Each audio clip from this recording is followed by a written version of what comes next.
Big Brain. The biggest. Almost got it on the time.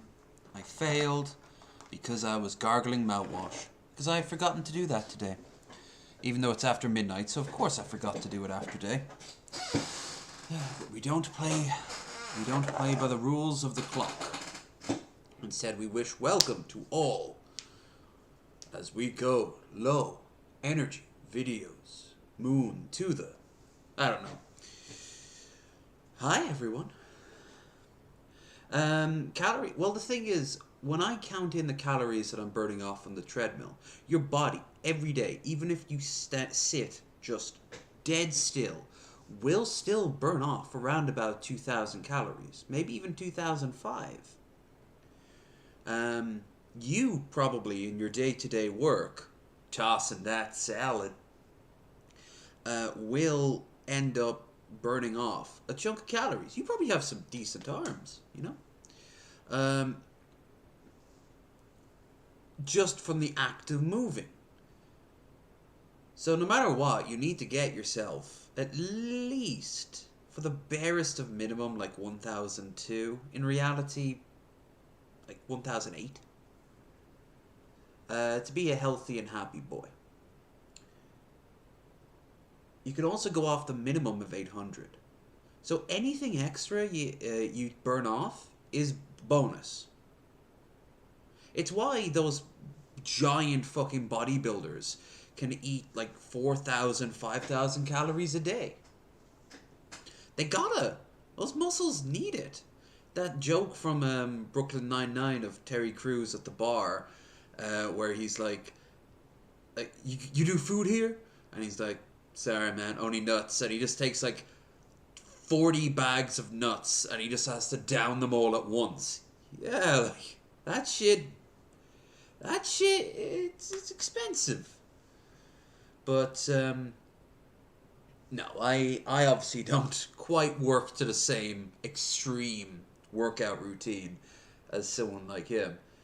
Just a smidge less. Just a smidge. I don't see him running on a treadmill an hour on stream every day. John Cena? Pfft, what a weakling. I have to do that with my best Jared voice. um, but yeah, no, like I burned off an extra 500 calories of everything else. And considering today I ate 1, 2, 3, 4. I'm gonna say 5 pieces of cheese on toast, a little bit of sliced up cheese evenly out, of which like a quarter of a block of white cheddar, and a couple of cups of tea. That's it. I've got my thermos here. The shop doesn't open until 7. I could have actually gone out any time earlier today and gotten some. I've got like a big pile of change right there. I could have gotten a sandwich or something.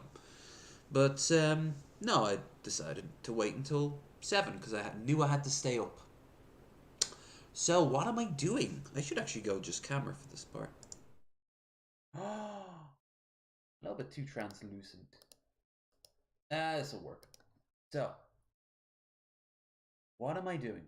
Well, I've explained this before. It's even in the thing down there in the corner. I'm a ghost. Ooh, I'm a ghost of physical media. Ooh, your DVDs are lonely. You haven't watched them since 2012. Um,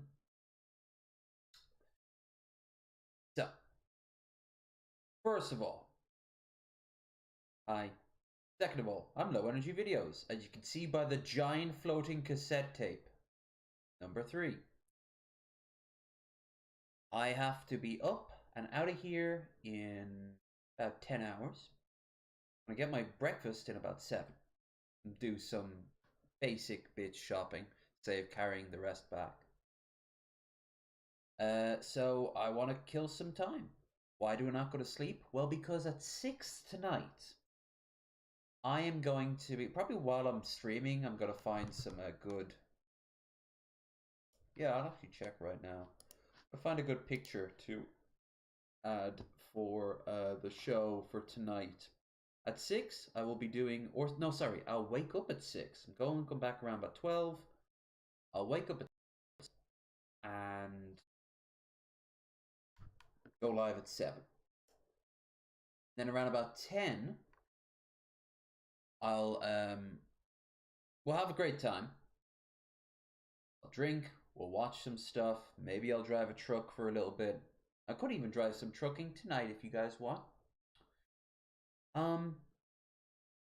But you guys join me, get drunk, watch some stuff, and then around about 10, I go over to Discord and we've got 3 movies lined up. Pretty good stuff. That's for the watch party. Anyone who wants in, simply has to become a subscriber over on Twitch. Not follow, but subscribe.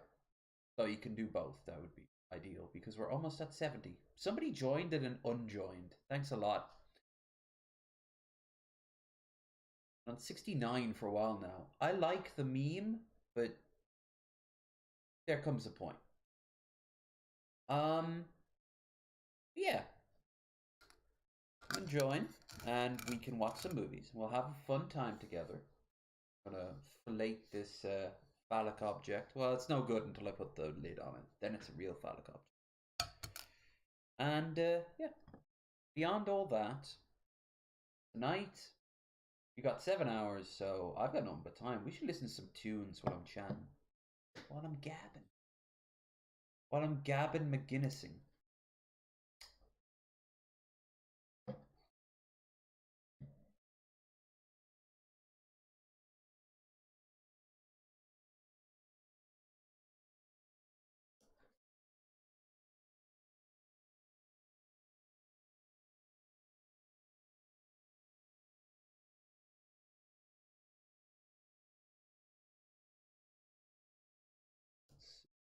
Cyberpunk Lofi Jazz. Copyright free? Give me a copyright. Copyright free. Lofi Jazz, 12-hour creators, DMCA, music free. That's not always a guarantee. I don't want to go back to the 80s music, but this is a good alternative.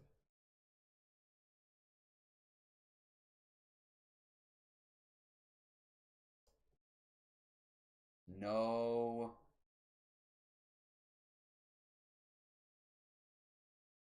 Alright, maybe.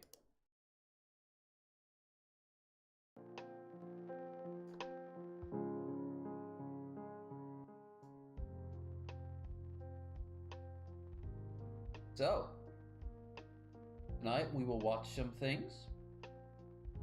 Tonight we shall maybe game something.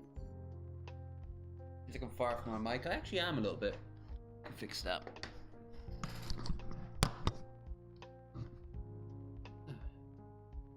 Also hire me up a bit. There we are. That should fix that.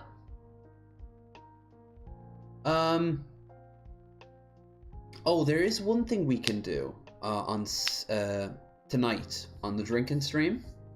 We can look through places in Philly to go to. Raisin, if you're still in the chat, we would be very beneficial for from your advice. Though at 6 or 7, at 7, like you said, you're usually very busy. So, in fact, anyone from Philly got any suggestions?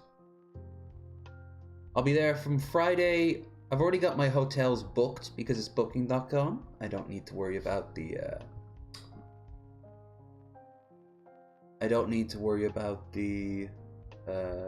paying it off now. The whole thing is going to come to about 850. Flight, accommodation, and one night's accommodation in Dublin for the train, for the plane in the morning, because it's usually a morning flight. I'm gonna go out to Reykjavik, transfer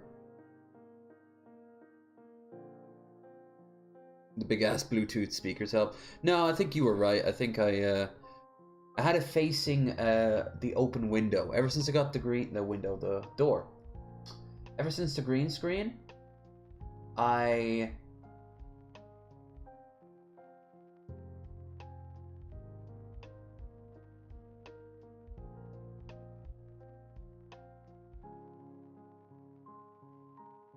had a like I've got to keep the spare door open to get a nice equal light in.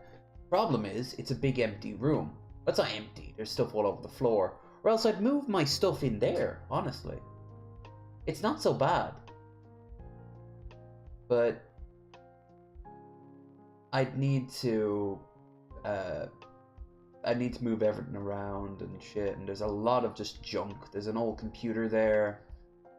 I've been cannibalizing it for wires and parts for years. A lot of broken stuff. Some stuff belonging to Metal Monkey. He gave me a racing car,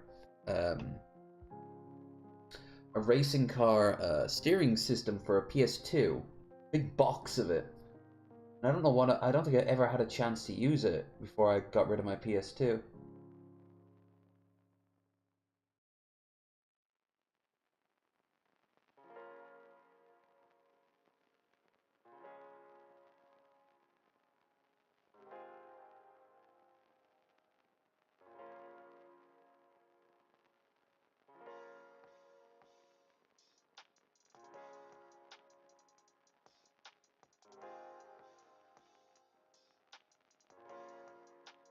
Now, I'd like some feedback on the trip. Obviously, Paddy's Day will be the big thing. I might even go on the Saturday. Just drop one day, so I'll only be there for 4 days. That won't cost anything.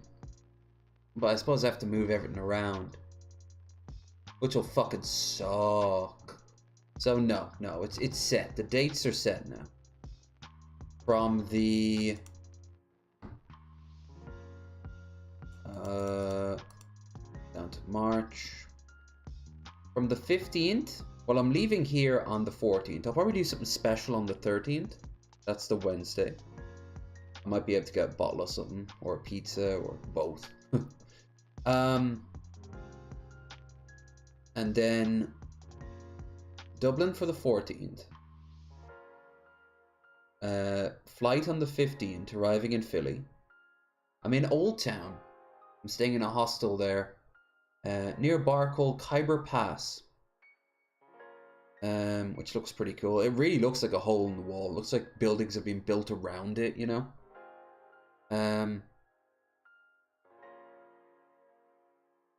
Then I probably won't do it much on the 15th.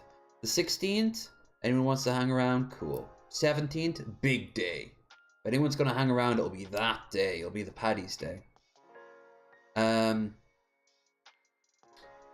Then Monday 18th, recovery day, most likely. 19th, God knows, but it has to be something special because it's my last day, because I'm out of there on the 20th. And if I time it right, I'll be able to fly straight back in, hop on the train, and come back here on the same day. If not, I'll have to book something. Things are better for me by then. I may drive there. I drove Turnpike through that state once back in 2023.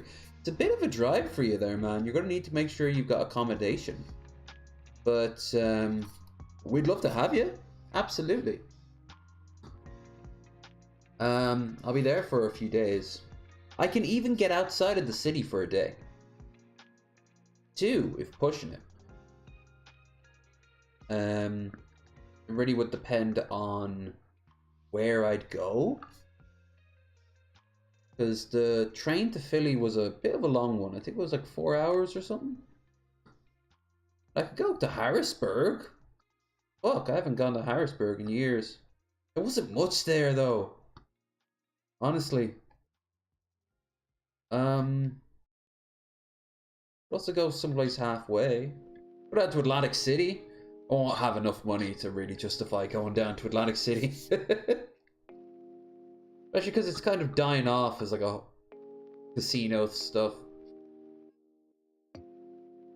And the thing is, I don't want to do these things alone.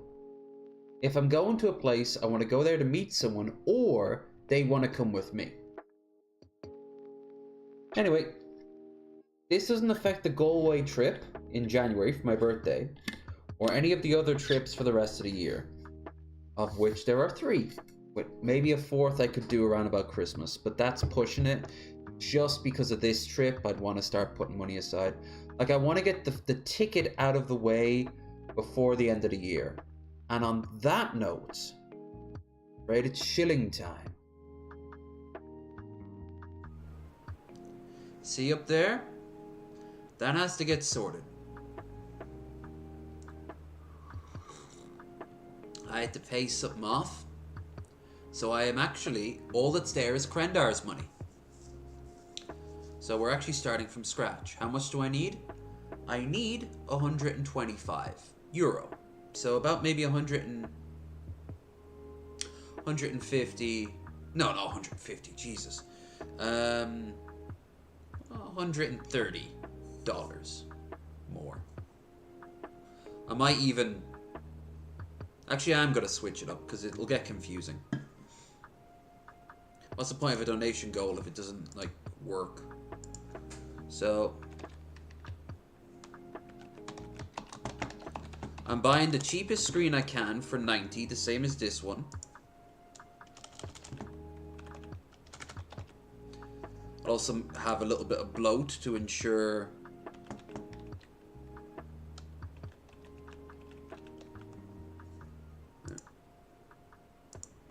there. Oh, I should have done it. Oh, I should have done it double. Whatever. So, just for the BB. Grandar's money's safe. It's not gone anywhere. What is I need to get 125 for the splitter and the screen. So once we're done that, the rest of the year, all the donations will be just for the trip. The exact same that happened in America when I was there last, which was this year. So we can pull this shit off. I'm also going on a payday. And I'm coming back on a payday. So there's a little bit of wiggle room there. Anyway, let's ponder our orbs. What should we watch?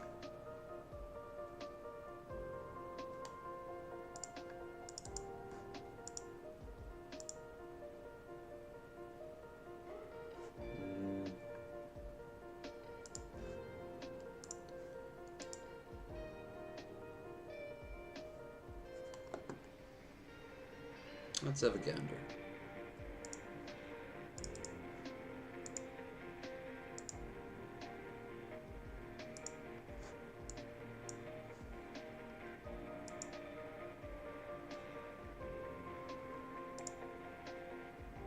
Should be that. No? Doesn't want to show itself?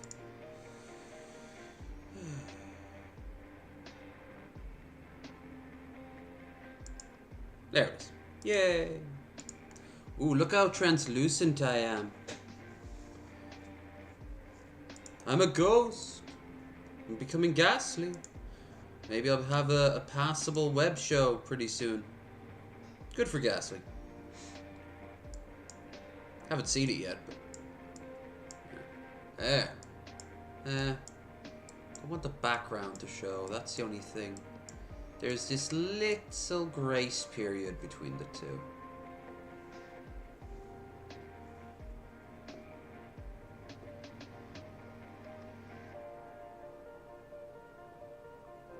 He called me ma'am. Oh yeah, we should watch that first.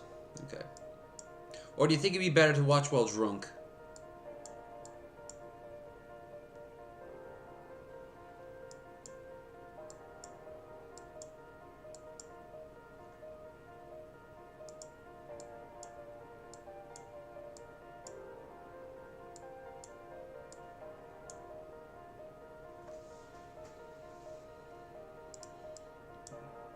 Whoa. Ooh. You can see my features. My feature creatures.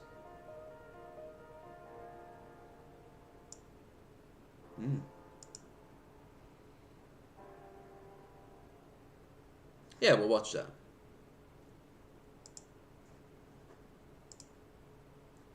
Also, at any point I want to pop into the chat and keep me company for a bit, they're more than welcome to. We can talk about whatever.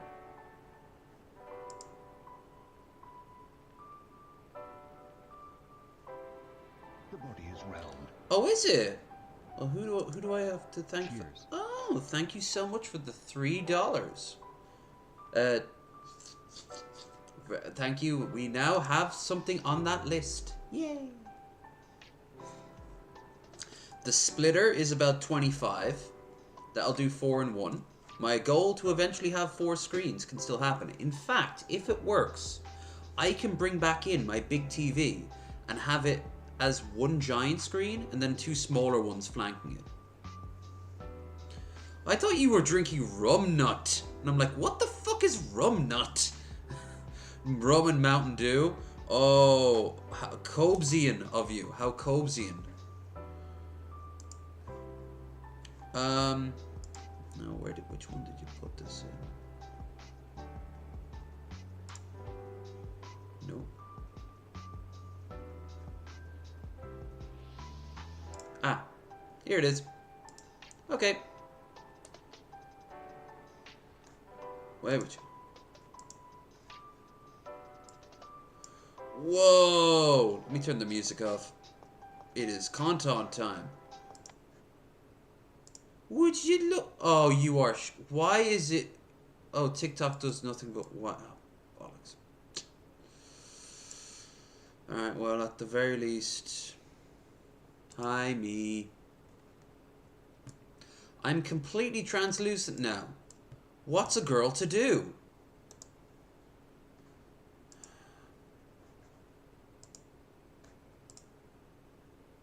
Maybe I'll fuck around with my gains.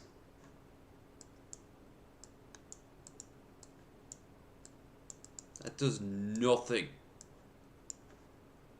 Where would you gains? You gain me nothing.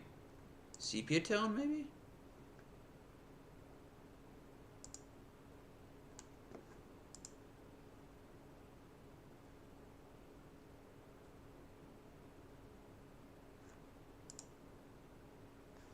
Nope. You can see my outline, but that's about it. Dramatic? No. Flashback? No. Hearth? No. Action movie? What dramatic? Okay. Blend.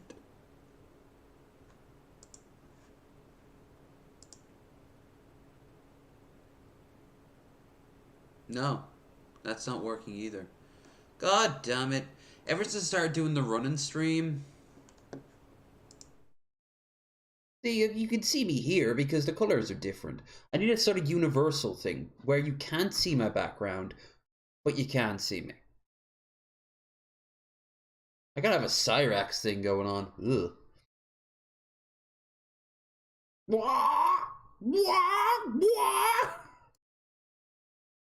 That was the mating call of a fucking boglin.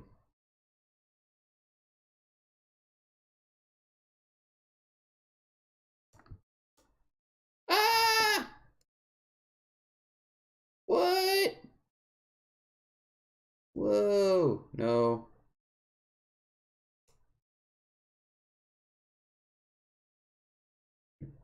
Too dark. Gamma? That's the gamma. No gamma.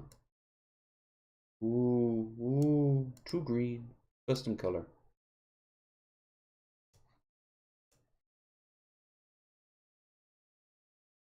If this whole 7-hour stream is just gonna be me doing this. Well, you can see my outline at least. I look like I'm in a sort of creepypasta. Wonder how many creepypastas were made by just stuff fucking around with stuff like this. There. Kinda. Moment of truth. Fuck it. We'll play around with it over the course of the night. So this delightful fella is Nathan Heard comedy. He has a face of one of Batman's tragic villains that only appears like once. I don't know, they'd call him the Oaf or something like that. Says the man who can't get his green screen he's had for months working. Like, dogs are not disrespectful. Oh, It's just those like, cats are eyes. assholes. No, you're a bad person, and your cat doesn't like you because of it. That's what's going on. Like, how many piece of shit people right now? Do He's you know from that have fucking dogs? Innsmouth. What the hell? People that if they didn't I know he's albino. have that dog, you wouldn't go to their house. Those people typically do not have cats because the cat would have just left. Oh, this motherfucker bugging. Nah, dog. Hey, shit, man. Buggin'. Yo, let's dip, fam. Next time he opened the door, outro. But the dog just sitting there. But sometimes he feeds me. The cat sitting over there in the corner looking at the dog like, just eat that. You don't think that dogs are disrespectful? I ain't never in my life had a cat try to hump my face just because I was laying on the ground, ever. You ever had a dog just trying to True. put his dick in your ear on some disrespect? I feel like if you bend over around 30% of dogs, you're getting fucked.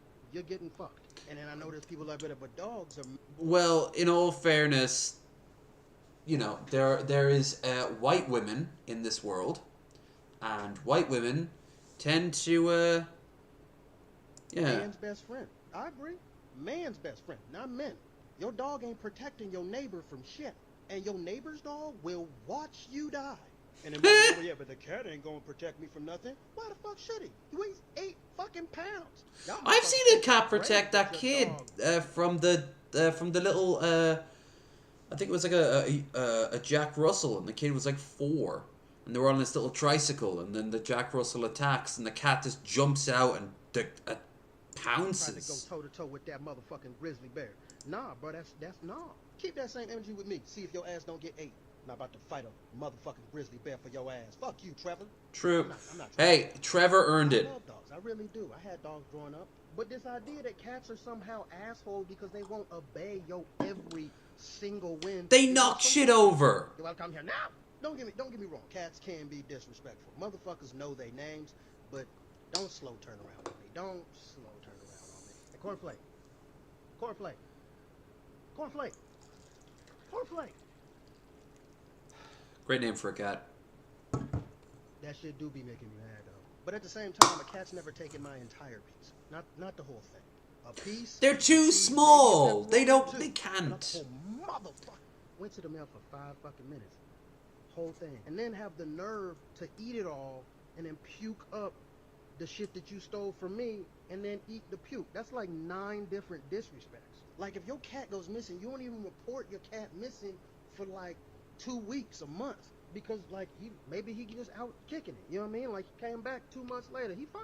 You don't even get excited. You be like, oh shit, what's up, dog? I ain't even know you was gone, homie. What's up? Yeah, Let your cats dog are. out the front door for 35 seconds. He's dead.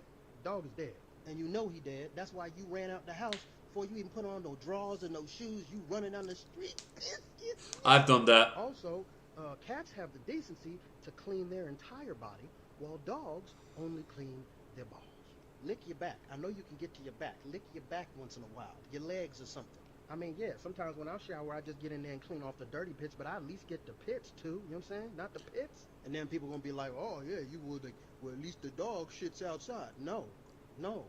The dog. No, I've never heard an shits. argument. You told him to shit outside. Like, you trained him to shit only outside. Well, you also That trained the wasn't something cat. that they were born with. You had to train your dog to not shit in the house. And sometimes he still shit in the house. No matter where your dog shit, you gotta pick it up. Cats almost inherently know, yo, I'ma just shit in that box. And then, because everybody don't wanna, I'ma cover it.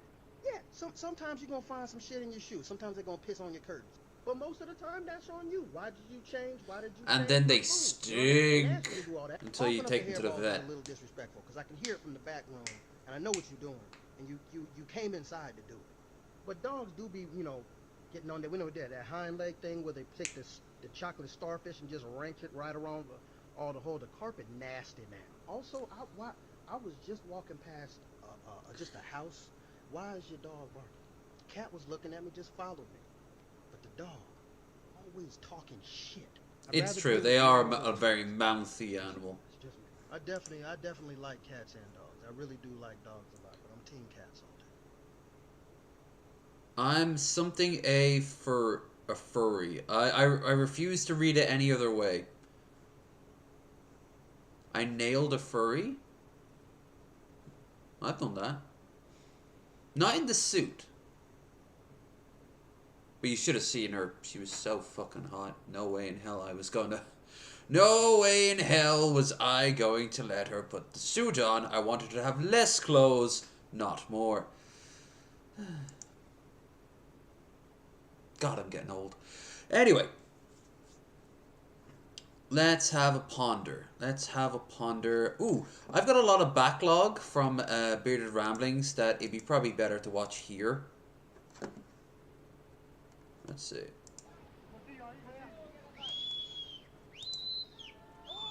Oh yeah, X. I'm saying nothing. It's happening on Thursday. Oh shit.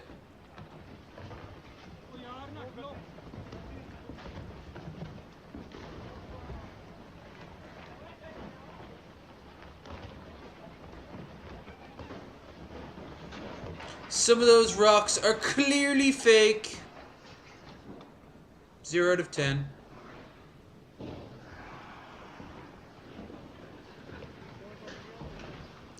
There better be a kaiju coming up out of that mountain. Or at least like a titan. You know, Atlas or something. Woo! Shit.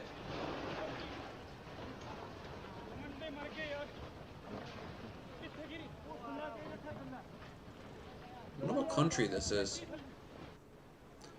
Can't tell what the language they're speaking. I thought it was Spanish, but that didn't quite sound like Spanish.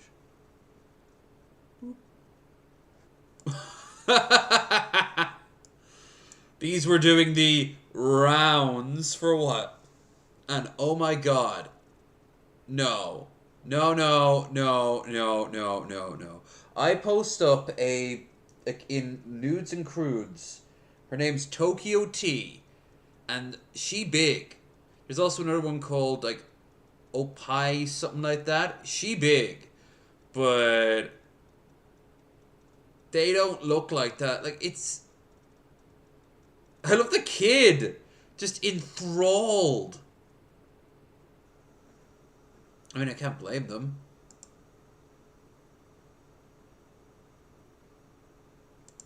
How do you turn on...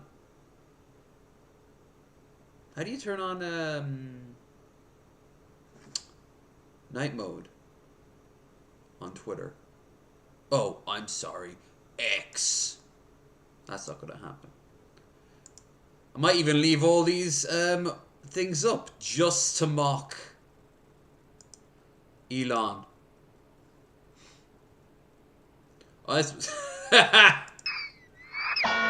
Boink. That's not how that's meant to go. Probably a stabilizer problem or something.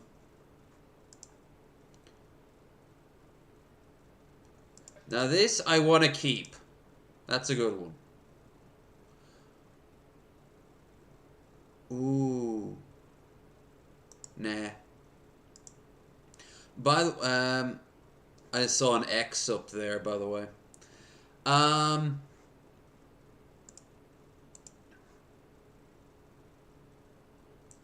Yeah, actually, fuck it. Let's try inverted colors, see if that fixes it.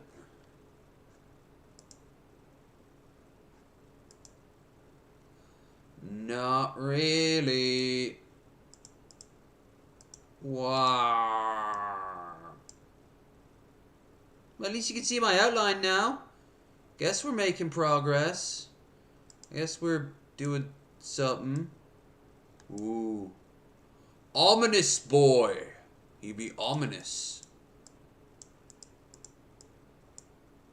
He be coming to omanize you.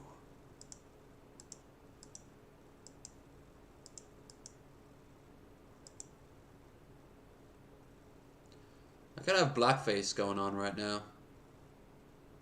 And I'm okay with this. Fight the power, kids. Wear blackface.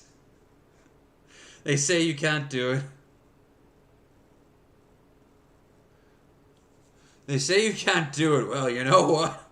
Stand up and say Low Energy Videos, my favorite streamer, said I could. Oh God, I'm what's the name of Inverted Man or whatever the hell it's called, like from Spider-Man. He's counter contrast, whatever, and he's all like inverted and shit. I think he is like called Inverted Man or something. That's who I is right now.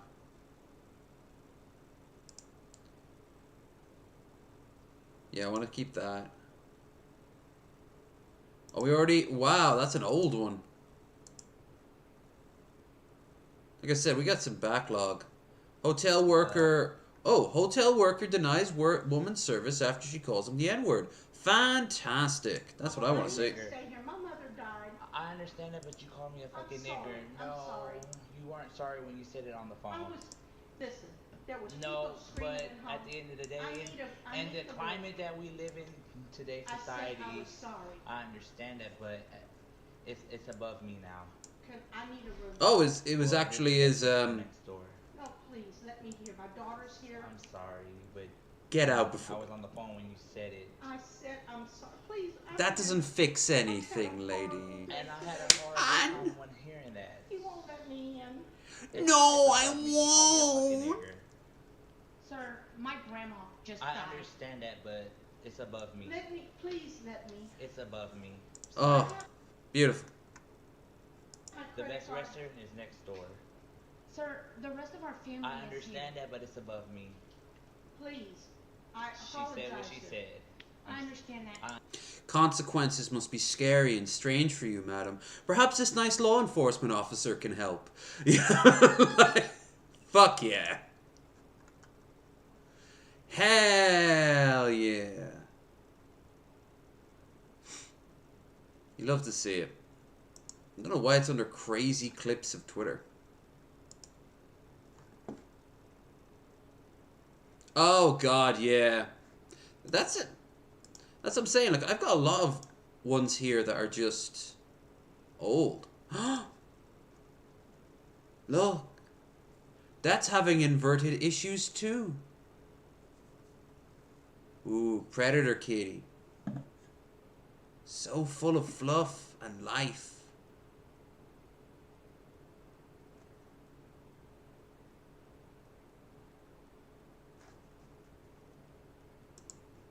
Yeah. Want to keep that. Watch this. Why did she restock the butter? Let's find out. Man, just put the butter on the side door in the refrigerator like everybody else. I actually, in our house, it's either in the fridge, in one of the counters, if it's like margarine spread, or, no joke, it's okay if you leave it outside so long as it's all, like, bunted up. And now, of course, you can't see me. At all. We're in a bad way right now.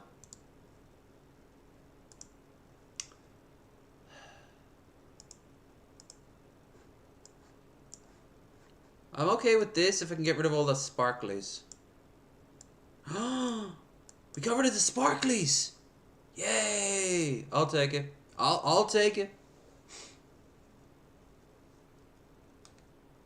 And this don't make no sense. Why you wasted it? You wouldn't have to worry about that if you kept it in the container it came in. It's wasteful. Why do we got beef with the egg carton? The eggs are fine in the carton they come in. Right? What you doing with the lunch meat? Man, Hell, with the eggs, a lot of places here. I don't know about fridges in America or elsewhere, but over here, fridges, they just give you... They have like these 6 little holders. And you just put the 6 eggs in it. That's all you gotta do. Or else you leave them in the carton, like he said. He's right. Like, You're just making extra levels for no other reason than you can. You know? Why open a door with your hand when you can use these several tools to create a hand door opener? Like, why? What benefit? What does it bring to the world? On the side door in the refrigerator like everybody else. And this don't make no sense. Why you got, and you wasting it. You wouldn't have to worry about that if you kept it in the container it came in. Yeah. It's wasteful. Why do we got beef with the egg carton? The eggs are fine in the carton they come in. What you doing with the lunch meat? Man, He's so enraged. I can relate. Oh, no, this is a good one. Rating a Hungarian breakfast. Now, I've only ever had a proper Hungarian breakfast once, and I don't remember eating this, but I remember eating something very similar. Rating breakfast around the world, Hungary. This is Bundaske. Now, the stuff he was making is very similar to the bread I had, and oh my god, it was so greasy. It was aggressively greasy. And I'm very hungry for it. It's a simple, shallow fried French toast kind of dish. I have a bit of Hungarian blood in me, so growing up I had no idea what French toast was. This was my French toast. Yeah. You just fill a pan with some hot And oil. see? No fucking sugar. You don't add sugar to French toast. You don't add a little seasoning of sweetener on top. It's a savory. It's an omelet that's extra kind of greasy. By the way, you can use a chopstick to determine whether the oil is ready for frying. Now you take some bread, you dip it in a slightly salted egg bath, and then you gently place it in your oil, hoping that the oil gods will not violently splash you in the face with piping hot liquid fat. Cook on both sides until golden brown, and then dry on some paper towels. My preferred version is just topped with a little salt, but you can make a sweet version with some cinnamon sugar. And that's it. I gotta be honest, even though nostalgia is coming through hard with this one, it pains me to give this a 4 out of 10 because it's just a worse version of French toast. Bocsánat kérek, Hungary. Rating. I remember having an omelet that had a lot of paprika in it, but that's not unusual. I wonder if I didn't have all this weed, I would smash this Fallout or Skyrim disc when it blue screened with me. If I could get my hands on Todd Howard. Why? He would just be like, "It's nothing you can do. It's my money now." Except it's not his money, obviously. It's the company's money. He's not even in charge of the company. He's in charge of PR and blah, blah, blah, blah, blah, blah, blah. Still. Todd, less than 40 days to go, and Starfield will be out, and we'll see firsthand on this channel. I'm not going to even do it on Twitch. I'm going to do it here on YouTube to see what it's all about. God, that's an old one. Already watched that one.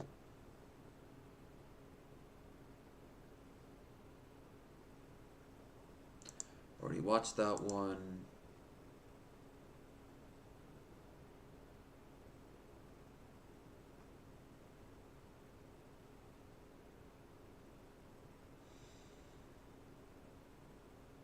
Gonna leave that for Thursday.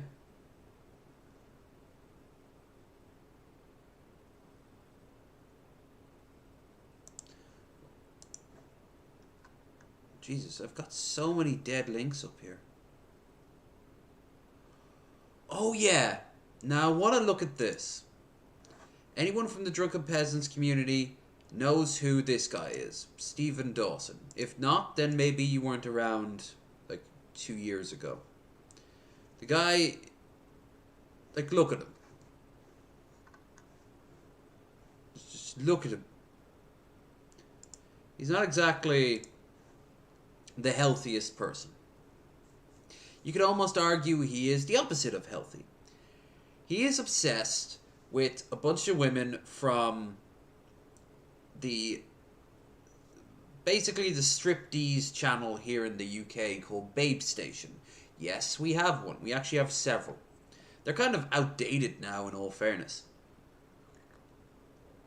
With the rise of the internet, even teenagers, like, I watched it when I was like 17, 18, sure, titties, ass. Sometimes it even did its job. I never called in because I thought that was really sad.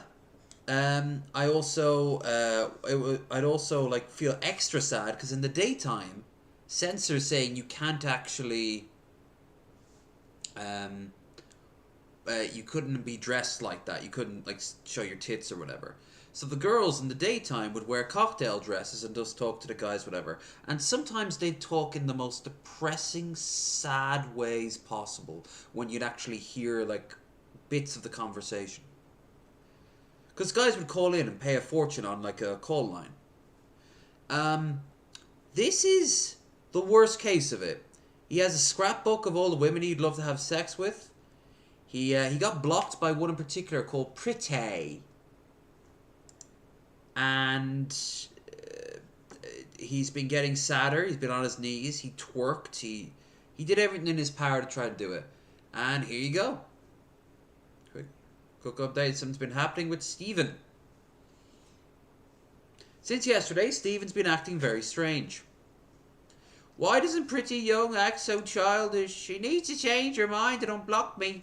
Doesn't unblock me, I'll do something to myself.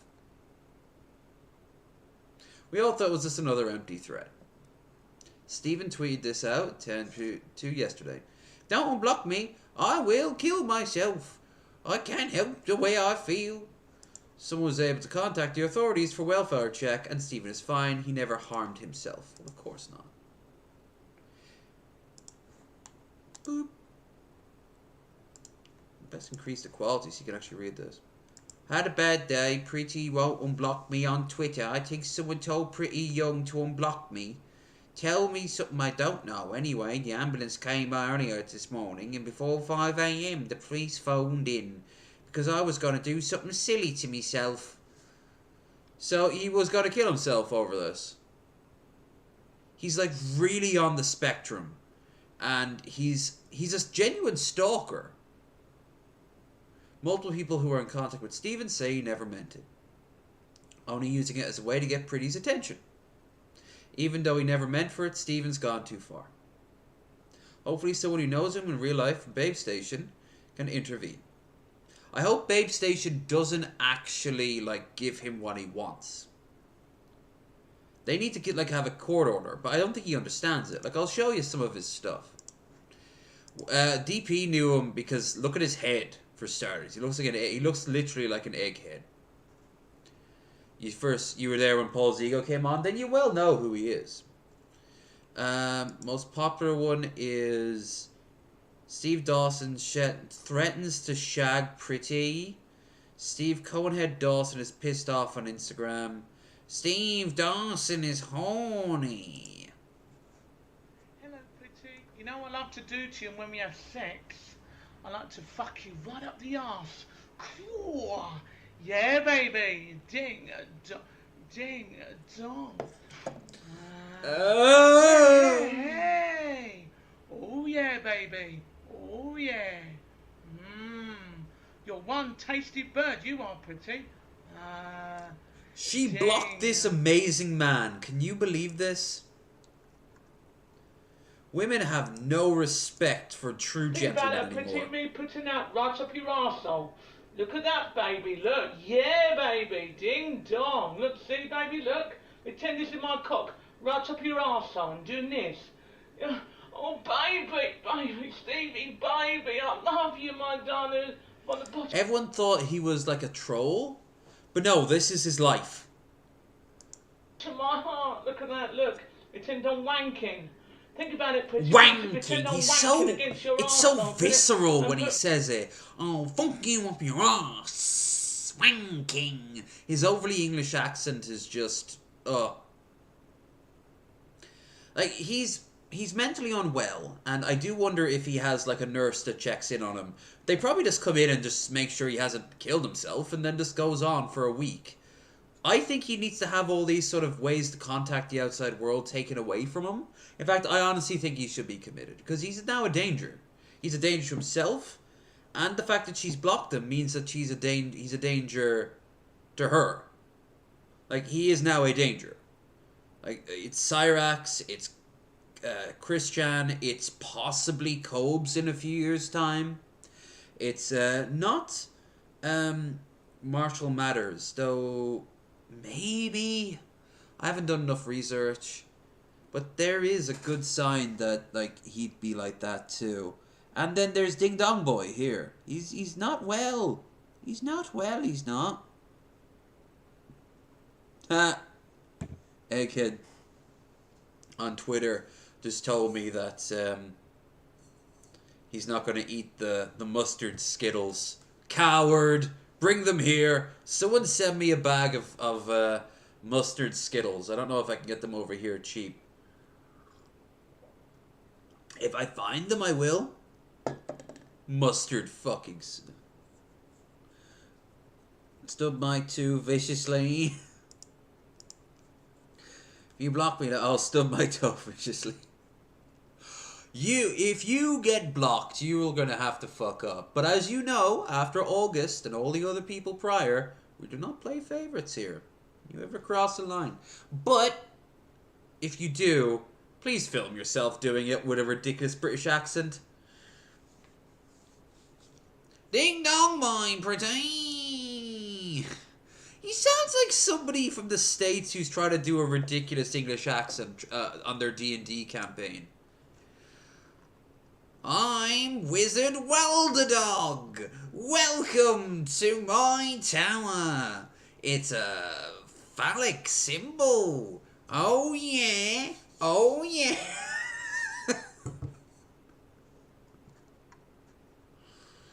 Oh, sure as that Pretty didn't mean to block him. No, she did. Leia Rose, his dinner, is no longer in love with Pretty. Oh, he was trying to make her feel guilty here. Master Dawson calls out Pretty's childish behavior. Steve Dawson twerks for mercy. Steve Dawson, Pretty, please don't block him. See, it's not like, it's just... It's not... Look, Pretty Dawson, yeah, he shows pictures of her, like, nude. He's like, oh, please come back. Like, he's not well, but it's... Look at him! How can you not laugh? How can you not laugh? He's like... There's a Discord fan club. I'm actually tempted to join.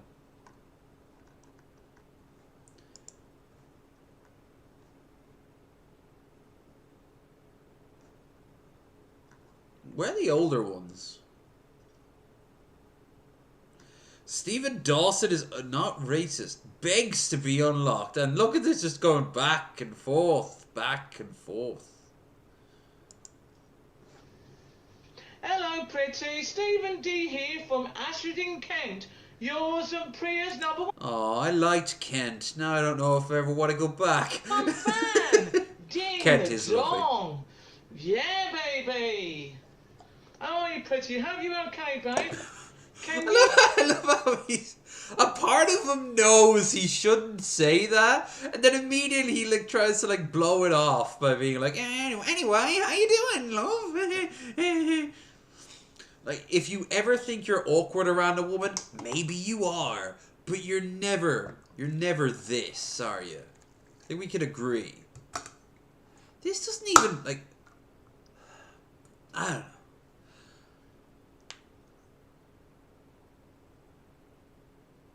That's a lot of oi, matey. He says core blimey a lot, he does. And Priya, unblock me on Instagram because I don't know why you two blocked me for anyway. I haven't... Why? Why do you keep doing that? Oh, he reminds me of the guy that Walter covered. The Russell Greer.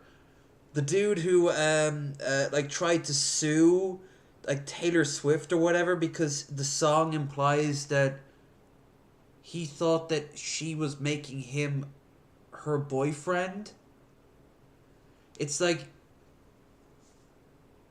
there are people out there with just enough finances to become an issue, but with no mental capacity. Oh, hi, Elon. done any, and I haven't done or said anything about you two. You and Priya are my inspirationals. Inspirationals. You know, I follow you on Twitter and all that, and Instagram and all that, because I don't know why you blocked me for. Because you have nothing else in your life, wrong? mate. You're creepy as fuck. That's what you did wrong. You are a stalker. You are literally...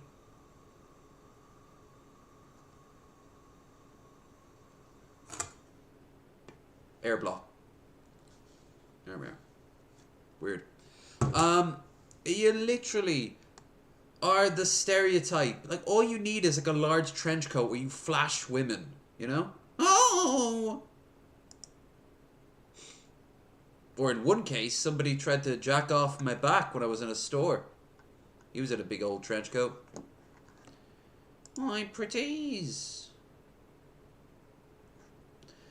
Yeah, like, I don't want him to kill himself. I do want him to get help. Now what's this? Pizza challenge. Oh, we also gotta watch a little bit of Sausage, but we're gonna do that on the drunk stream later on tonight. How is everybody? Old Guy Eats here. I am Hi, here Old once Guy again Eats. at Fat Boys Pizza. I'm going for redemption on their 2-foot pizza slice challenge.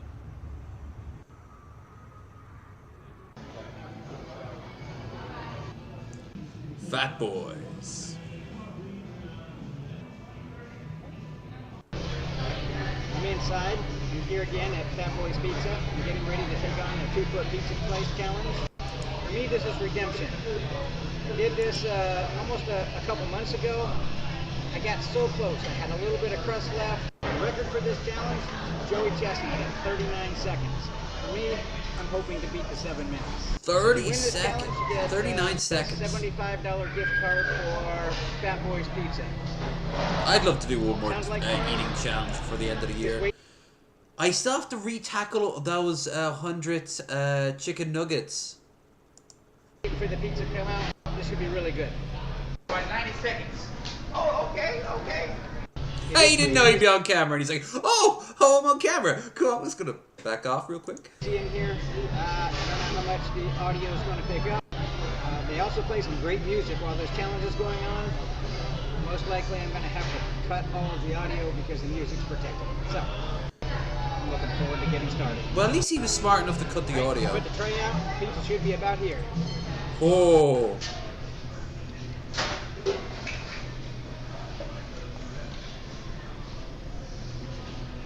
He couldn't finish that? It's tough sitting here watching In that 39 pizza, seconds? knowing No. that it's cooling, thinking I'm getting ready to eat it. I'm ready. It's that challenge, 2-foot slice challenge. I've got to try to finish it in 7 minutes. I tried this once before and I had a little crust left. I didn't make it, but this time I'm hoping to make it. Getting flashbacks of trying the Totally Fried stream. Oh god. That American guy came up, hey man, what's up? Normally I'm like, hey, yeah, cool. I'm like, it's an eating contest. One I'm losing. I'm feeling much better. I'm feeling good about it. Come on, man, you've got this.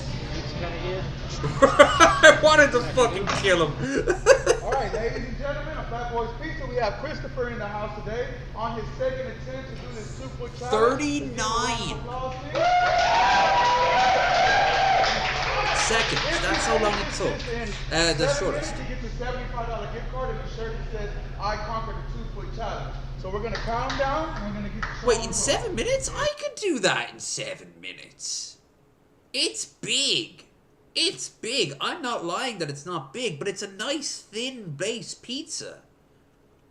All you have to do is break it up. Roll up the top a bit.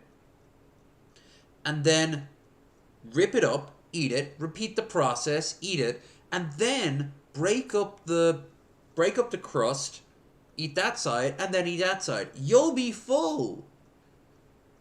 But there's a rhythm here. You can do this.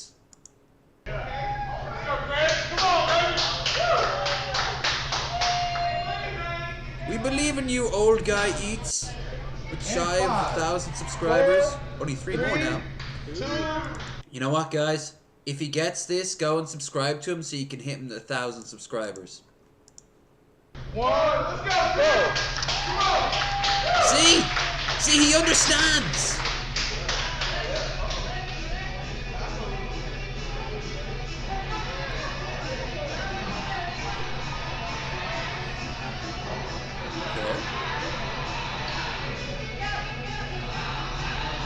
I mean, he is a lot skinnier than me, but still, that proves nothing. What about that Asian guy who was obsessed with hot dogs? I might have been for a different thing.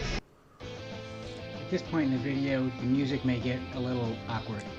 The music that they're playing at Fat Boys, it's great, but it is copy protected. So, YouTube blocks that out, and so I've got to replace that with other music or audio during those periods. I'll shove it in your mouth periodically as other things are Stop going being on in the dainty background, about it. and it comes back to this music. So, hope you enjoy. Everything's going great so far. It is, actually. 6 minutes.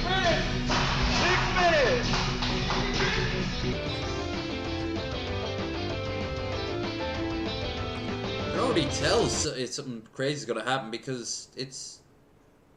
Yeah. The strategy this time was only 2 cuts with the pizza cutter right from the beginning, cutting it roughly into thirds. I wanted to get the pizza down into manageable sizes. Yep. Right now I'm about a minute and a half in, and I'm probably close to a third of the way through with the pizza. Everything's going great so far. I'm really happy with how things are going. I keep having to remind myself in my head, swallow, swallow. So, things are going good. If you think I'm doing well and you're enjoying my videos, take an opportunity right now to like the video and subscribe to my channel. Really appreciate it as I'm continuing to try to grow.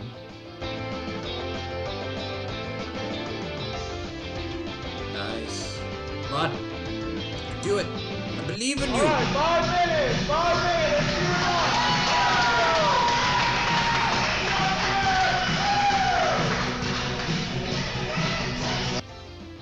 The staff and the rest of the customers here at Fat Boys Pizza, they really make this challenge a lot of fun. Everybody gets into it. Lots of cheering. Well, it's great advertising. A lot of support here. Really family helps me friendly. to push myself to want to do my best. So. And a lot of people don't want to admit it, but most people can get behind a good eating contest, you know? A lot of people can get, like, some people can just roll their eyes and go, oh, that's just gluttony. But then you think back to, like, the biggest meal you ever had. Unless you've lived a life of pure, like, abstinence or pure starvation, you're probably going to remember more food than you ever should have had in front of you that you just devoured en masse, you know? So, like, eating challenges are one of those good things in the world that will always last.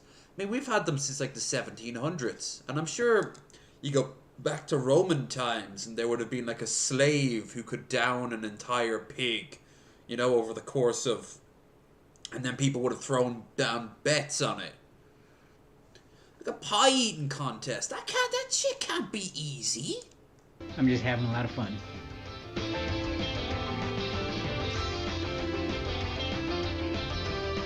Alright. He's made some real progress. Let's see how it wraps. I wouldn't be so finicky with it though. Just get all that into your mouth.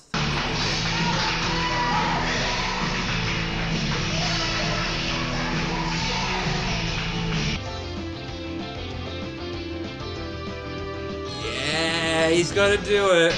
Alright, 4 minutes. 4 minutes. Well, he's got 3 minutes there, but... 4 minutes left, probably close to my last third. Things are going well. Stay tuned to see how I finish this out. Well, obviously, we're not gonna leave after that. I like how the girl just like, hey, is he gonna finish it? 39 seconds to down all that, though. Woo! That's, I get close. I'd be able to do this a bit quicker than you did. But I would be so full after that. So much bread. As good as a flat base. It was a deep dish. You would. Oh, double stuffed crust. Like I said, lots of audience support. This has been great. Mask down.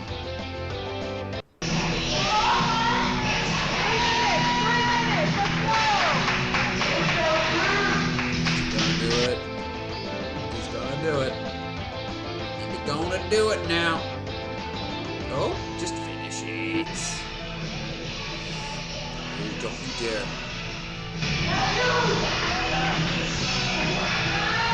Copyrighted music! Yes!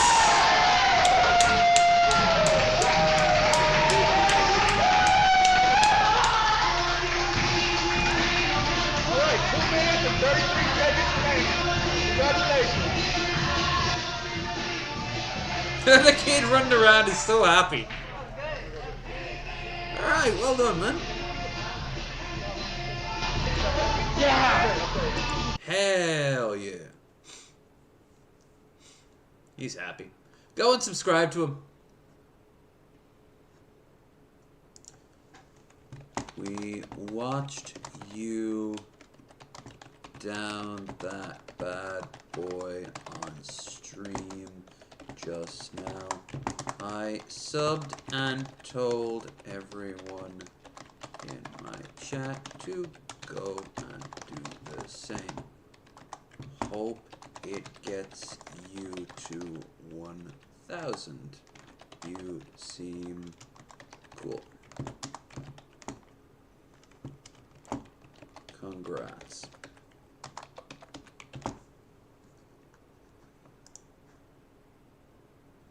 There.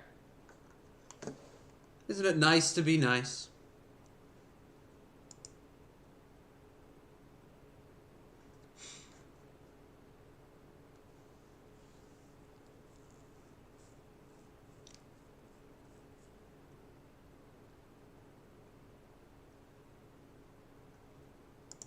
Kitty.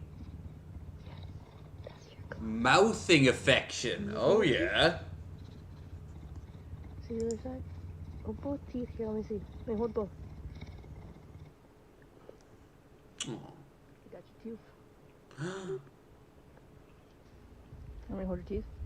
Hold your teeth. Wow. Hold the teeth first.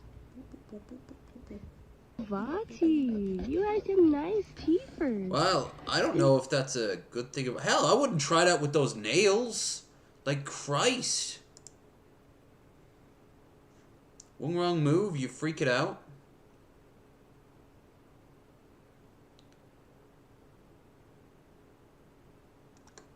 JD! I was like, wait a minute, is that who I think it is? JD put something out. Awesome. Also, of all people, Tragic has been trying to try to get her attention. I'm not sure why.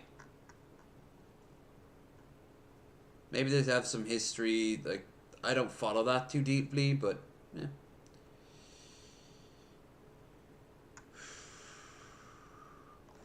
Let's watch some crime. Let's watch some crime. Florida mom allegedly hiring hitman to kill her 3-year-old son using a gag website. Yeah. She's 18. She went on a website to hire a hitman. Kill her 3-year-old son. What? To kill her own child? To kill her own child? I didn't get that far. A young mother is in jail in Miami, Florida, after police said she tried to hire a hitman to kill her son on a website. Unlike normal Welcome back to people. Sidebar here on Law and Crime. I'm Anjanette Levy. Police say Jasmine Paez used the website hireahitman.com to try to hire someone to take out her young son. The website is a parody site, though, so the owner turned Paez. Not the first time somebody has ever used that website. Victim, I guess, was her child. She's 3 years old. According to the arrest form, the child is in the custody of the grandmother, I believe. That's a good thing. It's bloody well hope Ms. so. Paez, have you ever been treated for any type of mental health condition? No. According to Miami-Dade police, a detective posed as a hitman and sent a text to Paez. Police say she responded by sending a photo of her son and agreed to pay $3,000 for the boy to be taken far away What's and up killed. with that face? Paez's father Does she have like a is defending stroke or her, something? telling a TV station in Miami, quote, "My daughter is not a monster. My daughter is a little girl who was born with health problems. She has liquid retained in her neck. So? She's had 12 surgeries. So? She lost the ability to move her face. So? She's been bullied in school. They called her the monster." So? Paez's father believes Maybe the she justice is a system monster. will flesh out the truth in the case. If she did what she Meanwhile, did... the judge ordered Paez to not have any contact with her son whatsoever. I'm ordering that you stay away from your 3-year-old child, I think it's her son, whose initials are CGP. No contact with this child, either directly, indirectly, in person, in writing, by telephone, or through third parties. And no contact with the victim through social media or other electronic means. And you must stay at least 500 feet away from the Like a victim, 3-year-old his doesn't home, need school, that or much daycare at all prior, times. do they? You know, just have them go take them to a pool party. Orange Videos gives you advice on how to get away scot-free with killing your child. Don't kill your kids. You put some effort into them. Unless, of course, it's prior. In which case, that's all up to you, honey. Up to a certain point. Then the passes that point where, you know, it's less morally grey. And that's usually after the baby's born. Beforehand, yeah, it's your body. Afterwards, it's their body. I can't hear her, Miss Corey. Yes. And a neighbor who wants to remain anonymous told CBS Miami, quote, "I've never seen anything like this. To do something like this, what could be going through her mind? She's so young." Joining me to discuss this disturbing situation is Bob Inez. He is the owner. Hi, Bob. Bye, Bob. Your face looks like it's 90% complete. If there's any cam footage or whatever. Bring a coroner. Armed suspect shot. No. Chopping it up. Taylor side business laugh through fields. Friends odd testimony?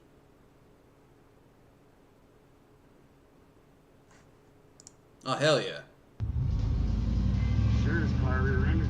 Passerby video captures the aftermath of a fiery crash in Minnesota when a sheriff's deputy rear-ends 2 vehicles along a state highway. Oh, Jesus.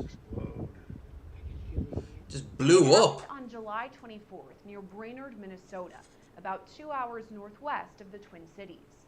At about 2 o'clock that afternoon, 2 vehicles were stopped in the left lane of State Highway 371. That's when Crow Wing County Deputy Matthew Jorgens rear-ended the vehicle with his squad car. After that, his squad caught fire. Any update on Cyrax? Right now, it's still unclear why the sheriff's deputy rammed into the back of those parked vehicles. Video shows passerbys approach the scene.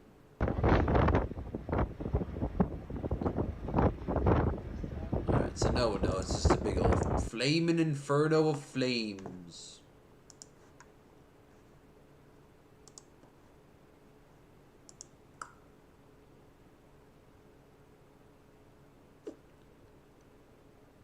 Okay, I want to watch that one tonight. There's a lot of stuff I want to watch tonight. Let's see here. Open the window! Open the window! No! What are you doing? What are you doing? Help! Beans! What are you doing? Help! Oh my god! You can't do this! I done lost 7 lives trying to get up Beans! here. Ah, there go 8. Idiot! Open the door. I'll let you in now, God! Open the window! Open the window! No! Wait what for are it. you doing? Beans! Help! Beans.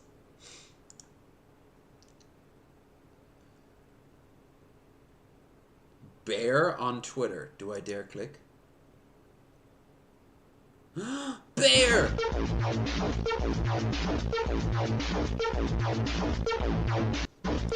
Bear friend likes to go to raves.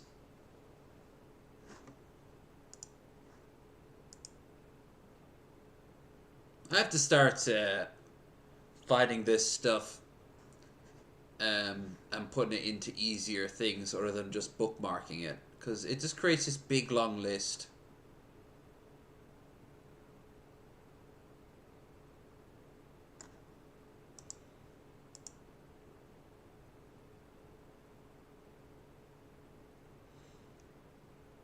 ABC 3D. What? This is Marion Bataille's ABC 3D, a beautiful pop-up book. It begins at the beginning with the letter A. Now, on the next page, you might expect there to be the letter B. But, okay, where is B? Oh, there it is. The letter C cleverly flips to become D. Whoa. E becomes F. G spins into view. Here's H, followed of course by I and J sharing a dot. Ah. K. Oh, look at that L. But if you like mayonnaise, you're gonna like this next one. M. N. O. P. Q. R. Ah. S. Whoa. S. T. U. V. And of course W. W. Oh, it's a X shimmer. Becomes Y. Whoa. And we end with Z. This is Marion Bataille's ABC 3D. That Z was a little weak sauce, but the rest of it was pretty great. Ah, it's the end of it. Just throw something on. That was cool.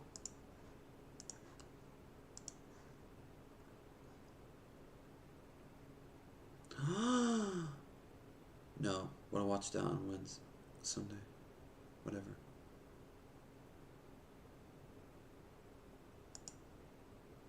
Extremely uncomfortable reaction.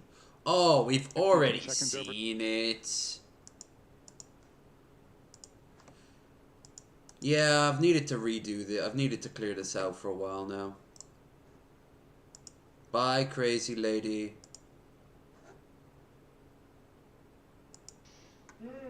Roses. Thank you, Jose, for the roses. Being married to an NPC. Thank you for the ice cream.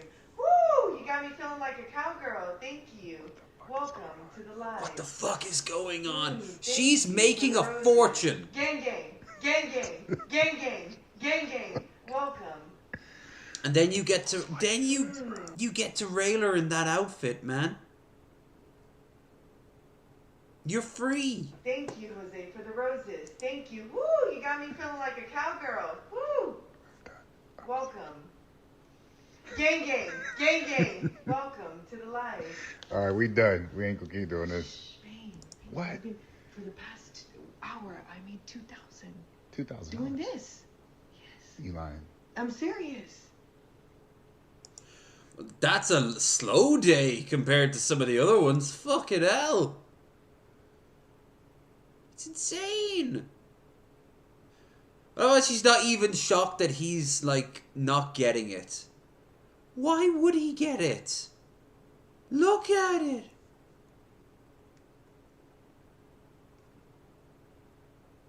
Massive stake demolished. Nah. He stole 40 million, got caught. It's only 10 minutes. Most people know that I get threatened a lot on this channel. People don't like it when you expose them. I suggest you use the money you got from pumping your Patreon. How did that good do? lawyer. How did that do, you stupid So fuck? scammers saying that they're gonna go after me is something that I've Gang. long been desensitized to. CoffeeZilla. Nobody knows anything about his family because they don't have the resources I have. But what we don't talk about a lot is that the opposite is also true. When victims of scams learn what's been done to them, the scammer very often becomes the target of a lot of personal threats. And honestly, most of them seem to take the same approach I do. You unfortunately have to ignore it. Because 99% of the time, internet threats are just that. Threats, which never go beyond the... Dude.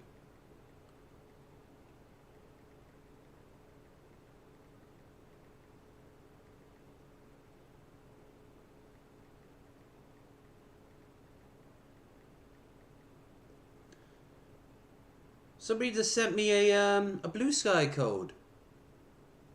Very cool of them.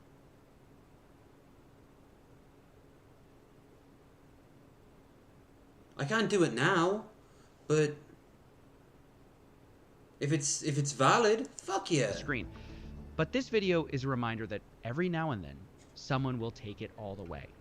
We're talking today about Aiden Pleterski, a scammer who taunted his victims with flashy cars and took their money until it was too late.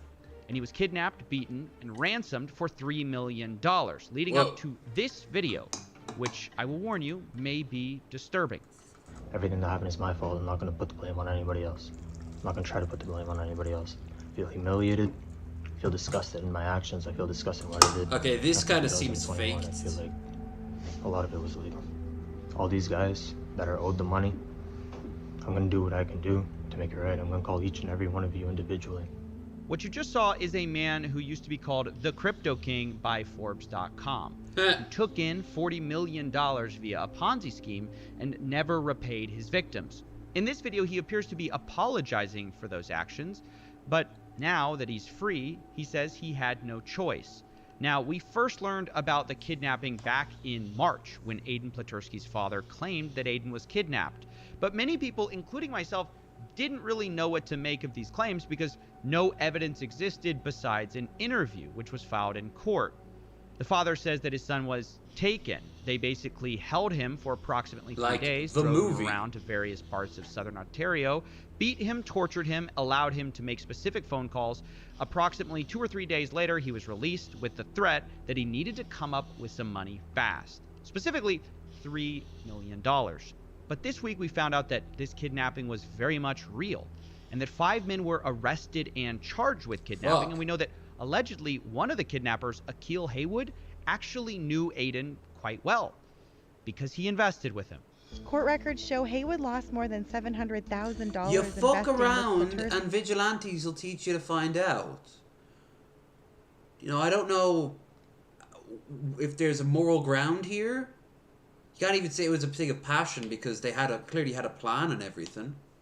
I don't feel sorry for this guy though. I don't. Did he deserve it? A little? Maybe?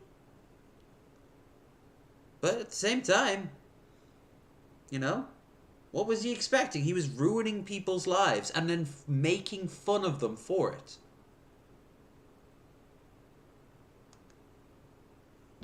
And in another twist, he was appointed as an inspector in Pleterski's bankruptcy proceedings. That's right. One of the kidnappers was one of Pleterski's victims, who presumably watched him post luxury cars and private jets to social media and he lost until he had had enough. And as one of the bankruptcy inspectors, he had access to special kinds of information about Pleterski, possibly including the fact that some of the trustees thought Pleterski was hiding assets. Do you believe that he's hiding assets from you? I have reason to believe that he is still hiding assets, yes. So Haywood likely knew Pleterski wasn't sharing everything, and likely knew other people in the case were hiding information too, like Colin Murphy, one of the fundraisers for this Ponzi scheme. In January, he wiped his phone of all the data which he was asked for, and he had a very bad explanation for why. Did you wipe your phone before, knowing that they needed what was on it? I keep super sensitive stuff on there with my girlfriend, and it's funny because they'd see your girlfriend's tits. They wouldn't show that up on court. Unless that has something directly to do. What, she was giving you a blowjob while you were showing off the information? Like, no. This Norman Groot guy, he's saying, oh, I'm hiding this information and blah, blah, blah, blah. And he doesn't realize that I've been keeping stuff to give to somebody. I just didn't know if he was the right person. Ah, dang, I was about to give you guys all the evidence. I was trying to get it to you, and then I wiped my phone for no reason.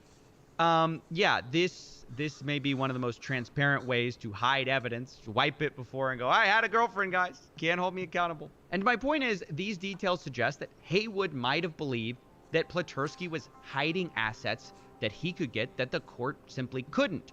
Although it's worth saying, I'm definitely not defending what Haywood did, kidnapping him. because not only is it completely wrong, it quickly came out that Haywood isn't some misguided vigilante for justice or something. Given what he did next, he seems about as horrible. Haywood is also charged with threatening an official from Grant Thornton, who's overseeing the proceedings, for $2 million in cryptocurrency. The accounting firm said Haywood resigned as an inspector. Grant Thornton said, "We've been cooperating with police and have maintained open lines of communication. We cannot comment any further as this is an active investigation." Yep. Wow, you heard that right. Not only did Haywood threaten the scammer, he threatened the bankruptcy lawyers in the case and wanted a bunch of money from them, which is really playing both sides in a creative... Yeah, like most people who do this wouldn't exactly be the most stable and trustworthy people. You know. way, I've got to say. And my point is, look, it's not like he was looking for the amount he was owed, which is allegedly $740,000. He was looking for millions of dollars as a payday. So no one in this situation is particularly great. And of course, since then, him and his co-conspirators now face kidnapping charges. But what I do find very confusing is that all of the crimes being passed around here like a game of hot potato, the one person not being criminally charged in this situation is Aiden Platursky himself, the original scammer in this whole situation that started this all. He lied to all those people, said he was this great cryptocurrency forex trader, allegedly stole tens of millions of dollars, spent most of it on cars, private jets, and expensive houses, and he's not being charged? Like, I'm so surprised by this. This case is very reminiscent of another story that we've just recently did with Ted Safranco, who promised these amazing forex trades but just ran a big Ponzi instead. And not only am I surprised by the size of these Ponzi schemes, and that Platursky did something very similar. He invested only 2% of the $40 million he took in. But I'm also surprised by how blatant of a fraud this is. And incidentally, the similarities don't stop there with our last story. Remember, Ted Safranco claimed he was also attacked by would-be creditors. And so this pattern of crypto or forex scammers isn't going away anytime soon, nor are the legions of upset victims who are pissed both that they got robbed and that most of these people face little to any criminal charges. And so it's easy to see why they're frustrated, although I have to say that I disagree with the method. Kidnapping someone who scammed you and ransoming them for money in some kind of scammer Uno reverse card is not a good idea. And getting an apology from them when you've beaten them up isn't doing anyone a service. So for ethical reasons, human reasons, and stay out of jail reasons, maybe don't do this. Don't do it. Sounded a little half-hearted, Coffee. Don't do it. Don't. You know what? Don't do it. Or everyone involved, don't do it. You know, don't do it as don't be a crypto scammer. Oh, hell yeah. I'm not going to watch it on this stream, but I'll definitely watch it later on after this stream's finished. Maybe listen to it on its way, on my way up to the shop.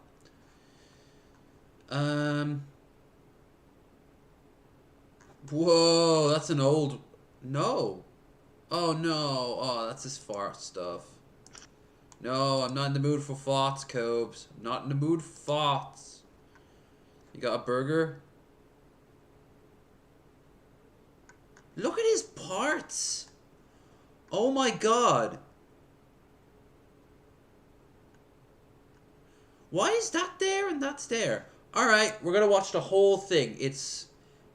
Let's see. 10... 13, 16, 19, 21. It's about 40 minutes long. But if we combined it through it all, this will put us over an hour. And then we do the trying burger. So, as always, we come back around to Cobes. What up, tubes? Just want to say, if you're enjoying it, don't forget to like, share, and subscribe. Check out the links down below. And if you want to help out in a financial way, two things. One, we have a stream goal. We have just reset it. due to me having to empty out my side of the account. Grumble, grumble.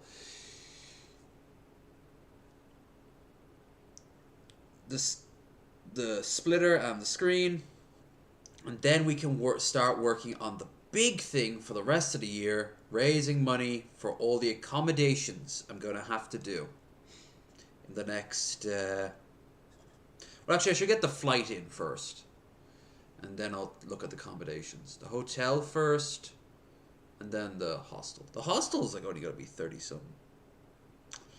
But the hotel's I'm going to need about 800 for the hotel. So I'm going to need a bit more than that. Christ. The flight, I should say. No, my bad. The whole thing is 850. The flight is going to be about 5-something. I don't know. If I have 600 put aside there or whatever, I could do that.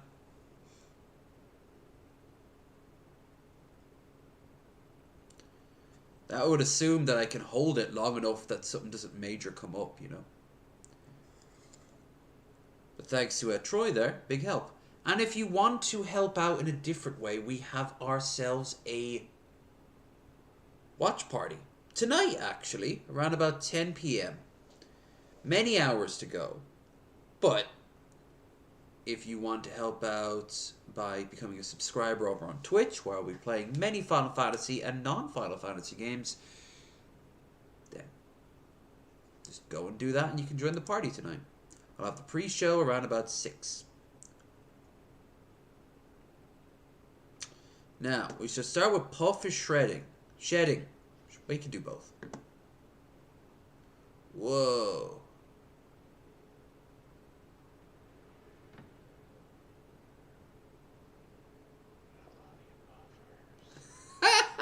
He's whispering. Puff. Hello, Puff.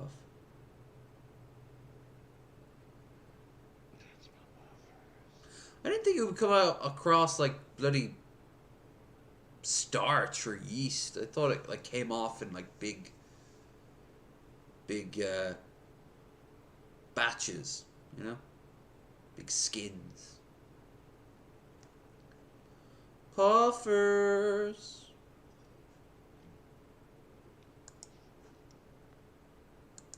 Puffers.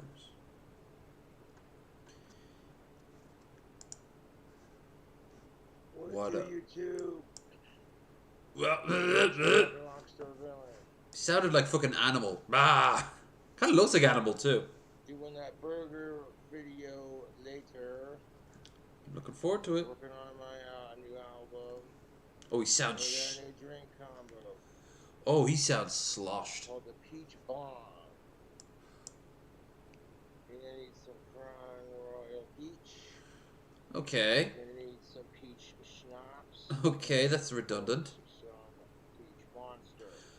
Peach. It's okay. Let's see how that tastes. The trifecta of peach. The peach fecta. To cook this almond cherry bacon for the burger, that would be simply decadent. Decadent.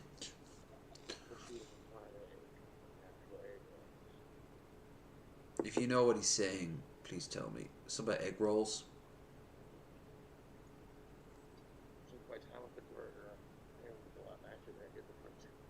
I think he's got a cough or something. Maybe your favorite son gave him the plague.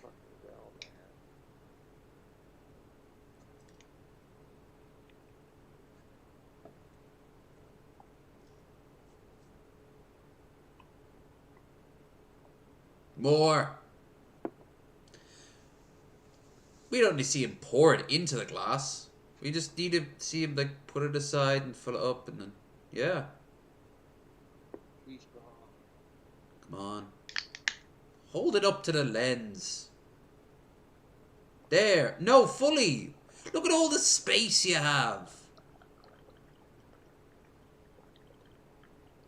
Oh God, it looks like me after I drink all this tea.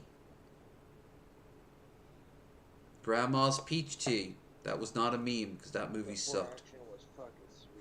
Bartha. Drink combos. Drink combos. That's so sugary. How does he not have diabetes?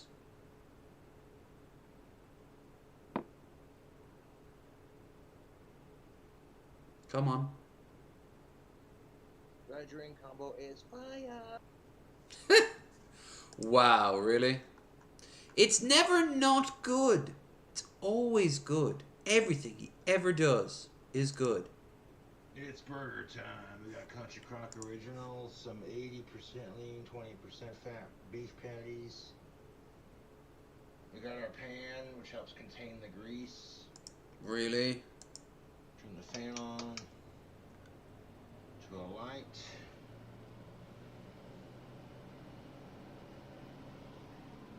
Is there 80-20 beef patties? We got 4 of them. We're gonna make a. I really wanted to see what your favorite son had planned. He was gonna have Cobes do like a proper cooking show where like the island would be cleared out and like they'd hold up the cameras and they'd do like lighting and sound rights and it would look like an actual cooking show. Instead, what did he do? Egg roll, bacon cheeseburger. Bees patty. Second attempt. Be a bit cleaner with it because the pan has been scrubbed to clean up all the grease. Not all of it, but enough. Fresh pan. We're only gonna do 1 patty, so it makes the burger easier to stack. Keep it in shots. As always, we're gonna no. use our seasoning from Mr. Alex Vignair. Vignair. Glass on Instagram. He was a glass blower, and he's awesome at it. Cool. I got the pan plugged in. Before we turn it on to a medium heat, we're gonna splash it with some goodies for our burger patty. And this burger patty grease will be used to cook our bacon grease, and that'll be used to cook our fried egg grease. Which will be used to cook grease. You caused all the fires, didn't you, Cobes? Admit it. You cast Cobes magic on grease. A whole lot, cause butter, because the Country Crock, because it's going to create a lot of grease anyways. Clink.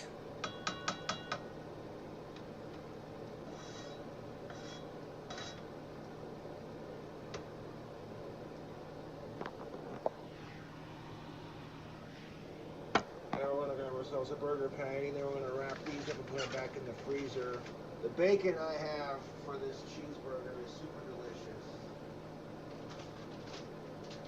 It is a Black Label Cherrywood thick cuts smoked bacon from the Hormel Company. It has got a resealable Ziploc pouch. Very handy for keeping your bacon fresh longer. I like that.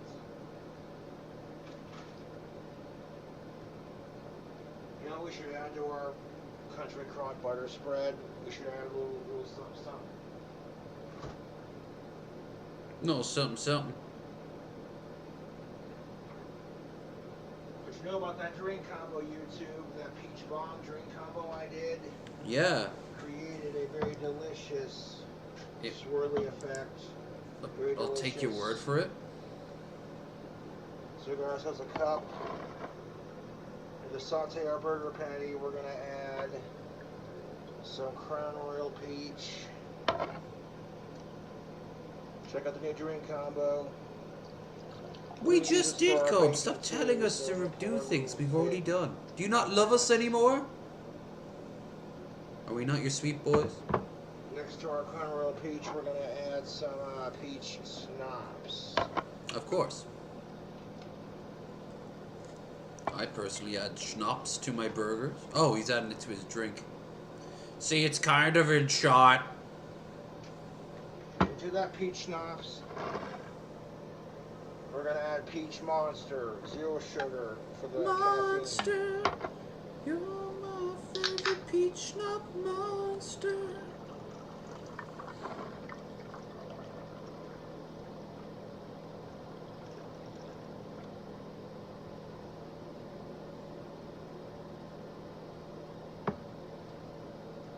That's plenty of drink combo for what we need it for.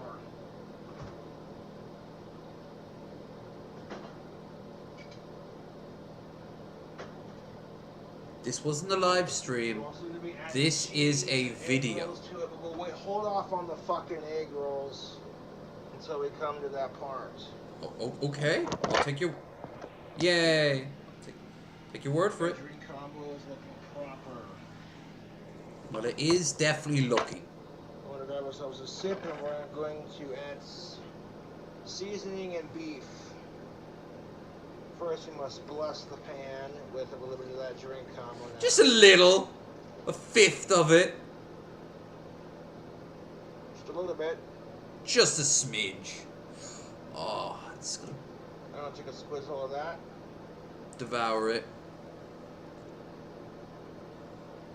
Empire, you're dirt, my friend.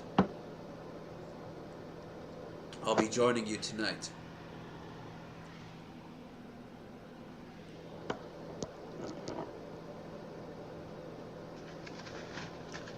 Some of the other ones aren't very long at all. Like, they're only like 2 minutes or whatever. I don't know why he just didn't just bunch them all together, you know? Oh, that require effort. Eventually they won't even have titles. They'll just be like the name of the file, like the date.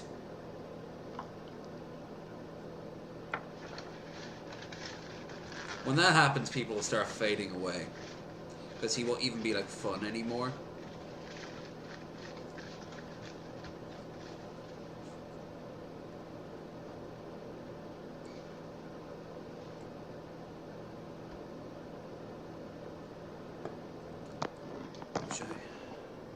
I would like a drink right now myself, but I mean, it's 2 o'clock in the morning.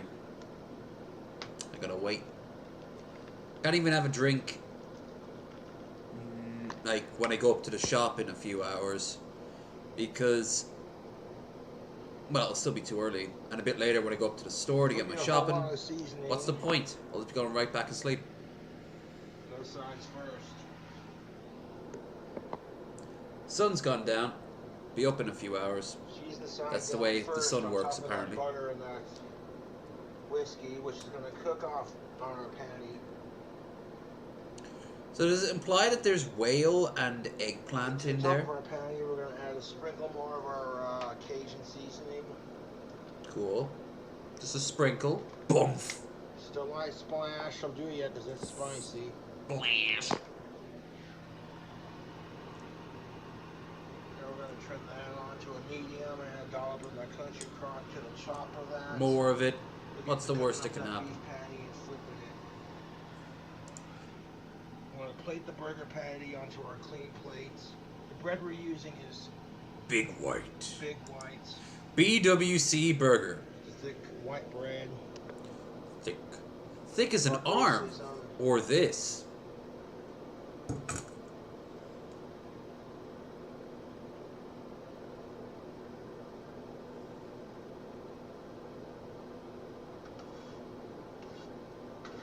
What did favorite son say? He doesn't do it in stages. He always just does it in one time. But I like using Country Crock Original to cook beef and bacon. It makes it extra delicious. Like all the flavors are just gonna vanish. Ben's pointed this out so many times. He just would lose all his flavors. This is gonna be one flavor. Sizzle and cook. That's a good look, YouTube. All that butter's gonna melt when we heat up that pan to a medium right there. Perfect. The fan turned on, and to contain the grease, we're going to put the lid on. Doesn't sound like it's on very high. You're going to want to periodically flip your burger patty, but we'll come back to that. Yeah.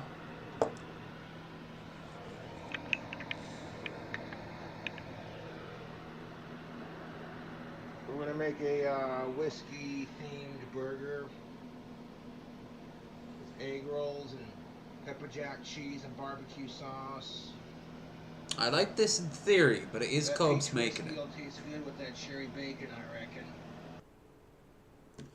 Well, let's reckon. Part 2. It's only 41 seconds. See what I mean? Like, this would have taken more effort to post it the way he has, you know? And he's not dumb enough to not know how to do this. I hope.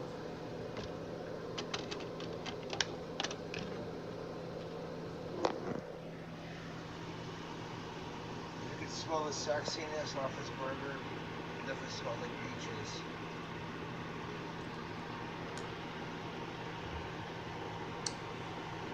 Get that flip action. Hell yeah, some uncooked meat in a bubbling cauldron of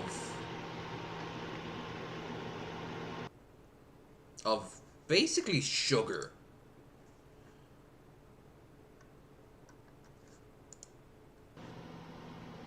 Time to make some bacon. Hell. The burger patty is properly cooked. After the burger patty got done cooking, we turned down the pan to cool off the grease from the burger patty because we're going to reuse it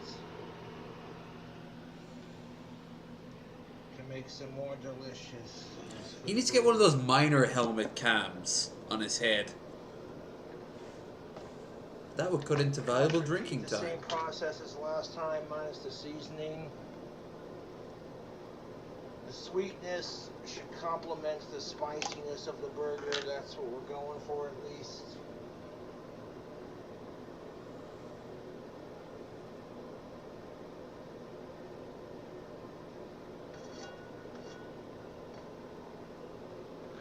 There's already enough grease in there. We're not going to need more for our bacon. A dab of that Country Crock Original.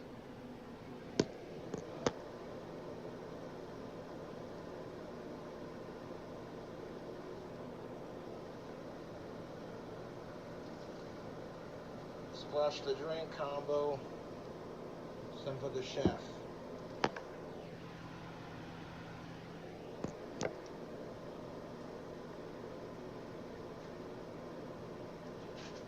Because what's a cheeseburger without some goddamn bacon? We got some Black Label Cherry Wood thick cut bacon. Oh. Yes, sir. Government is holding a public hearing on UFOs today, July 26th. They better fucking just say it, you know?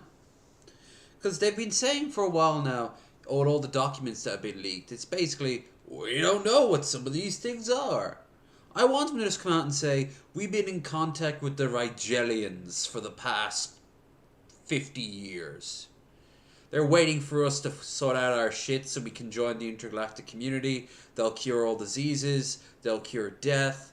We'll, I don't know.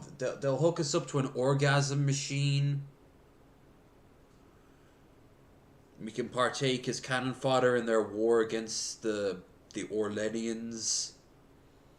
You know, all that good stuff. We'll get to wear giant silver suits and have robot butlers. Those of us who survived the war, of course. Two big old slices for our burger. That resealable top doing its thing. Keeping it in the freezer to keep it more fresh. These slices are nice and thick. Take your word for it. I can only see it from the side. Maybe put more product placement in front.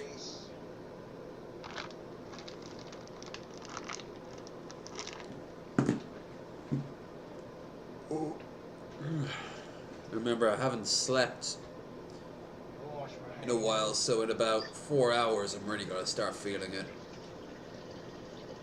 Plus, I did that run, and I am exhausted. Not tired exhausted, but like body exhausted. The body is indeed round.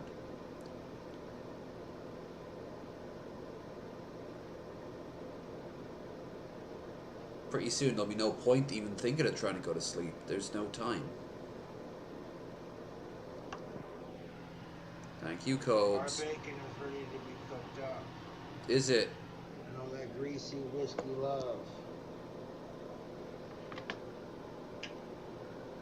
And now we're going to turn this back up to a medium. Smoke pan every day. Same temperature that we cooked our burger in. I turned it down to here to cool off the burger grease so we could flavor up our bacon extra special. The whiskey grease from cooking that beef patty is now going to flavor that bacon with a little bit extra of that. You see, he needs to show it every time. You know him. He always loves showing off everything each and every time. He's he's so like thorough in some ways, and in other ways he's like so not. It's surreal. What up, you two? There's only one Cobes. Other people do other things, but there's only one Cobes.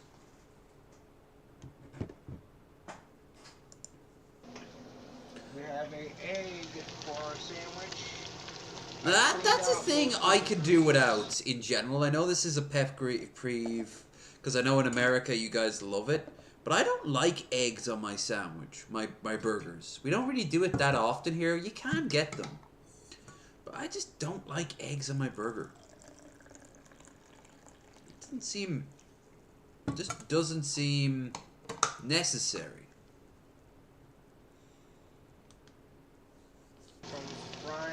Then again, I'm not a big fan of most eggs. I like them when they're omeletted or scrambled with some good toast. Sauce that we glazed it in. Very delicious. Very delicious. I turn the grease down before we crack our egg in here.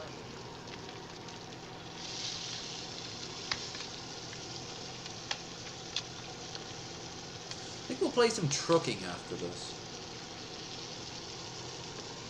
Put a splash of that Country Crock original. No, we'll spread it out. About like that much. Oh, his fingers! It looks like he's been sticking his thumb up his ass. Have it a nice medium heat. This egg is going to be for our cheeseburger. So we crack it in there. Be very delicate if you want to use the style of egg. Egg. Lightly scooch Ding dong. the egg as it cooks. And very slowly form it with your spatula like you're forming clay. The egg yolks break. You know, have your ghosts behind you, molding the egg. Time goes by, my darling. Who's the one who OD'd? Like, who's dead now? Like, they should show up and they should, like, fold the egg. Is it Homeboy Scotty? All the grease has been soaked into that egg, so we're going to have a little bit of grease to flavor our bread, toast it. But not too much like the last time I attempted this recipe. Which would just take out all the flavors. It's impressive that he's like acknowledging that he has like a limit. I would love to see the food that would be so bad for him.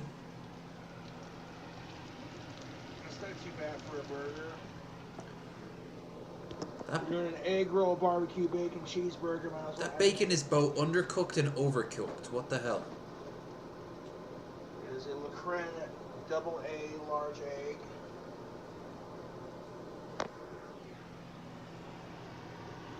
It's a double A battery. It's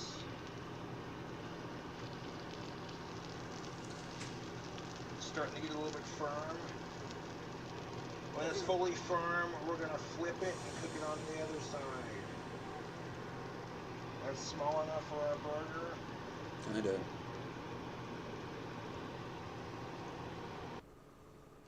Yeah, I haven't eaten that in hours. I still have 5 hours to go before I can even remotely think of going out and getting something to eat. That's why I'm ending at 7.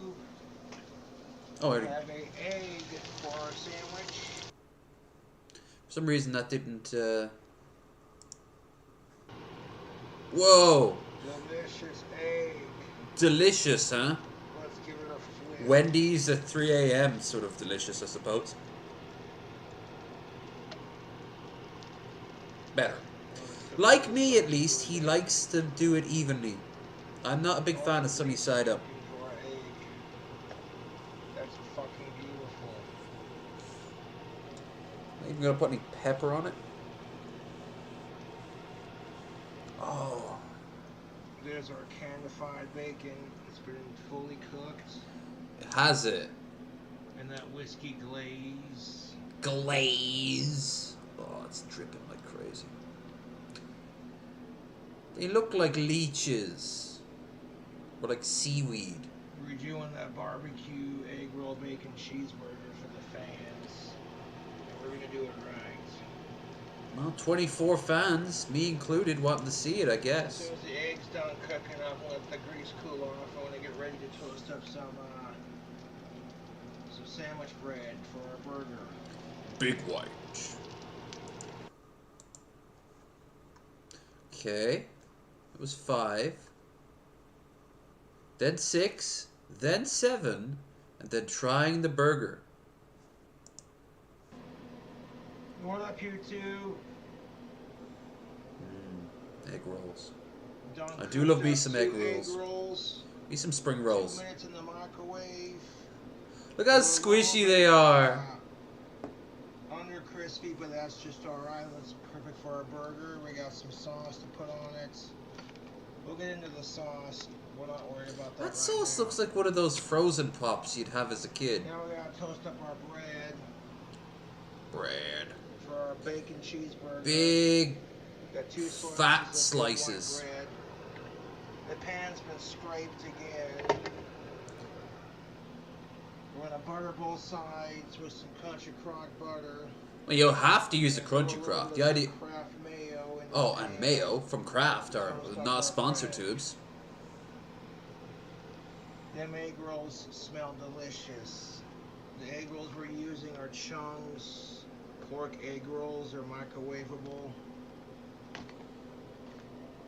Cobes eats very similar to how people in dystopian sort of cyberpunk futures eat. You know, like real imitation eggs. Can't believe it's not bread. You know, nutrient paste. What up, tubes? I'm making some nutrient paste number 5 over here. It just pops it into like the future microwave. Yeah, the triple X burrito from Cyberpunk. The monster. Now with 30% actual meat. I'd love to try some of the Cyberpunk foods. They probably, for the most part, taste like regular food.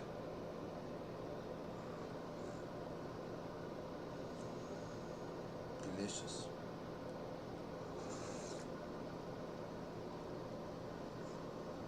You can get Soylent Green too.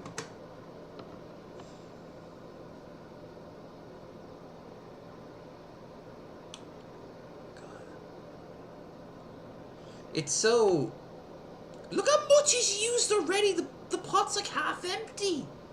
That's like a family pack. You'd have like, that would last for like 2 weeks. It would last way more with me. I could make something that big last 3-4 weeks.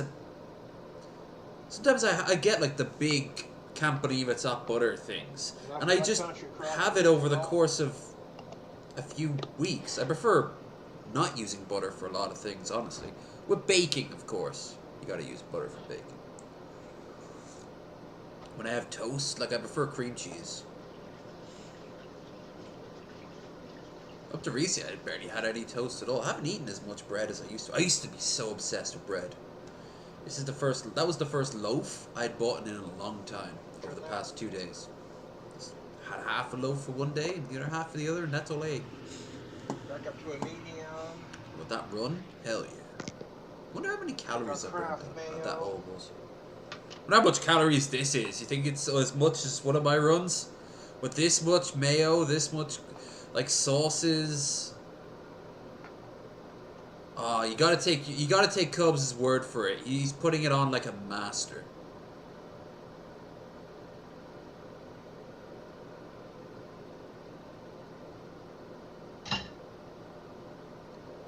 What a hoop tubes.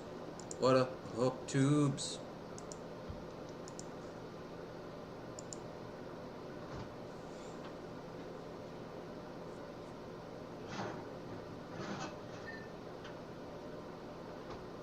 I've seen his kitchen. There are so many places.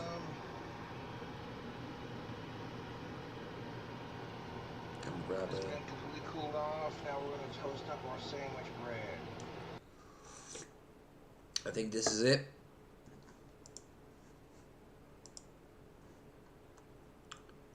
Part 7. The moment of truth. Well, Got our the bread toasted up. 20 odd minutes of truth. This side's a little bit done. A little bit done. That's not too bad. You know what? Credit where it's due. Like, I burnt my toast earlier today. The air fryer does a lot of things right. It does not do toast right, let me tell you. Oh, my bottom. I gotta always sit right, tubes. Seriously, the fact I've got sciatica proves that. Whee! We're going to start to assemble our bacon barbecue cheeseburger here. Now we got our bread toasted up. I wish I had butter, but I used it all. Begin piling our ingredients. Just a pile. 1 beef patty. On the base, without anything on the bread. Okay.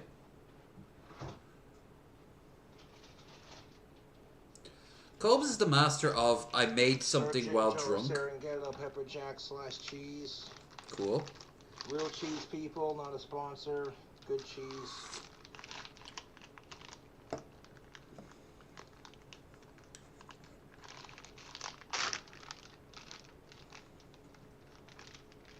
It is kind of hard to get a pepper jack out here. You can, but it's not very popular, which is a shame.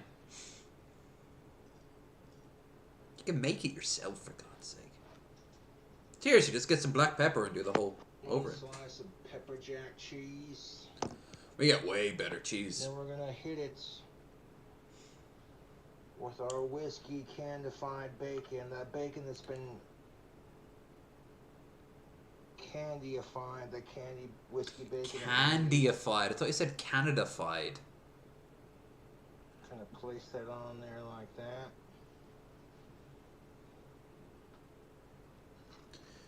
I don't think I'll play trucking for the rest for the night, but I might play something else. Because I want to. If I'm gonna do that, I'm probably gonna play it on tonight. Move these egg rolls out of the way for 1 second.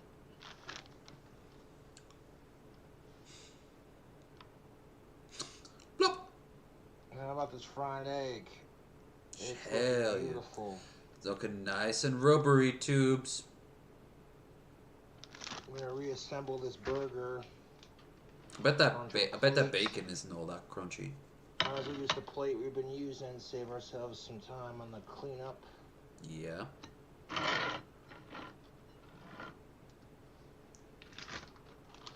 And we're gonna hit that second layer of bacon with another layer of that pepper jack. Lasagna that shit up.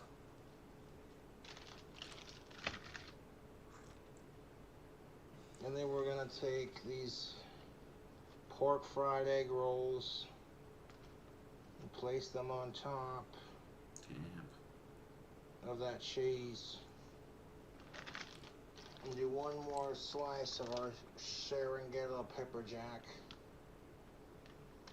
As he's getting drunker, it's getting harder for him to say the words. The egg rolls are just so pointless. He's already got egg. And he's got bacon. He wants the texture, maybe? This thing is going to be too big to fit into his mouth unless he crushes it. But you know he will, so it'll spray everywhere. Messy food. Delicious, but deadly. We're going to come in with some other cheese. This triple cheddar cheese from Le Crème, but we're not going to do that just yet. Multiple cheese. Hold on a second. Got our egg roll sauce. No Doritos. I am pondering myself what to get for my breakfast. This, what we have here. Get that cheese melted. I might just get some Doritos and some like wraps and a cup of a gas station coffee and drink the coffee while I'm walking back.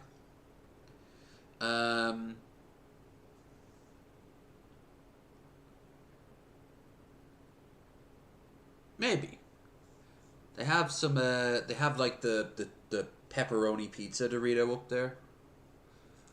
It's hardly the healthiest food. I mean, I could get like sausages and such. That would be delicious. I wouldn't even have to cook them if the deli was open. They open at 7, but the deli isn't really open till about 8. Once it's open, they've got a lot going on there.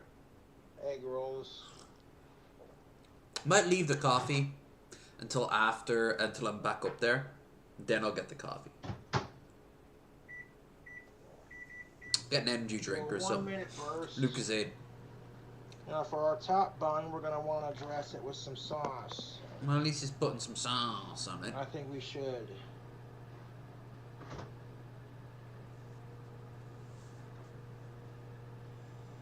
We're gonna add some barbecue sauce to the cheese after we melt it a second time, but for our top bun, we're gonna add some Dean's French onion with bacon dip.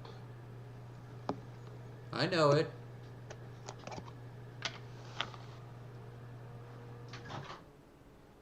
That's nice with pizza crust. Right there, like it's just right up onto the screen. Don't overmelt the cheese. The camera's not focusing right now. Do some of our French onion bacon dip. Do you think he watches these videos? And spread a little bit in our toast on top here. Just a little bit, just to get the whole tub and toss it on there.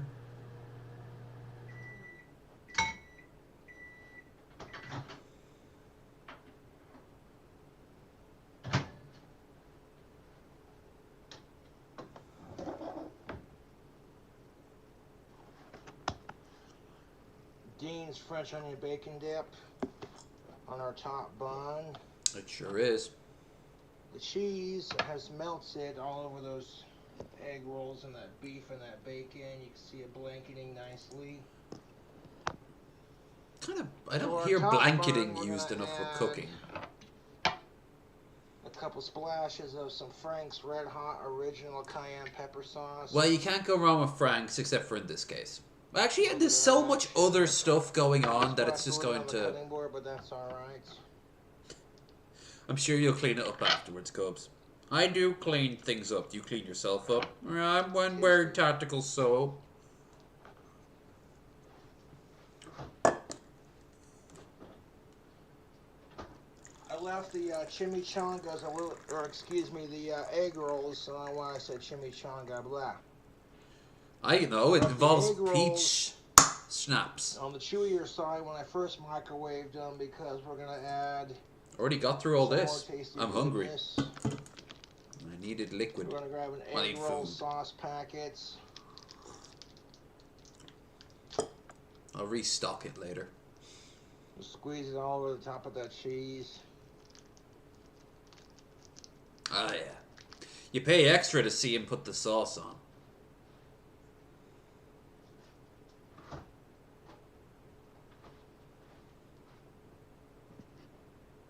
Oh, actually, before we think about gaming or whatever, I want to watch one of Babish's videos on. I'm thinking of watching The Bear, and there's a recipe in The Bear. Plus, on top of the burger, it makes it easier to stack.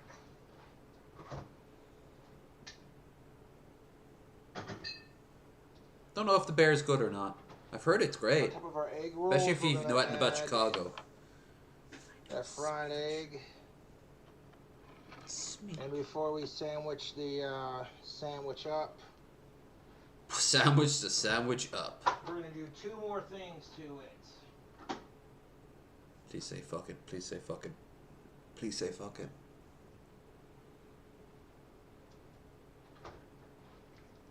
We're gonna grab some of that honey sweet barbecue from Kraft. I'm gonna do a little dollop on top of the fried egg. Dollop! Just Half like of one of these cups?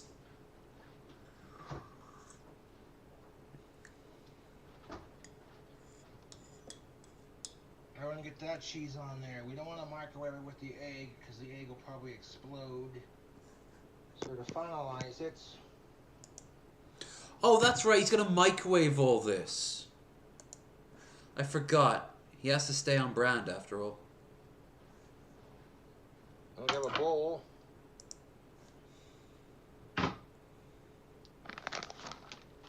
We're gonna grab our Luke Crane triple cheddar cheese.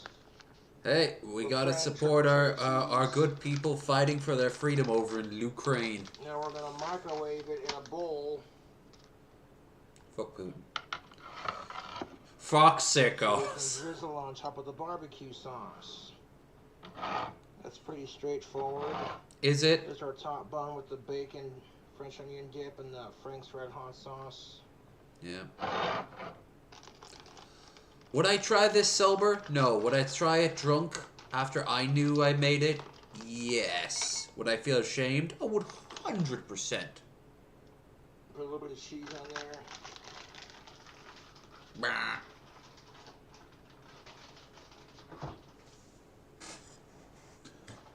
You don't want the egg to explode in the microwave. Plus, if you Then turn it don't on, microwave it. You have an oven. it's just gonna go all over the place. Get yourself one of those burners and like burn the. So it's melted, slightly melted. Then we're gonna drizzle it on top of the barbecue sauce.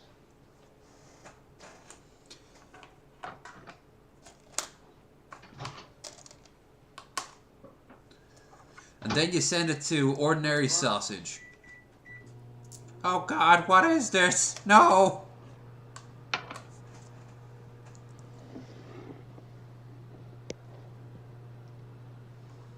This sandwich is looking a lot better than the last one I attempted. A little crispy. Show us the last one. I want to see. Fried egg. And the toast is a little overdone, but And there's a weird smell. It makes my eyes water. no idea how it's gonna taste, man. This is the barbecue pork egg roll bacon cheeseburger. This is the closest he gets to sex. That includes all the porn he watches. Out of a 1 minute burst, there was like 19 seconds left, and that cheese started to melt.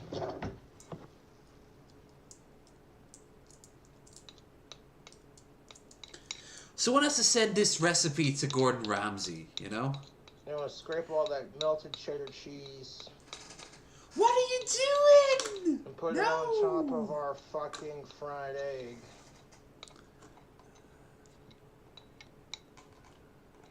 Just enough fried cheese to top our fried egg. Melted, whatever the fuck you want to call it. Gonna spread it around top of the egg. Got a $5 and change Side here. of the sandwich, that's I should cover alright. my breakfast. I mean, I got paid. But it's a bill week. Ugh. I got bills to pay. They're multiplying.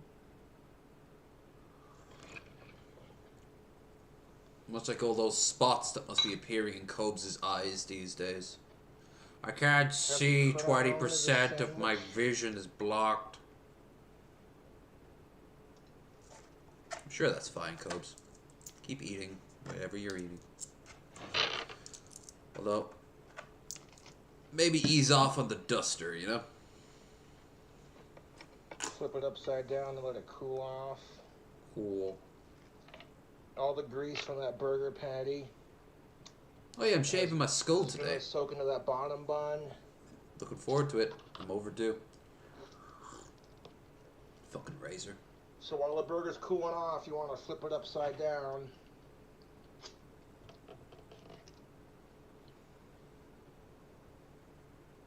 So the bottom bun doesn't get too soaked. Or have it on like a stand. Wash my hands. Well, the moment of truth is about to come up because he is about to try it. Now, I'm going to say it's going to taste great. Just tossing it out there. The reason why is because he's always great. He never goes, oh, this tastes like shit. Cheddar cheese to melt on top. I'll restock this tea one more time before we're done. That's 2 hours. This greasy mess of a burger. Or at least he acknowledges it. It's so greasy. Off and then went out to try it. It looks 1,000 times better than the one I attempted beforehand. He better cross-section that. Bit of a mess to make, but smells and looks good to me. I imagine it smells like grease, and I imagine it looks good to you. These are not positive things at the end of the night. Should we watch a night video to keep it going? Yes. I got nothing but time. Like, I'm only 2 hours in. Well, actually, it's about 2.5 hours in. King Cobra back at it. King Cobra. That burger I made, I have not tried it yet. I will review and try it when Oh, so it is a timestamp. Like, so it's... peckish. Oh, he's just going to leave it there. Honest review of it, I tweaked the recipe from when I originally made it. Okay. The egg was not completely burnt, just a very tiny, skinny edge around the edge. Crispy. The reason why the toast and the egg got like that is because they were in the fryer for too long, and because when I scraped out the grease in between cooking the toast and the egg and the bacon and what have you, I cooked the beef, I cooked the bacon in the same grease. It started off with a clean pan, I cooked the beef, that created its own grease, then I cooked the bacon, creating its own grease. And then soak up the majority of that grease after cleaning it out a bit, and leave just a little bit of that flavor in the pan. Okay. Before cooking the egg. I didn't fuck with pouring seasoning or alcohol in the egg, just fry it up. Like one of those old 50s movies that, like, they stop the plot to explain something in graphically minute detail. There's a film, like, a bunch of people on board, like, a military ship. And it's like, well, gentlemen, I've gathered all you here now that you've had your fantastic dinner of eggs, pork, ham, potatoes, assorted greens, vanilla chip ice cream, coffee, Coca-Cola. Like, what? Why? One up YouTube. Yeah, let's do it. I flipped the burger back right side up. It looks like some alien rock formation you see off in the distance after you've landed. Melted onto it. Onto a new world. We'll see this in the background in Starfield.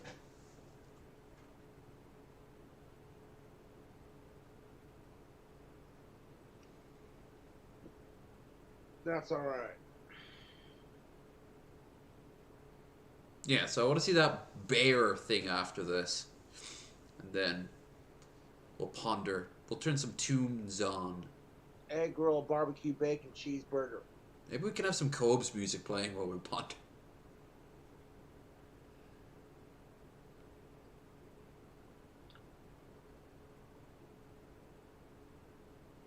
It's gonna say it tastes good. It's gonna say it tastes good. It's gonna say it tastes... It didn't even crunch. It's just soft. It's so greasy. It's just soft all the way down.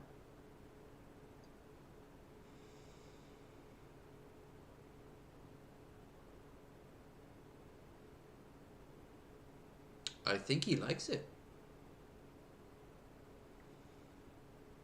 Any bugs this time around? Got any bugs?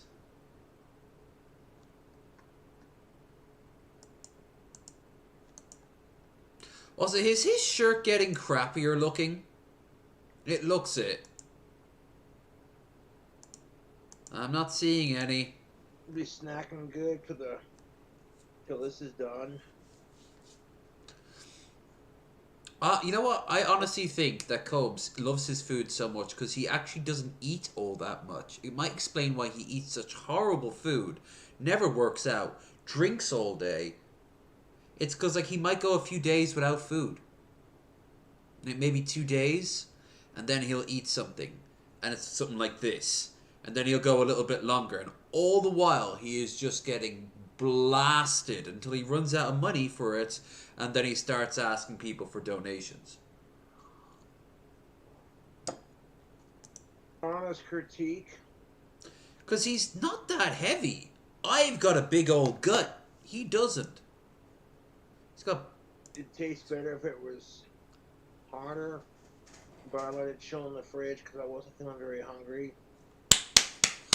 Critique! Flavor-wise, I put the burnt side of the bread on the inside of the sandwich. Because now the outside, see, looks a little bit prettier on camera. Yeah, prettiness is important to you.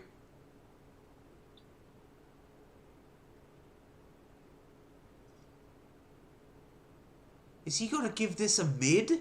That might be one of the first times he's ever done this. Are we witnessing history? Also, Coves will look at my hair and say I look fine.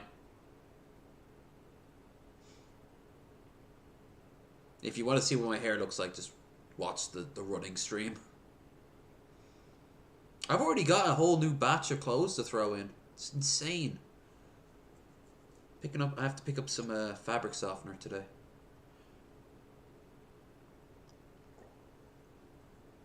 That's it for tea. I will wait a while. Burger. Burger.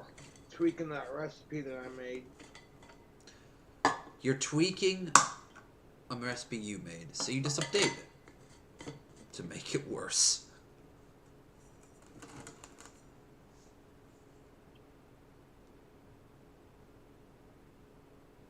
Yeah. Barbecue sauce. Barbecue. Stayed in my fingertips. Hell yeah.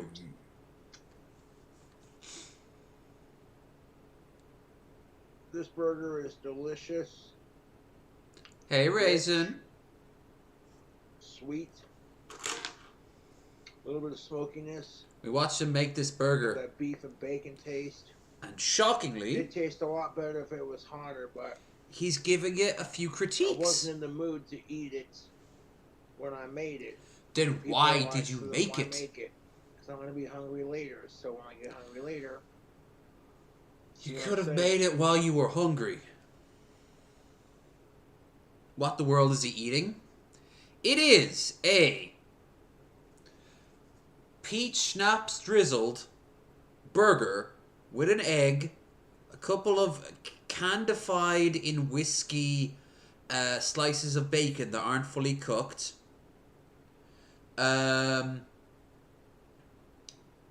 He put, I think, maybe 4 slices of cheese into it, including pepper jack. A lot of sauce, and 2 egg rolls that he microwaved. There's that cross section. Oh, and an egg. The flavor on it, it's good. Come on, say it. Just But enough heat on the sandwich. this is the closest he gets my sinuses. to The having back of my skull right here is starting to heat up just a little bit. I got a little sweat going. But little other than sweat. that, all the delicious flavor of this burger overpowers it. Oh, You know, overpowering, typical I'm Tango. sure would be a term. It's just this lump of grease that he's cobbled together. It's a bog Rito with a different name. That's because he's spending hours making stuff filled up, eating all the edges off, and sucking his my fingers night so he's video. full unable to eat. I critiqued my own cooking. He did. He did. Kinda. Even then. Also, he said critiqued. He didn't say critiqued. He said critiqued. This one tastes a lot better than the first one I made. Still, it's progress, and you gotta give him praise for progress. How you doing, Raisin?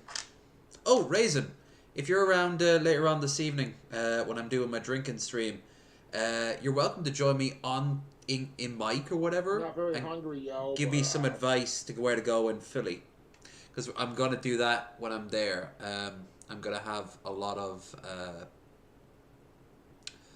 We're gonna do like a sort of to-do list in Philly.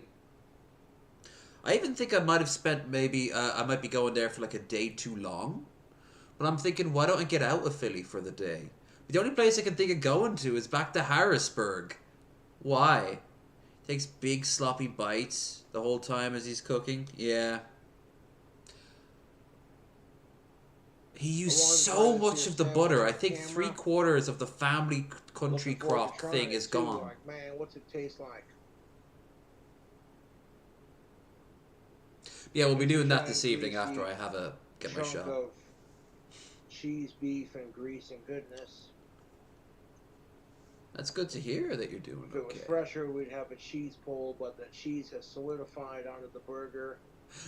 Only the best burgers solidify. It's become a crust. If I wanted a cheese pull, I would have eaten it sooner if I was hungry on top of it, but wasn't feeling too particularly hungry He's at the moment. almost embarrassed But I do about wanna this review burger. this We burger should for you spend all at least on one day camera up by and say Two it Guns.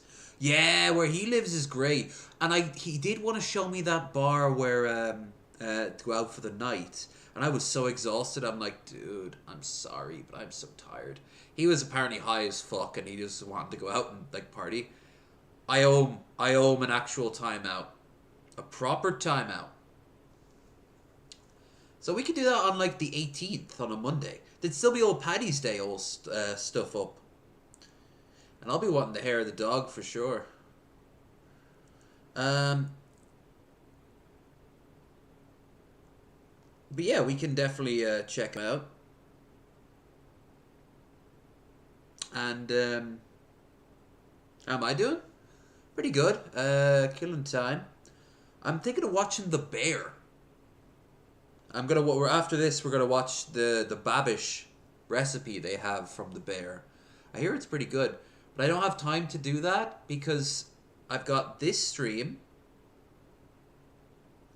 Let's see. I've got this stream until like 7. And then I've got to get me breakfast. And then I've got a little bit of time to kill. Then I've got to go up to the shop. Then I've got to go to get some sleep. And then when I'm awake, I've got to do the pre-show. And then I've got to do the drinking show, the pre-draw where I'm getting drunk. Then I get to join you guys where I finish off the rest of my alcohol, I'm sure. And we watch our movies and I eat my snacks. And then I sleep. Then I wake up and then it's time for the podcast. Oh, Ruby Jules apparently won't be joining us. As far as I'm aware, Ruby's in hospital right now. So, yeah. I'll have enough time when I wake up, in theory, to shave my scalp.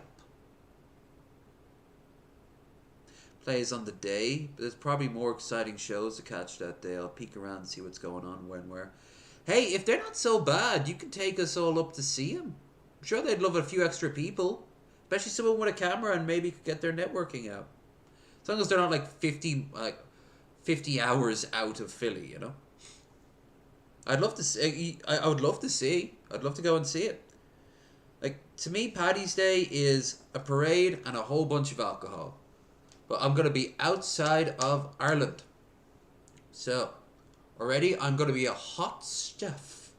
But then, combine it with the fact that I'm also hot stuff on Paddy's Day. The Irish Day of Irish Days. Yeah. Yeah. It's definitely delicious. And Ruby gonna be okay? I don't know. That's just what they said on DP when I was in the Discord there. You'd have to ask around. I don't know jack shit. They haven't responded to any of my messages. Just that Ruby said that they are currently not Ruby. Someone said Ruby's in hospital. So I guess they won't be joining us tomorrow at the very least, unless someone was talking out of their ass. I hope they're okay. I've had a couple bites of it, and I'm savoring the heat of it. Okay, Cobes. The sweetness and the heat. I think Cobes has hit his I think we've hit my Cobes limit. The Bear Babish. Savory cannoli, deep dish pizza, short ribs, potato chip omelet. So there's 4 dishes.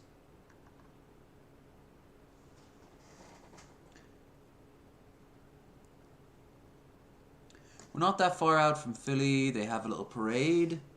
And I could probably find recording of them, old folks in their 70s, doing rebel shots and shanties. That sounds like fun. I mean, if you don't want me to be there, that's cool. But I mean, you said it yourself. Like you go out to cheer your dad on. But I'd be definitely down to seeing it. Just, I wouldn't want to be someone else's burden, you know? And I'd have a chance to be in an American city, like a proper American city on Paddy's Day. So I can get up to all sorts of fun. But, yeah. Let's go and have a look at one of these. I'm thinking the deep dish, because it's... Oh, I already watched that one. I don't remember watching that one. And that one. How about watch this? So, for the record, The Bear, the show I want to watch, is about, like, this chef. And already I'm fascinated with it, so... And it's a comedy, apparently. 18 episodes. So I might start watching it. Maybe Thursday I can start watching it? Ooh. Ooh. Ooh.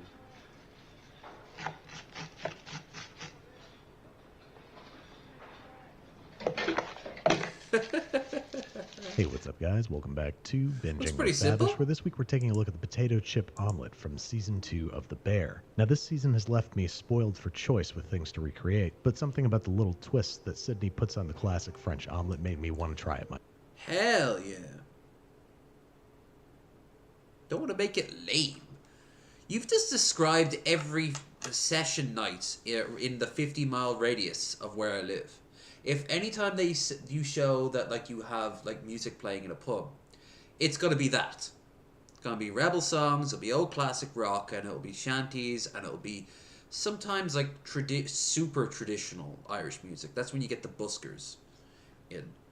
But no, you've just described the busking night. I'd love to see how Americans do a busking night. Myself. Now, I sincerely doubt that they're making their own chips at The Bear. Commercial chip manufacturers have all but perfected. I've been around drunk American guys for a long time. I know what to expect. Their idea of America probably peaked in Ireland. Probably peaked around about like 1995. Like, Ireland's changed a bit, but you know, I'll be sure to bring this hat. And I'll be sure to bring my Dunder Mifflin t-shirt. And when someone says, "So where are you from?" I'll be like, "Dublin." And there'll be a moment where they'll process it while drunk. And then they'll be like, "Wait, you're actually Irish? Holy shit." Yeah. I've had that in Dublin on Paddy's Day. What? Well, what is it? Is it like a gated community? No. It'll be great. It'll be a lot of fun. I'm looking forward to it. I'm looking forward to having a drink and several other drinks. Ideally cheap ones. Should be great. That both down the list. Absolutely. Early days yet, of course. I've just booked the accommodation. That's all I've done. I have a time set. I know the flight will be about $5.50, so about $5.75 with everything, and I know the money will be. I'll have to make sure that the money isn't touched unless there's a major emergency, which is usually bills. What it always boils down to, you know. Like this week, I have to pay rent. Next week, I have to pay rent. Or this week, I pay electricity, and the next 2 weeks, I have to pay rent. Either way, next 3 weeks, the bulk of my money, gone. I also have to pick up a new razor, a new shearer, so that's 20 quid. Bye. Have to pick up some food and some booze, and then whatever's left will probably be a little pile on my table, like this week. I have a grand total of 11 quid. It's why I do only one shop a week. Or at least I try to. It's why I tend to cook, try to do so little. Which is also why the diet works so great.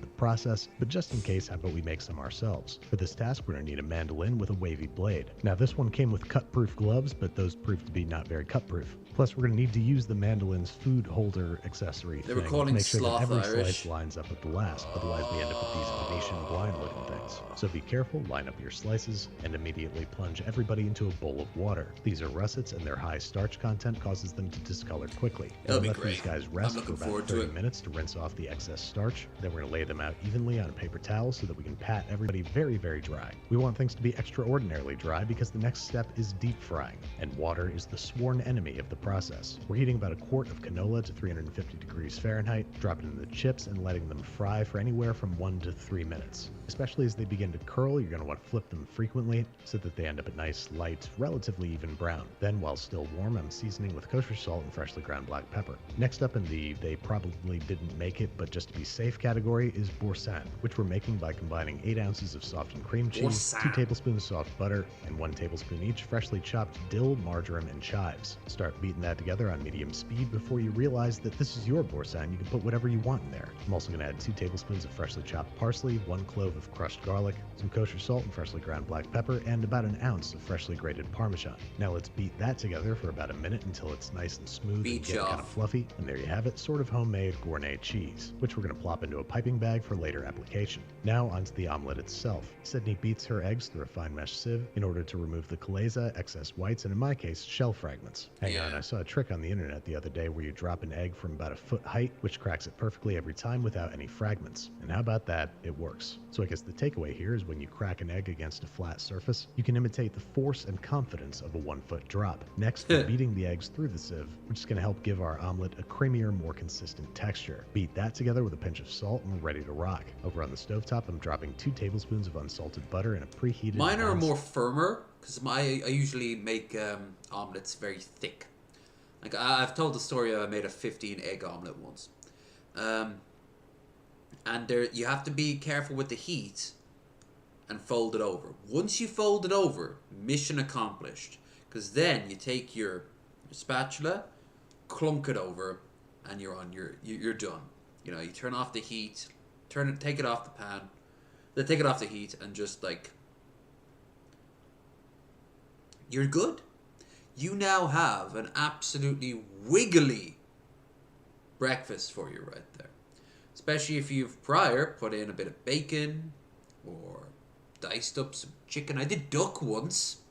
That was really nice. Oh, the duck was great. So greasy. So bad for you. I didn't care. It was filling. I might get eggs. I could get eggs. Nah. I don't want to cook. At 7 in the morning, I don't want to cook.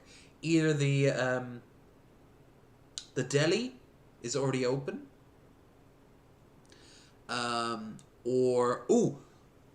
I made, if I remember right, I made a quail's egg once. A quail's egg omelette. And that was really nice. Take a few trips from the French. Well, when I start using pâté, then we're in trouble. But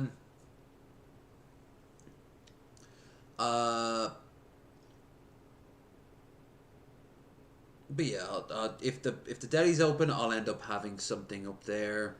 But it's probably, if it is open, everything is like just getting started. Because the place just opens at 7. It takes about an hour for everything to be ready. Once it is, it's a smorgasbord of choices. There's so much new stuff there almost every week. But I'm just going to pick something up randomly myself and pop back. Anyway, while he's doing this, I need to do my shopping. Skillet is Get my bigger than shopping the list standard ready. 8 I'll be inch, so really I've got tired by 5 the eggs time I rather won't than get my 3, shopping. which so. I'm agitating vigorously the minute they hit the pan. Cooking them over medium-low heat until they're mostly set but still very soft. Spread them out evenly, tilt the pan away from you, and sort of tap the handle, which is going to curl the omelet up the front of the pan. Then we're piping in a generous channel of our homemade cheese, gently folding the bottom side of the omelet up over the cheese, then folding the opposite side over that, sealing our omelet shut into a little eggy torpedo, which we're going to immediately convert onto our intended serving plate, do a little bit of reshaping there, especially if you're an amateur like I am. Then we're going to rub the whole omelet down with butter for shine, flavor, and to make stuff stick to it, namely some flaky finishing salt, some freshly chopped chives, and of course our crumbled, wavy black pepper potato chips, which I really, truly recommend you just buy. About the only reason you'd make these at home is if you have a cooking show. The omelet was accompanied by what looked like a glass of orange and pomegranate juice, and that's about all there is to it. Let's take a look at that cross section, and as you can see, the cheese makes a wonderfully melty accompaniment to the already melty interior of the omelet. So now let's see what it tastes like. And I gotta say, the Boursin is a huge French omelet upgrade. It makes things extra creamy and it's tangy and flavorful. It's awesome. And the chips are actually a really nice addition. They add crunch and salt and breakfasty potatoey flavor. And like most things from the Bear, this one's ending up in the Clean Plate Club. But it also got me thinking about other ways that potato chips could be integrated into eggs. And it reminded me of a Jose Andres recipe for a sort of faux tortilla española. I'm starting with 8 eggs, to which I'm going to add a quarter cup of our homemade cheese stuff, pinch of salt, twist of pepper, and beaten to abject smoothness. Now, tortilla española is kind of like a potato quiche, and in order to mimic its potatoey layers, now we're going to add 2 ounces of potato what drink chips, I'm going to get. stirring and pressing them down into the egg mixture before allowing them to soak for 10 minutes. Then over on the stovetop, we're heating 2 tablespoons of extra virgin olive oil in an 8-inch nonstick over medium heat until shimmering. Adding the chippy eggs or the eggy chips, reducing the heat to medium-low, and I'm going to sort of stir this thing for about the first 2 minutes of its cooking. I want some nice big old fluffy curds to form in the custard before I let this thing sit over medium-low heat, relatively undisturbed for 3 to 5 minutes, shaking occasionally and cooking until the edges are set and are starting to climb up out of the pan. Then this guy gets very carefully inverted onto a plate and gingerly shuffled back into the frying pan to finish cooking, using the spatula to lift and push so that it doesn't tear in half. Look how wiggly it is. Let this thing cook over low heat for 1 to 3 minutes until it feels set, fluffy, and even a little jiggly when jiggled. Yeah, that's how I make mine when I do them right. Plate, center it up if you did it sloppy. Maybe pipe some of that Not nice that herby tall, cheese on except top for and garnish the with fresh 15 chives. egg And one, what but we you got had here to is make not it quite a tortilla very tall omelet, or very not quite a wide. potato chip omelet, but a I made distillation one of the of the wok two ones that and it is turned good for out in a serving shape like crowd that. of 2 very drunk people. It is definitely not as good as the potato chip omelet, but it is significantly easier. And in the end, isn't that why anybody does anything? That said, I'm ready for the trickier stuff, so shout out in the comments what foods you want to see me recreate from The Bear. Alright. Fuck it. I'm not ready. I haven't decided on the game yet, so let's do the deep crust pizza. But I could. At 3. That's 7 minutes from now. I'll send you a few things. They'll have some tricks so it comes out soft and moist, but still have structure. You know, I could read that however I want. I'm going to read, you're going to send me some really racy stuff. But you know what? I'm also okay if you just send me some stuff about eggs and I suppose butter. Garlic butter. Ooh, don't forget, like, weave in the garlic butter instead of regular butter. It saves you time. You know, pre-made garlic butter, you get this tiny little pot up in Tesco's for like €1 something. It's great, but I mean, all you have to do is just take the garlic granules and interwove it into some like half melted butter. And I've told the story. I was told I could be a short order cook for one dish, and that is omelets. I can mass produce those bastards by the truckload, so long as I keep doing it. When I forget how to do it, then, well, God, I'm hungry. Like I said, I had a few slices of cheese on toast, and that was about it. That was hours ago. That was about an hour before I did my run. It's 3 a.m. now. I did my run at 7. So I almost haven't eaten it in 12 hours. That's why I had all that tea. But I also took a massive glass of milk earlier. Oh. I gotta ponder what game we can play. I don't want to play trucking, because if I'm gonna play trucking, it should be this evening when I'm drunk. That's when it's fun. We have the new DLC for Texas. Thanks, guys, for that. You bought me that. Appreciate it. And once again, big shout out to Bill Portley for getting me onto Blue Skies. He sent me a code. Very cool of him. Very cool. Assuming it works. I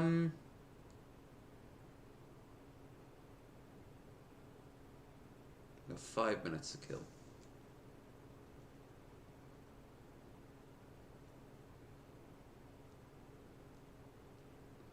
Let's see. If it can't be trucking. Skyrim? Nah, a lot of the mods aren't working right now. Final Fantasy games? No. Warcraft? Yes. We shall play Warcraft after this.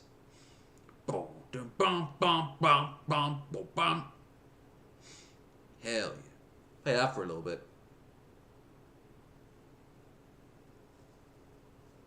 Mill through it. I do need to pee. Should I or shouldn't I get up? Of course I should get up. I will be right back. After these messages, we'll be right back. I think I'll... Nah, I was thinking of bringing the weights in, and every time someone donates, I'd already owe someone one. I'd owe Troy that, but I don't know.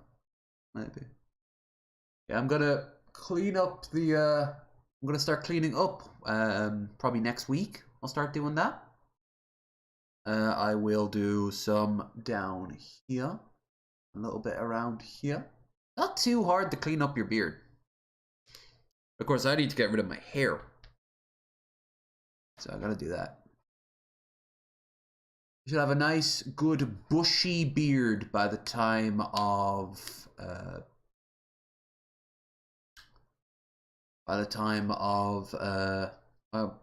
my birthday, January. Which, considering Paddy's Day, I had taken, how long has it? No, it's been March, April, May, June, July. 6 months. For about 6 months, I was baby-faced. My penance is over.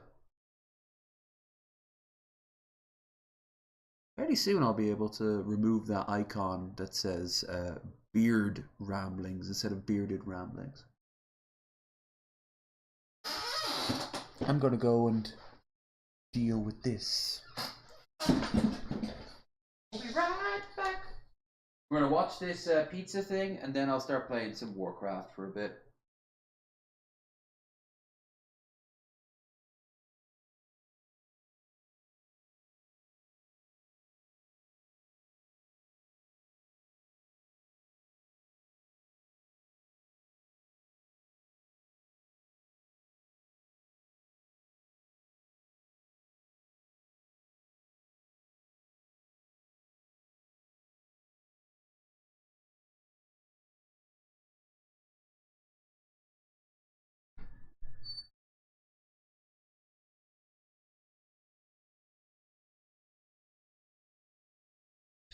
If you guys got anything else you wanted me to watch, throw it my way. It doesn't have to be food.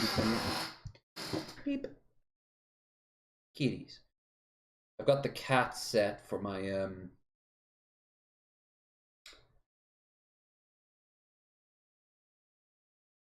phone.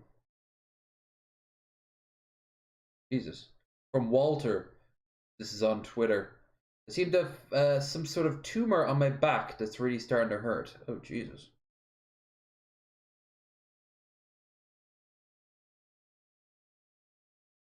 Hey, he's gonna look into it.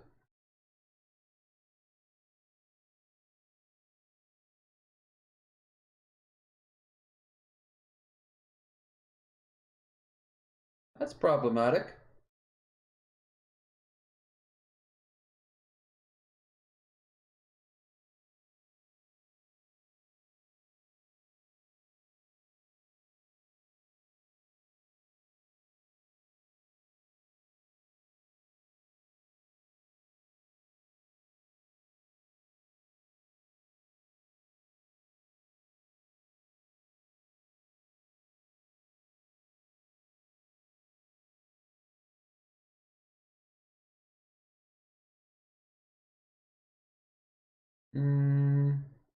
Okay. That killed some time. Yay.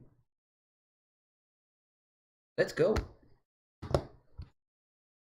Green screen. Does it work? Does it work? Does it work? I live with myself. If I let this beautiful family leave Chicago without sampling one of my personal favorite dishes. Pequod's deep dish. No. I will go for the hour, and then I'll have done 4, and then for 3 hours we'll game and do other things.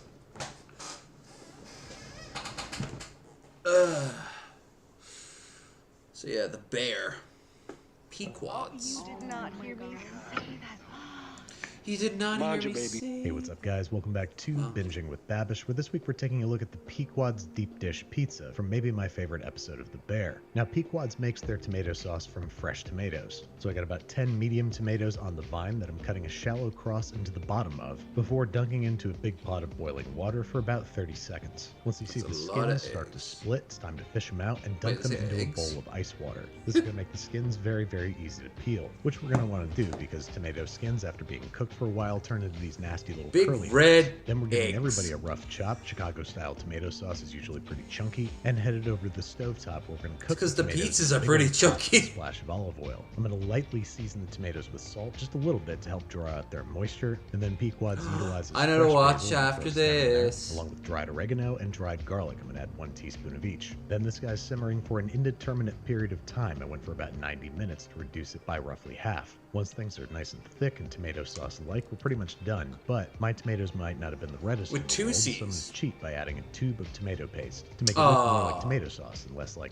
carrot sauce. This is also going to help deepen the flavor. Set that aside because now it's time to talk pans. Pequod's uses what look like aluminum pans, heavily seasoned with layer after layer of burnt-on cheese and oil, giving it non-stick properties and better browning capability. So we're going to imitate that by seasoning our pan the same way we would cast iron. Coat it all over with a thin layer of vegetable oil and place it upside down in a 450-degree Fahrenheit oven for 1 hour. This is going to make a tacky layer of caramelized oil on the outside of the pan. While it's still warm, hit it with another layer of oil and back into the oven for an hour, repeating as necessary. I went for 4 coats, which gave my pan a well-defined patina. Definitely not as jet black as the ones used at the restaurant, but hopefully it will do the trick. Next up, the dough. We're starting with 350 grams of all-purpose flour, combining it in the bowl of a stand mixer with 1.5 teaspoons each, sugar and kosher salt, 7.5 grams of active dry yeast, and then Pequod's uses barley malt flour. I've got 35 grams here, adding that to the party, whisking until homogeneous, and then adding the wet stuff, 225 ml of room temperature water and 60 ml of vegetable oil. Affix dough hooks and gently mix for 2 minutes until no dry patches remain and the dough is clearing the side of the bowl. Then we're gonna, oh my god, I almost forgot. Pequod's puts ground pepper directly into their dough. I'm adding about 3.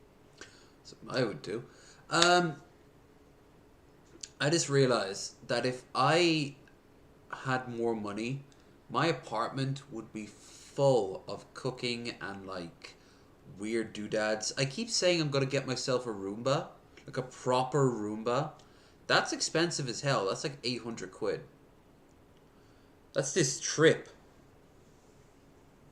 And I'd have a Roomba just going up and down. Why? If I want to hoover something, we have 3 hoovers.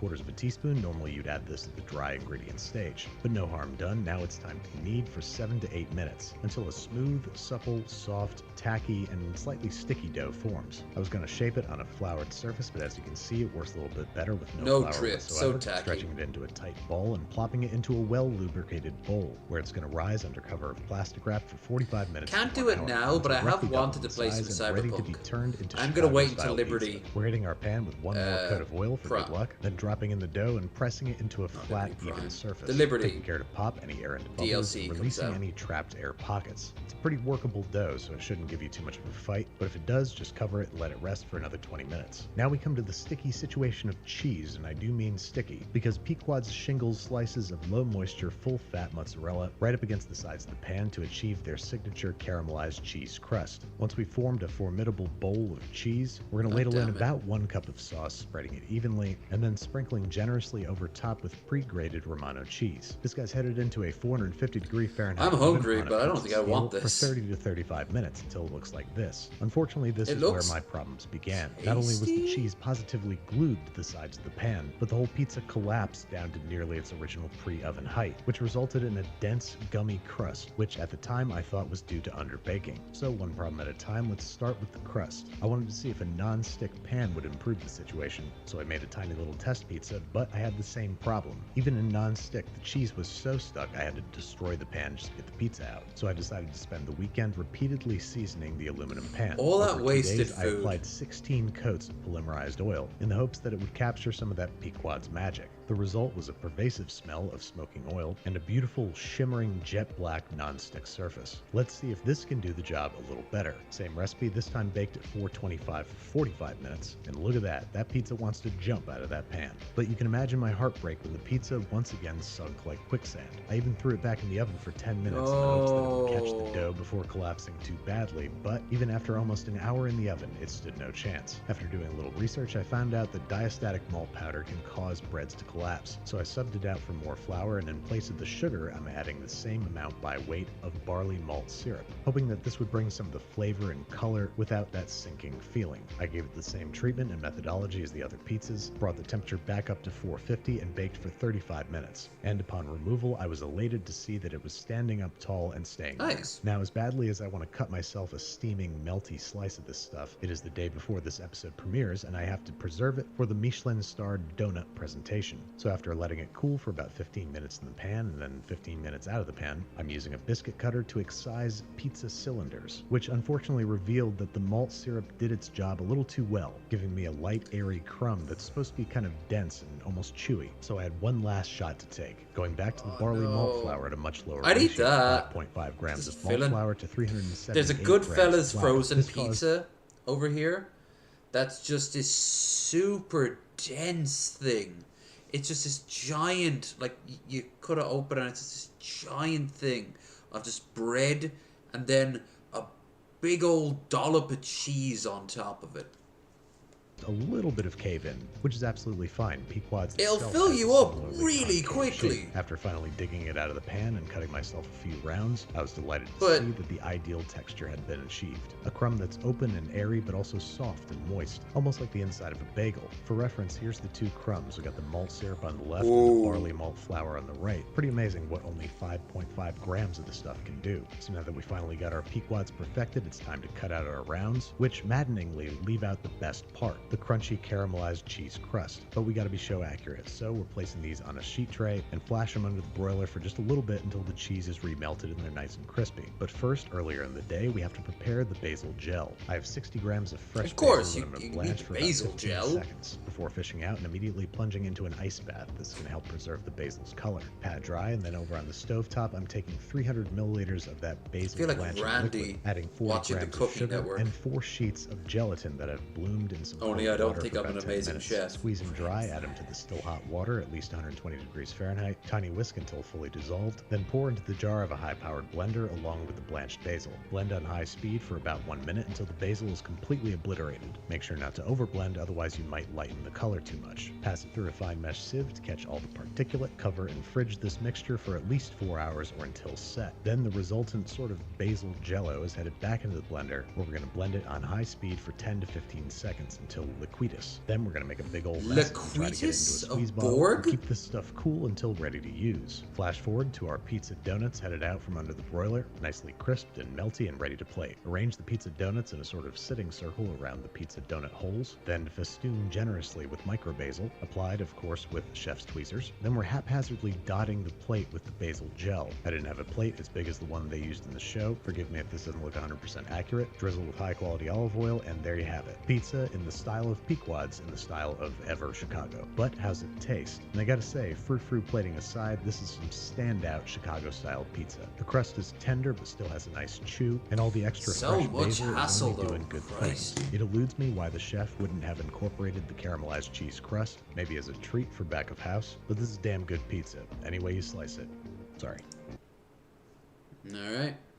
Good for him. It's good that he's enjoying himself. Papa John's new garlic epic stuff, Krutz pizza. No more food, I'm hungry enough as it is.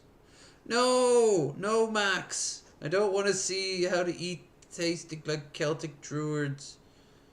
Zombie Joe, Cobes, quick. Dude, did you hear about the farting zombie? Talk about the dearly defarted. Thank you, Cobes. I was worried, and you made me unworried. This is good. Now, I was like, ooh, I know what we can watch, but I didn't actually think. Oh, yes!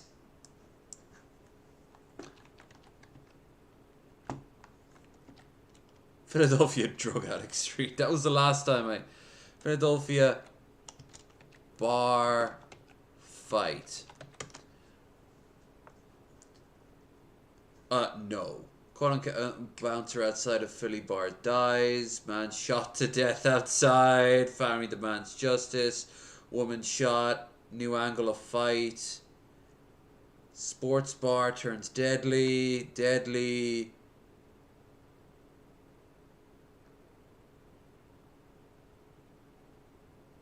No. Okay, I didn't think that there'd be an actual, like, major story around this.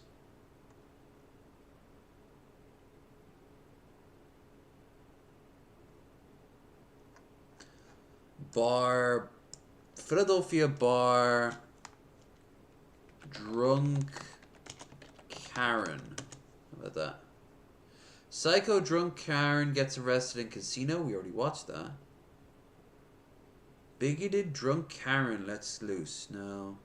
Drunk Karen gets kicked out of bar.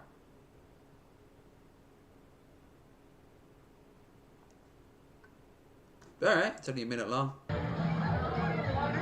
Woo! Look at her just run right back in. This is Detroit. It doesn't count.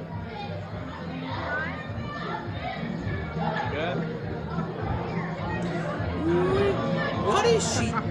What was her game plan? You know, she just rushed back in. I feel bad, but... Are they... Do they have... Are they playing Scrabble? Well, you can feel bad all you want, but I mean, like, they're literally doing their job, lady. Like...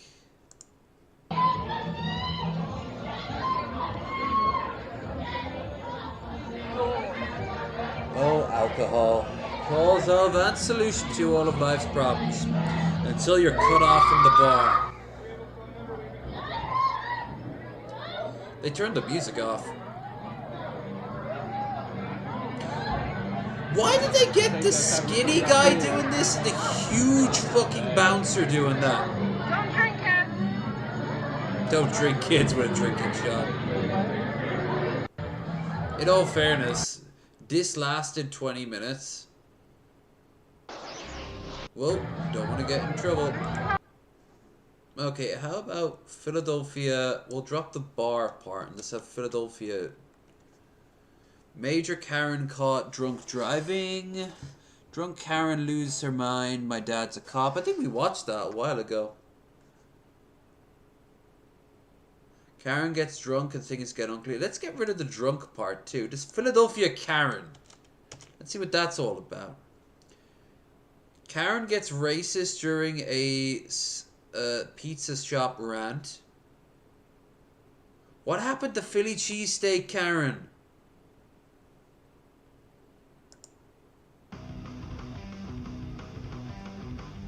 Yes. I remember this girl. She made the rounds about a little over 3 weeks ago now, when she had an absolute fit on this guy who's just working at the sandwich shop that he owns with his dad.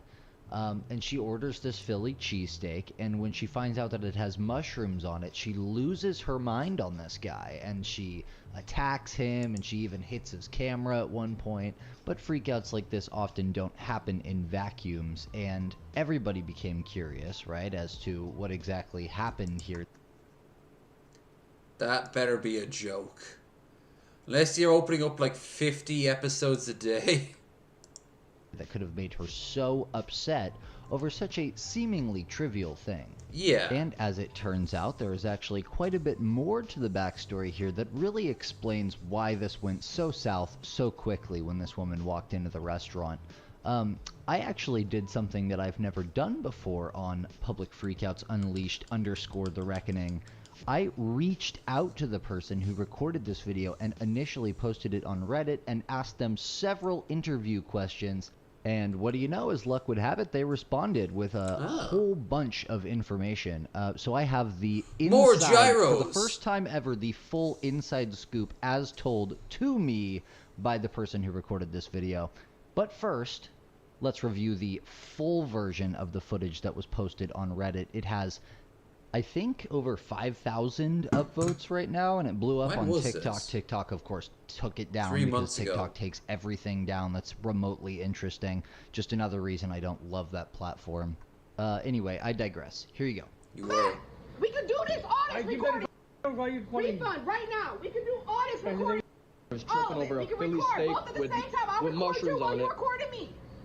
Oh my god! Going this crazy over mushrooms. This Somebody said no mushrooms. Ugly ass. No mushrooms. Non-American ass. Okay, we're off to a good start. Hairline. What are you talking about? You look 50 and you probably 20 something 30. You look 50, but you're probably 20, 30 something. Maybe she's terrified. Maybe she had a bad trip once with mushrooms, and now they just always remind her of reminds her of the trip, and she gets really defensive about it. You gotta get your girl. You gotta get your girl. Yeah, I'm recording my safety. Exactly what I'm doing. That's exactly what I'm doing it for. Exactly what I'm doing it for. Cobes just uploaded a food review. We're not watching it. We can watch it tonight. Yeah, okay. Yeah, okay. You call me heated. You think I'm gonna sit there and say you? That's true. Call me a bitch. That's true. You think I'm not gonna call you a bitch? I have self-respect for myself, alright? Alright, cool. Don't come at me. Don't come at people yelling at them like that. Call them shit. It's not expect to be called a bitch, alright? You call me Don't act like a bitch. People will call you a bitch. Simple as that. Truth. Take your Philly. Take your Philly and get out. Take your Philly and leave. Yeah. Embarrassing yourself out here. Look at you. You're embarrassing yourself. I'll post it everywhere. I'll post it everywhere. Post it everywhere. Everywhere. Great behavior. You're great. You're great. See you on social media, okay? Yeah. Take care. Trashy behavior. You'll notice that after all this, she herself knocked the new sandwich onto the ground, and they left without I threw it on the sandwiches. ground! So, obviously, conducting yourself this way in public is in and of itself a cardinal sin, especially to viewers of this channel, but if this truly was just because a reaction simply to the fact that they had accidentally put mushrooms on the sandwich that she was picking up, that would be a whole new level of crazy. Not in these parts. Sure enough, it turns out that actually there was a whole backdrop battle between this guy and his shop and this woman, and kind of her girlfriend. The first question that I asked when I reached out to, his name is, I'm sorry if I butcher this, man, Nabil, Nabil. So he and his father work together at this small business. It's a local place. They're not like a chain or anything like that. So everything that happens to them like this, every refund that they have to give, every customer that destroys something, it makes a big impact. It's not like they can just send it up to corporate and have it reimbursed.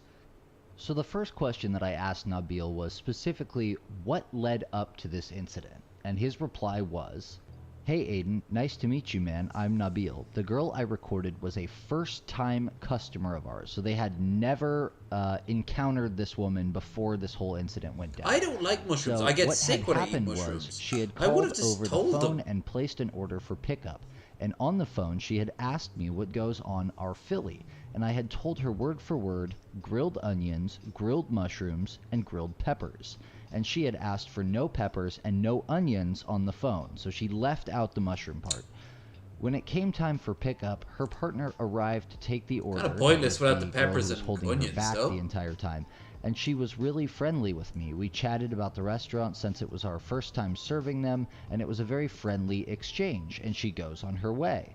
So the girlfriend, perfectly nice, cordial customer. They had a great interaction.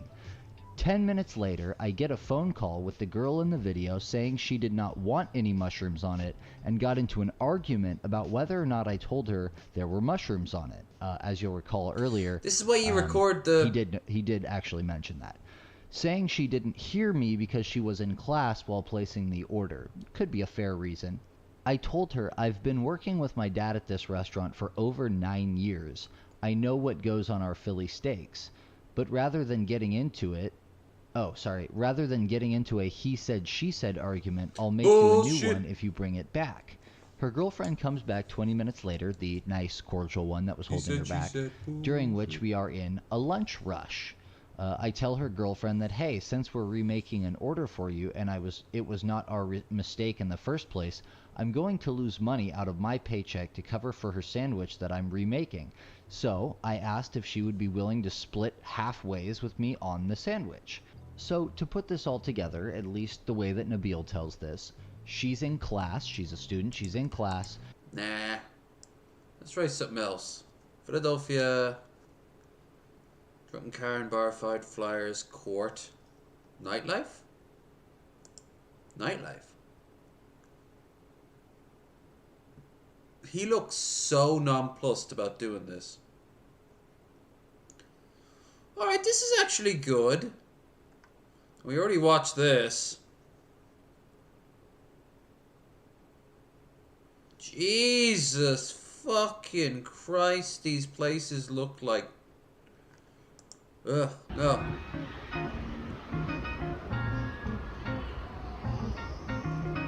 I shall mute. Cause I have no idea if this will, if that is copyrighted or not. So, Philly... The buildings always look a little different in Philly, I've always noticed. Not individually, but just like...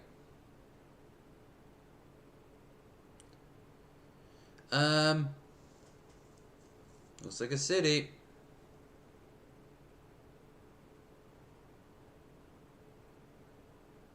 Does he go into a bar or?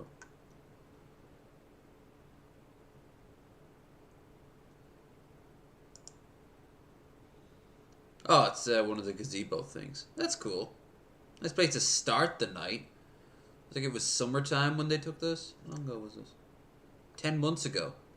Yeah, it would be. The weather looks good. Raisin, you here? Do you know exactly where this is? Yeah, standard city, busy city where people are out and about going from place to place.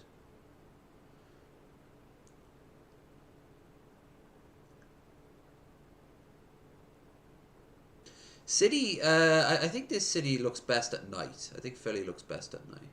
Daytime, it looks run down. I think it's a stone they use for a lot of the buildings. But at night, it's all like... Well, it's just all lit up. It's not neon like New York, well, Times Square. And it's not like... classy like London is. Though London is so busy all the time.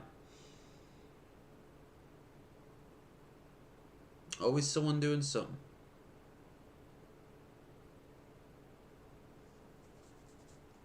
How about Philadelphia bar crawl?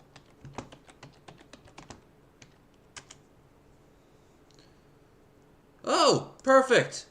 This was this year. I'm gonna mute that. Okay, standard stuff. Yeah. Is this an ad? It is. Never mind. Aaron Express, biggest bar crawl.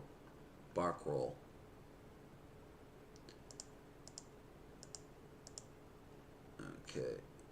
Kavanagh's 2017. Yeah, it's a bottle of Jameson's. A lot of those things are just like really overpriced. Bud Light. All right. First thing, let's see how many of these I recognize on tap. Pipeline Porter, yep. The Fish, yeah. Remember when that had a cow on it? Is that Founders over there? Yeah, that looks like Founders. This one. Yellow. Don't know what that is.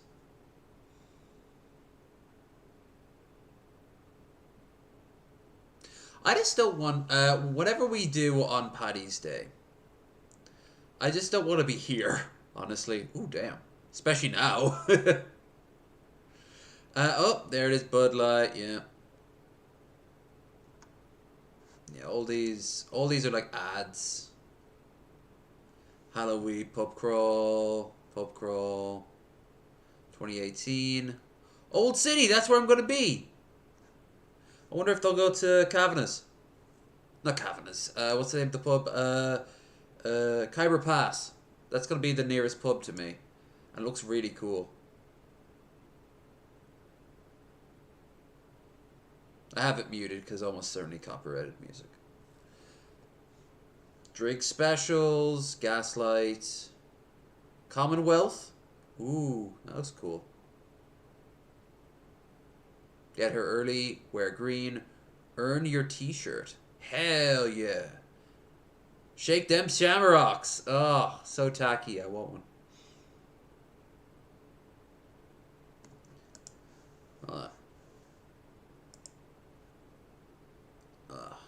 Now I want to drink and food. 9 hours before I can combine both.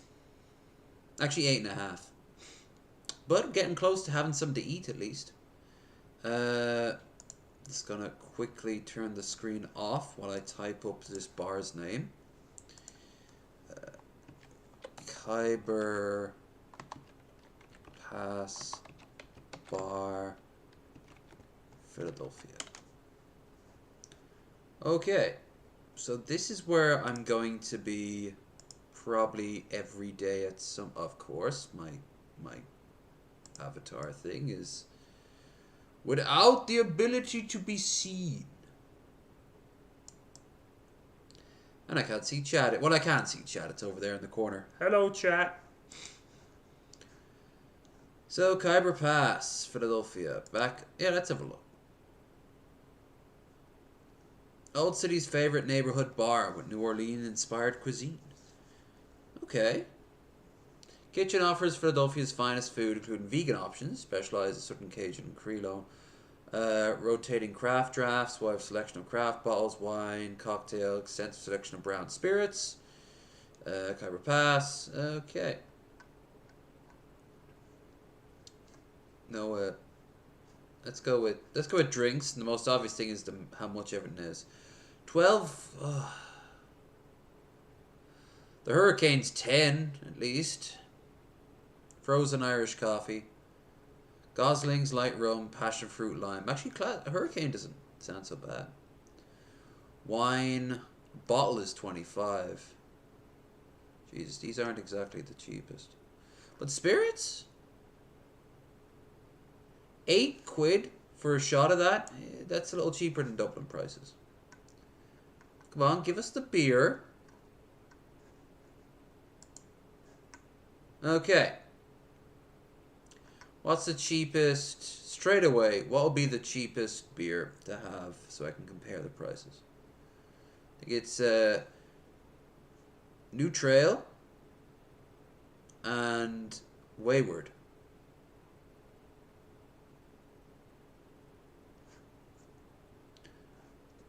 New Trail Belgian Triple. So 6 quid. I think I know the name of the brewery.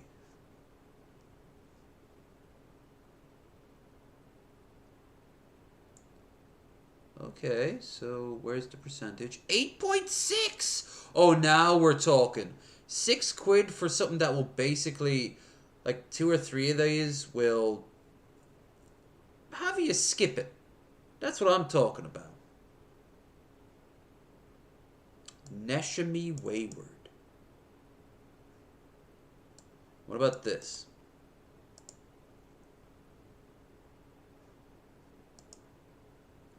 Neshami Creek Brewery. I have no idea about this one. Are you over 21 years of age? Yes. Piss off. Show me the beer. Didn't even ask for any proof.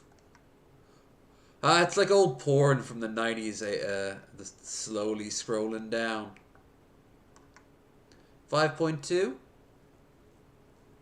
That's not bad. This will be my sipping beer. And the other one, this one will be my I'm going to get drunk before leaving here beer.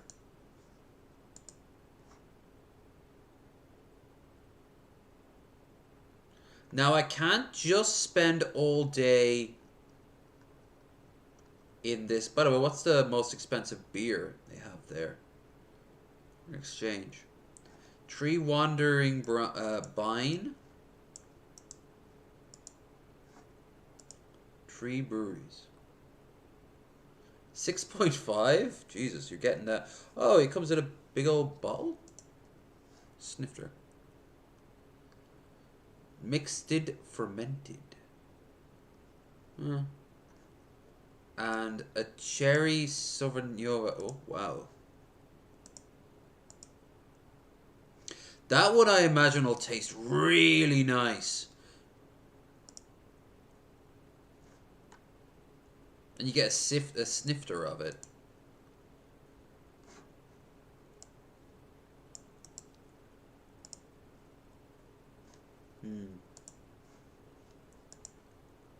Some Oktoberfest beer.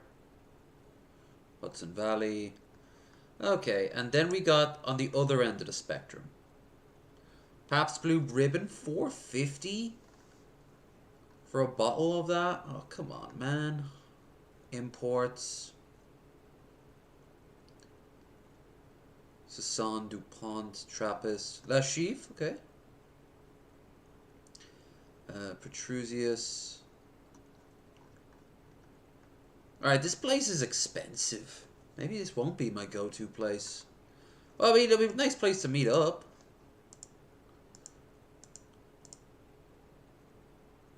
I got 20 odd minutes to kill before we boot up a Vidya game. So maybe what I'll do is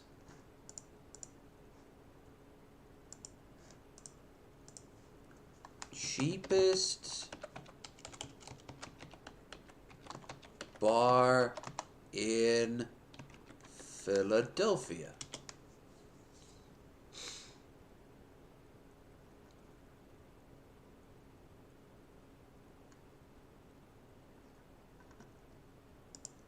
$15. Okay. Aha. See? Do you see? I see. And you see me. I'm up here now. Yeah. 15 places for cheap drinks in Philadelphia. Bob's and Barbara's Cocktail Lounge. Cheap beer and shot special. Kung Fu Necktie. Bottle Beer East. Dirty Frank's. The Druids Keep. Hell yeah. Bar.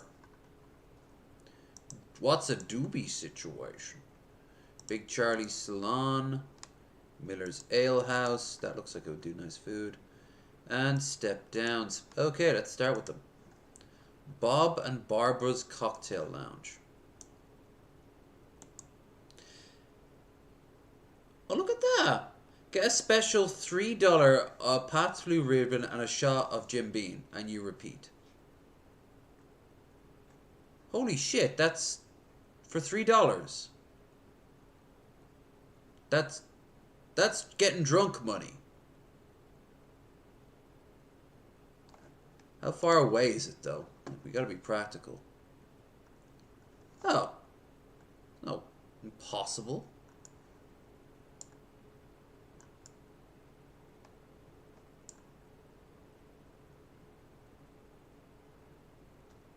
So many museums.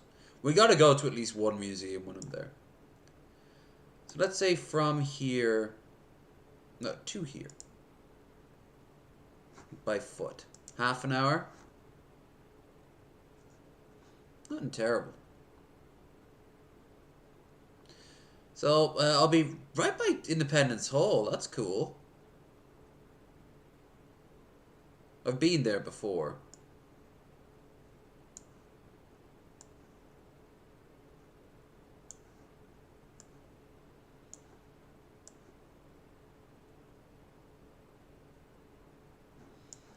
Let's see along the way. Wow. Not that much going on along the way. Are these houses? I'm actually going to be going through by people's homes. Do you actually kind of not? Doesn't look like a terrible. Alright, I wouldn't want to go down somewhere like that during nighttime. Yeah, it looks like Philly.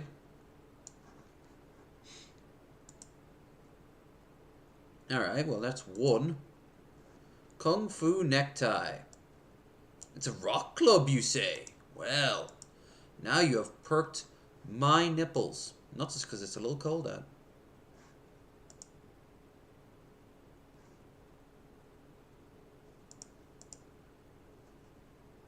Damn, the music's been playing on mute the whole time.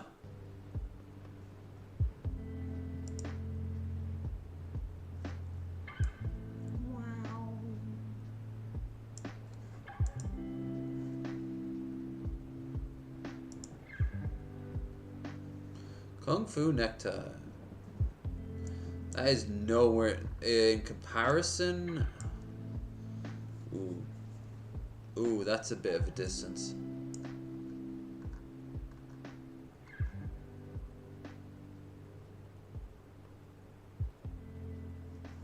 Still, looks like it could be nice.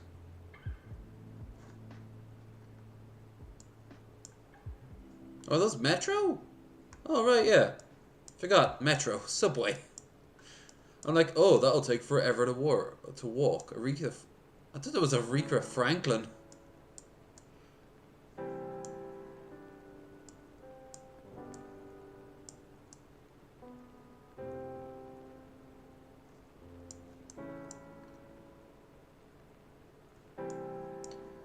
Yeah, I'm right by 2nd Street.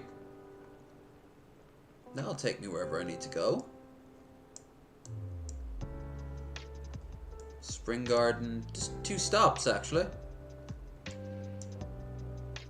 Just walk up, and we're there. Okay. Should have a check on this one to see its website.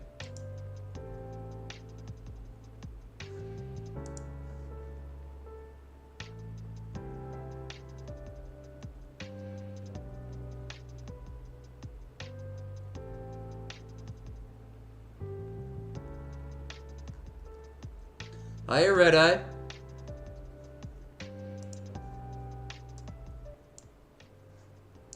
We've got a fan meetup in March in Philly, and I'm just going through the list of bars I want to check out. I'm right by the a very cool one, but a bit pricey, bit bougie. So I'm looking at the other end of the spectrum, and luckily I'm right on the metro line, so.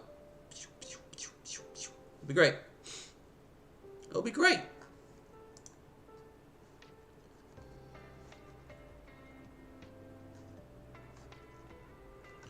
What about the prices? Try a pickleback? No!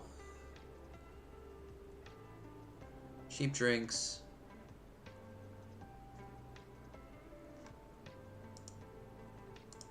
Let's have a look at its...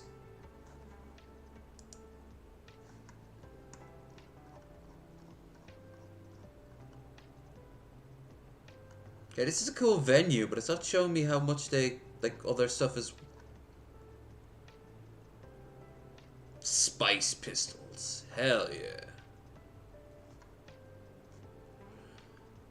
Magicus, Mickey Richards, Raisin, they're all coming in. Probably 2 Guns too.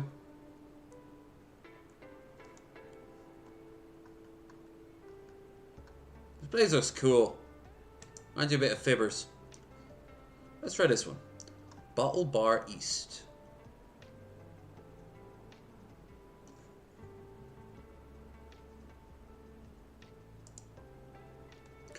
Open till 2 a.m. This is a little bit further away, still. Oh, no, it's not. We could do both.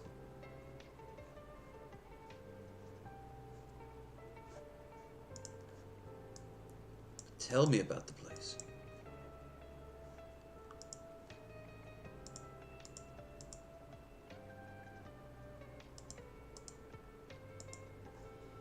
Have you legal age? Yes.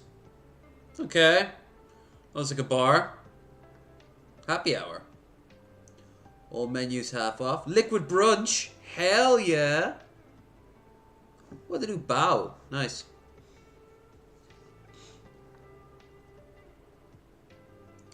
Fishbowl taps. Oh, Fishtown taps. $5. Ooh, mule. Alright, so $5 for a beer. About standard. But wine is 6. And 7. Mules are 7, so.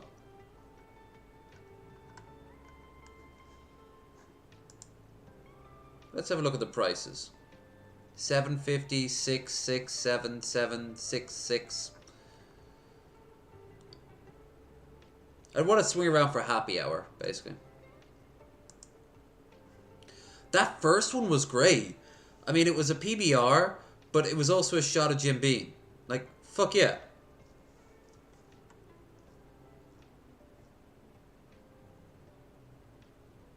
Best dive bar in Philly, huh? I'll be doing other things in Philly besides getting drunk. A lot of my money's got to go there, so I have to ensure that Dirty Frank's. Oh, Dirty Frank's in Ohio. Ordinary Sausage went to there. The best dive bar in Philadelphia. Dirty Frank's. Cash only corner bar. Eclectic knickknacks hanging from the ceiling. Local art. Well. Okay, this looks like my style. Look, there's elderly Krendar.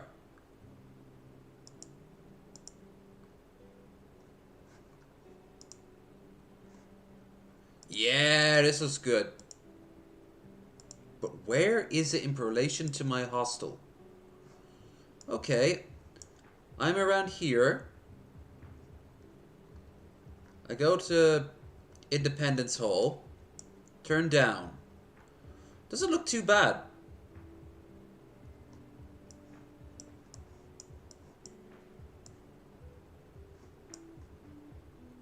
Paddy's Old City Pub.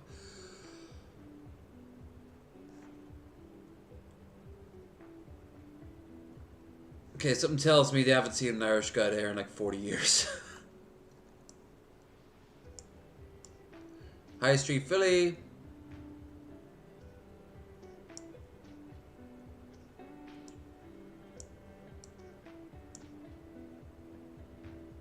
Sushi.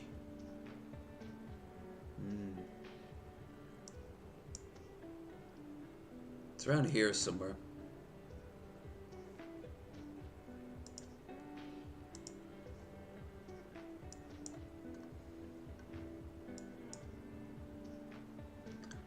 Right next to City Psychic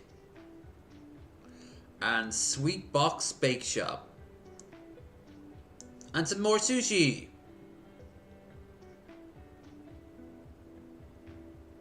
Pick up some average style sushi. Then we can go over to Dirty Frank's.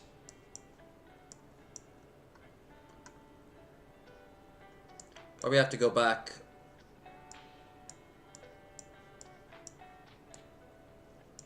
To, I assume I'll be able to get there. Alright, this one seems really interesting. The Druid's Keep. I imagine I'll be here on Paddy's Day if it's...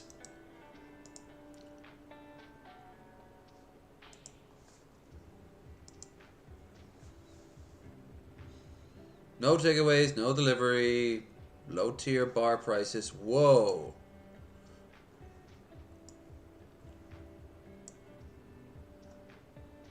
Near Waterfront Square. Craft Hall. The hell is... Alright, so I just take Spring Garden Station, get off, and I'm here. But what's it all about? This has a Facebook, doesn't have its own. Okay. Beer. Pool table. There's a corner bar. Nothing wrong with that. Get cheap beer.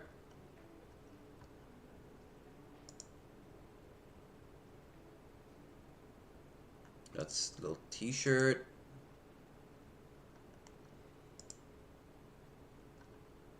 They always have, well, all the good bars have t-shirts. Looks alright. Don't know if I'll go out of the way for it, but we're nearby it, sure. It's so goddamn cheap. It's just called bar.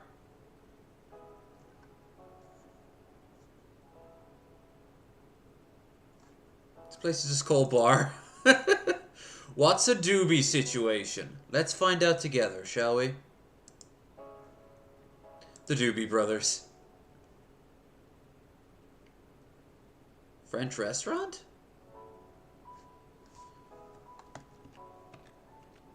Doobies, Philadelphia. Old school, cash only neighborhood tavern pub, crawl, Christmas picture. Ooh. Victory. Hip Czech Lager. Got a website? They do.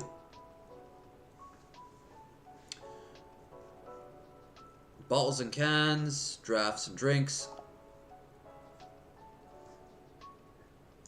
Auto.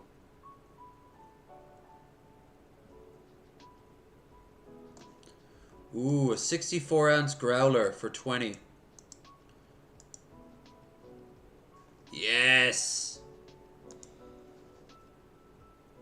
But most of it go out by the head. Roe, New Belgian, Philadelphia Brewing, Ketziner. Voodoo Cowbell, Imperial Stout. I've seen that. I think I've had it. Try it as an ice cream float? Yes. I'm not normally for ice chocolate, but beer, but no, that will work.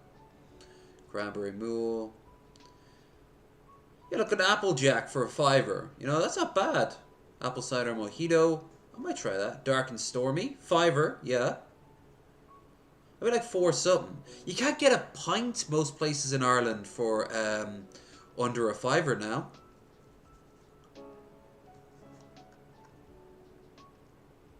Yeah, these are good prices. Like a lot of the pictures are just cats. So where exactly? Doobie Bar. It's a bit out of the way. Dock Street Brewery. Alright. See the menu. $7.50. $6.50. Plowman Cider. Dock Street. $7.50. $6.50. $7.50. Seems like 6 and 7 is the main port of call. Get it? Port because drink. You get it. Big Charlie's Saloon. Great prices for beer and drink. These aren't terrible, but there's only like 1 or 2 nearby where I am that I would go out of my way for. Not out of my way, but like just... like this seems a little too far. Ah! No! What have I done? Yeah, South Philly. I see Flanders? Oh, flannel. Yeah, look how far I'd have to go past little Saigon. Ooh, well, you probably gets good food up here.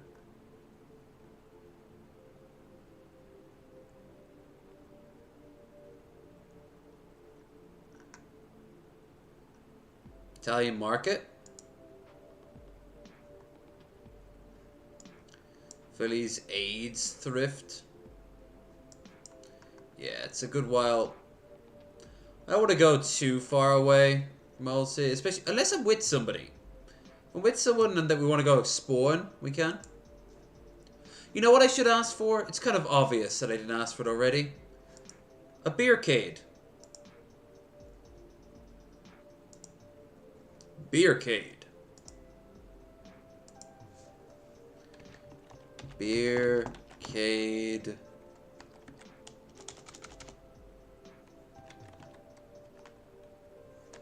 Philadelphia. Barcade.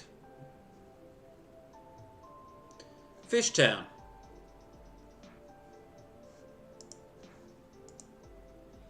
Alright. Hey, that's not too far from me.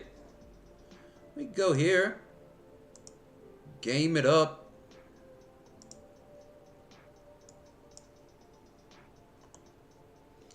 Video games, Pac-Man, Donkey Kong. Lowest players, yeah. Miller Ale House. That looks like it would have nice food. Buckets of beer. Nice. Assuming it is literally a bucket of beer.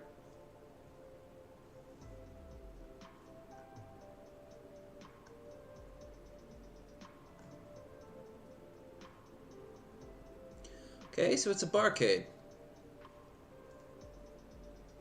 Brooklyn. Oh, it's a part of a... It's a chain. I think sometimes because the prices are low.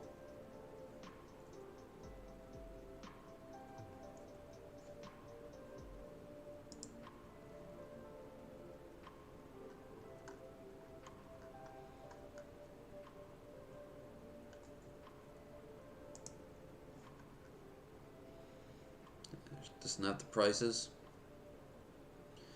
7% rice score, Habitat. This is a great place to get absolutely smashed to the point where you can't play the games.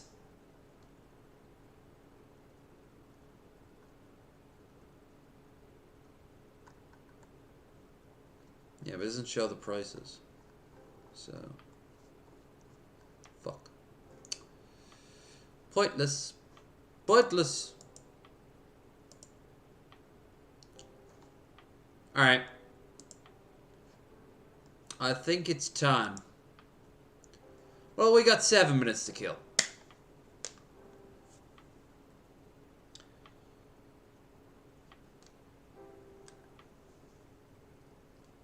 Enough that I can go to YouTube real quick and see if there's anything in particular. Cool. Soon.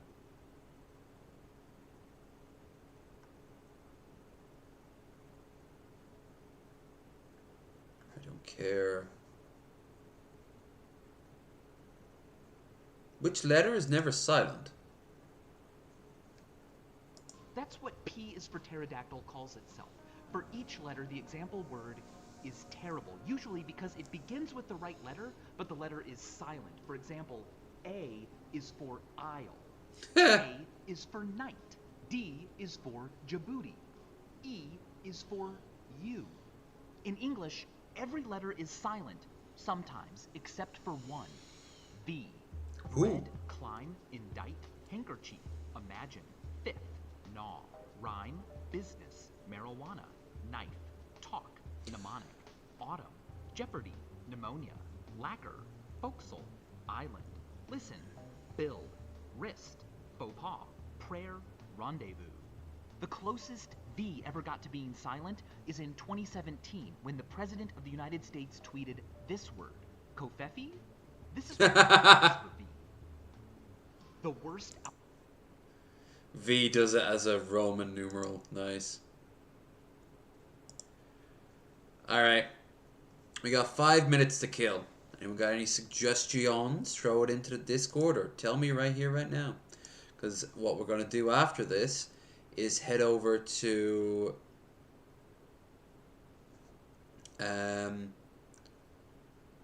We're not going to head over to do it. I'm going to boot up Warcraft 2, The Tides of Darkness. Out of all those bars, a lot of them up north of where I am seem to be the best port of call. But, you know, there's also the bar up near where I'm staying. And of course, then I have to ponder, like, how much is a, like, beer? Because I only went to, I went to 2 off-light beer places in Philly recently. And that was with Two Guns. And his one was so much variety. Way too much variety. No way in hell can I remember the prices. Except that I know we looked at a beer that was like 20 a bottle. And I was like, what the funk? Some of it was so overpriced. But don't get me wrong, I imagine it tastes amazing.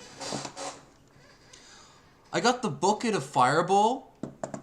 And then afterwards, the little party bucket of Fireball. After that, we should do a live stream from his place, and every time somebody donates, we'll do a chug of the Fireball. For some reason, I'm just picturing Two Guns absolutely smashed, getting up and doing a dance. I don't see that happening. If anything, I'm just like passing out, like and share, subscribe.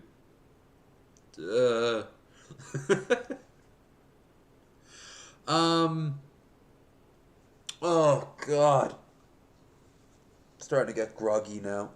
Nothing I can do about that. I still have to stay awake at least another 7 hours. But in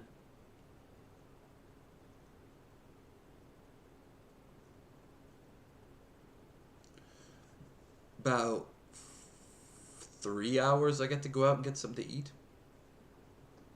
And some coffee. Yay. So yeah, what I'm going to do is boot up some Warcraft 2. We might not play it all night, but we can keep going through the quests. Gonna ask you if you enjoy yourselves to like, share, and subscribe. Help that stream bar get a little chunkier with some donations. And if you want to join our watch party tonight, all you have to do is become a subscriber over on Twitch. Let's get a bunch of emotes. And I'll be playing games over there more than obviously I've been doing here. Played a few over the past while. This is going to be the third for the first time in ages. But it's kind of a special day. I have to keep myself awake, don't I? Don't I? Yes, I do. Yes, I do.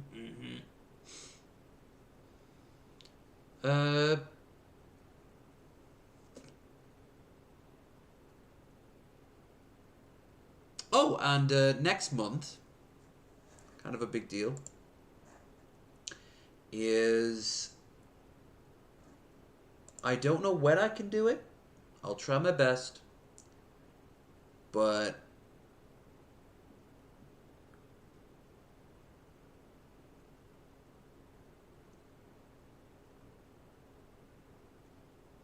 I will try to get as much. I'll try to go up to Ballymote. Gonna need about 100 in my pocket just to feel safe.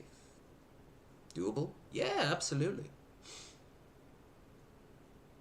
But I got bills to pay off first. But sometime in August I'll try to do that. Game time.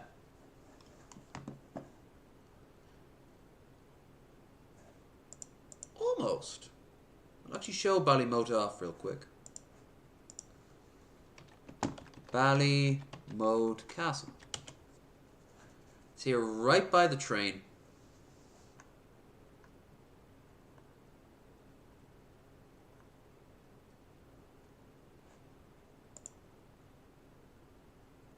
And when I say I'll do it, I'll do a live stream from it.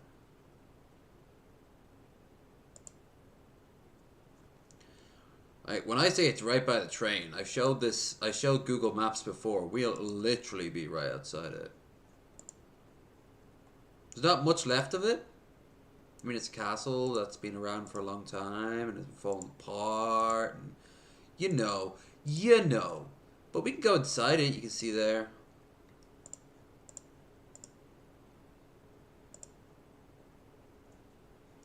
I can get up early enough. Go around the side. I just need some good Wi-Fi. Yeah. We have a laugh. Then I can, that's cool. Then I can, I'll take some pictures, make quick videos or something like that.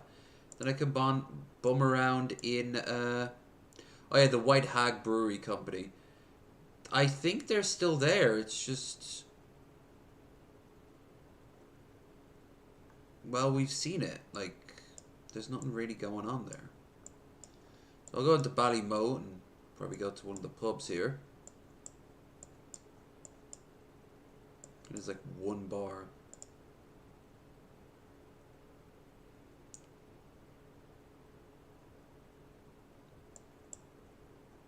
Dottie's pub. Yeah. This is what a country pub in Ireland is.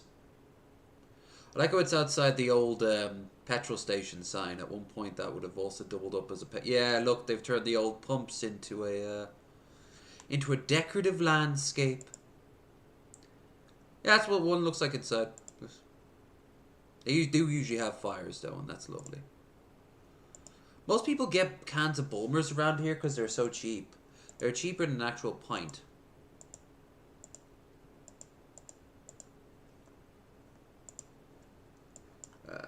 Right by the Garda station. Alright. Pop in there, do that, and then there's a bus station right there. I'll probably bum around for a little bit. B1 Diner, huh? Doesn't really say anything. And then after I look around the village, I guess I'll head back to the train and just come back here. Could even have a Wasted Wednesday stream that night.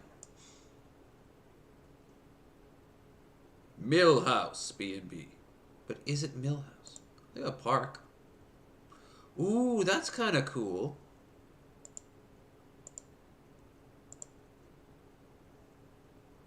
But it's a memorial park, so it's probably got a really sad story. Homeland Argery. Oh. Well, that's also the country for you. People gotta work.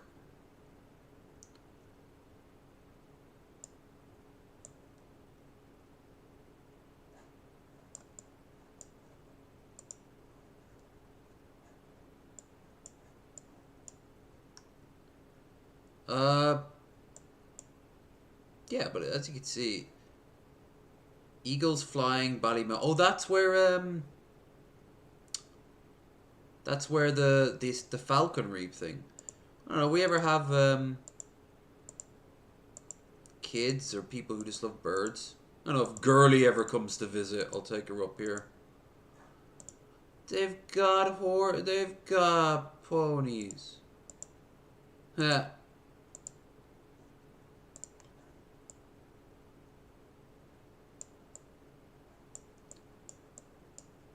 And a little bit further down is me. Right there. Yeah, it's right by Boyle, and that's where I did Boyle Abbey last time. So we just go a little bit further on, up the train. Doesn't cost me anything, in theory. In reality, we'll see. If I get back here before 5, I'll be able to grab the bus back and it won't cost me a penny. The train doesn't cost me anything either. Should be a good laugh. Should, anyway. So, game time.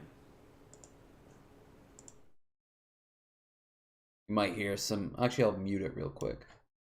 Warcraft 2. The Tides of Darkness Remastered Edition from Blizzard. Blizzard Entertainment.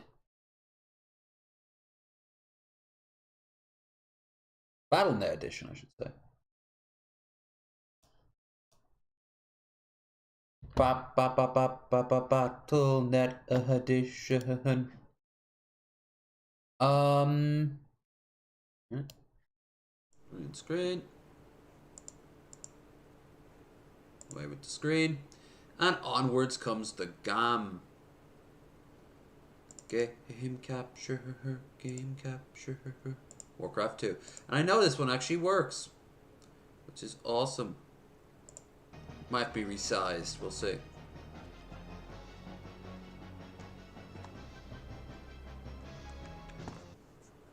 Huh? Okay. I'm waiting for the screen to show me. My screen to see it. I really miss my double screen, man. I didn't know that there was only one HDMI port in the back of this thing for the new graphics card.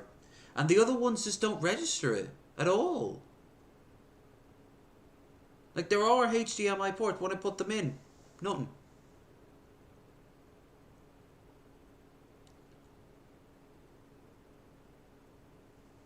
Okay.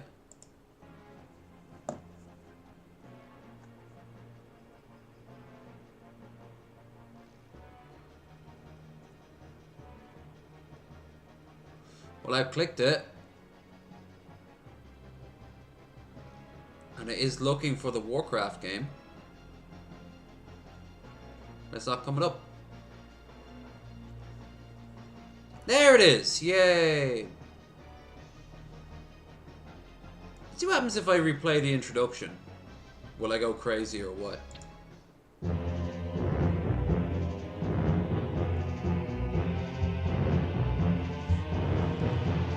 The once mighty army of Azeroth lay among the blackened and charred remains of Stormwind Keep.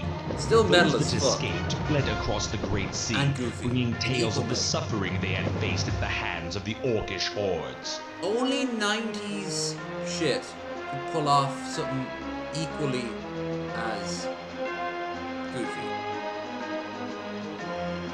Hey, I didn't shit. It's cool. Eager to engage in battle once again, the Orcs constructed ships of war to bear them across the Great Sea. Not that great. Looks like it's mostly made out of jello. Okay. Bum bum ba-dum bum ba-dum bum bum bum. I lowered it down a bit. Let's go.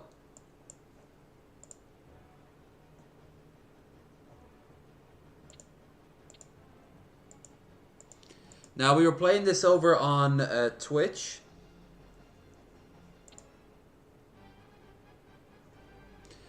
We have to protect this dude, I think. You can use the attack command. Blah, blah, blah, blah, blah.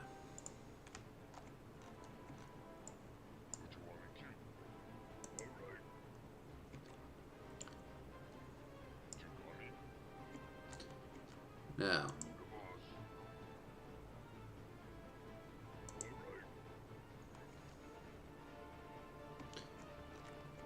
Sucks we don't have the flyer.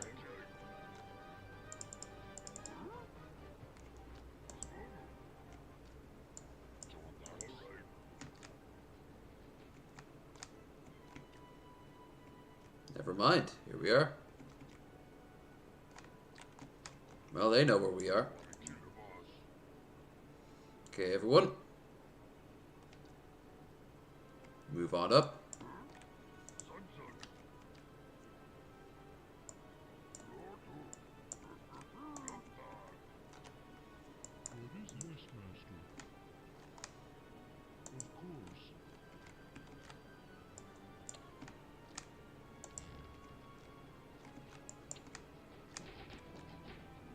Nice.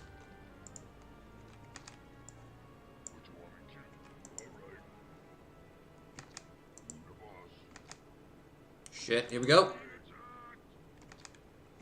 Okay, here's our first roadblock. Not our first Roblox.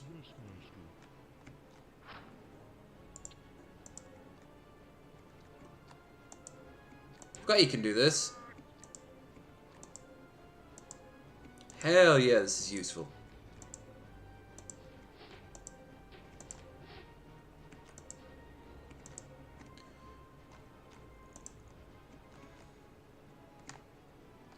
Okay. So if we go that way, it looks pretty dangerous. What if we follow the coast? Isle of Kilrog. Where did they made the ogres the magic users, you know?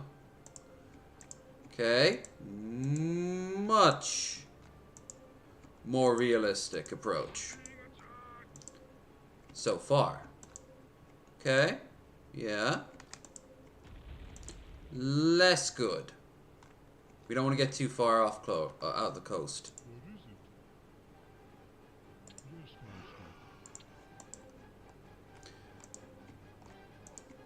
The real question is, though, is that where we want to go?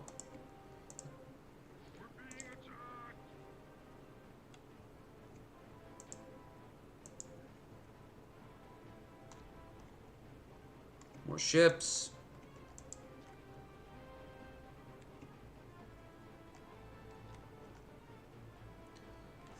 Alright. I think it's over here, isn't it?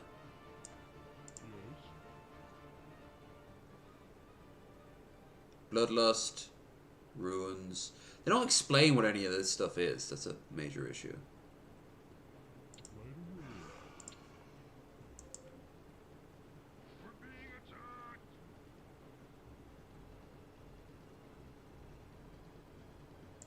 Yeah.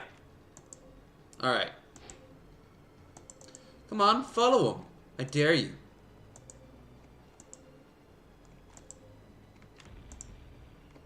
Holy shit.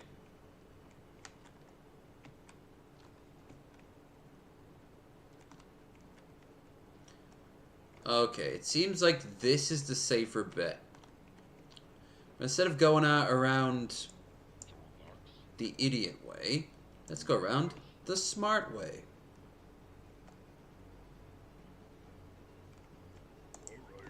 Keep away from the coast.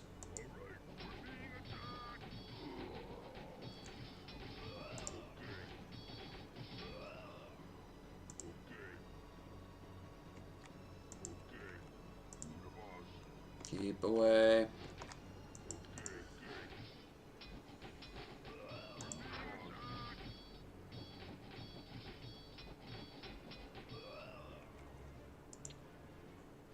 I think our guys are super weak and they're actually like buffed out. That's not good.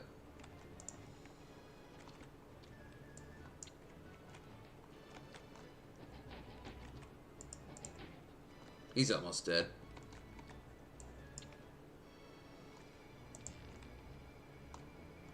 No, you fools. Pathfinding, work better.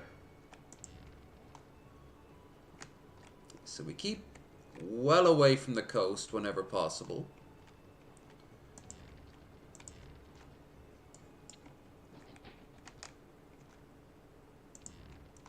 You know, orc pathfinding is shit, but so is alliance pathfinding, because it's basically the same thing. Oh, don't be... Thank you. On the plus side, they don't have unlimited guys, so we are clearing a path.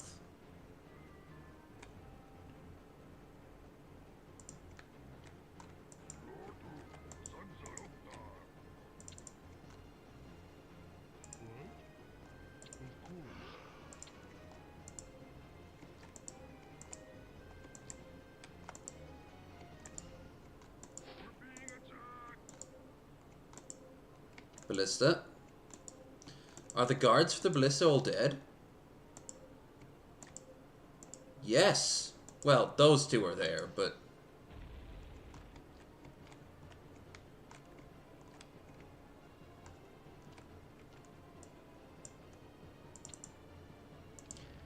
if we can get our catapult to fire on that ballista here.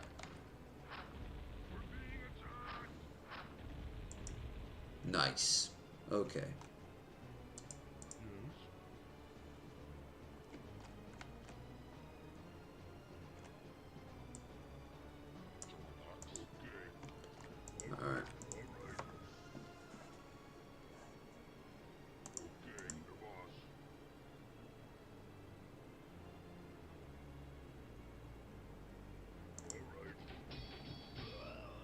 One.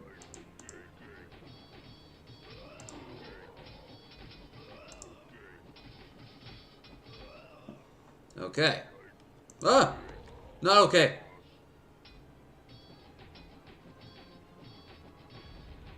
Woo! Okay.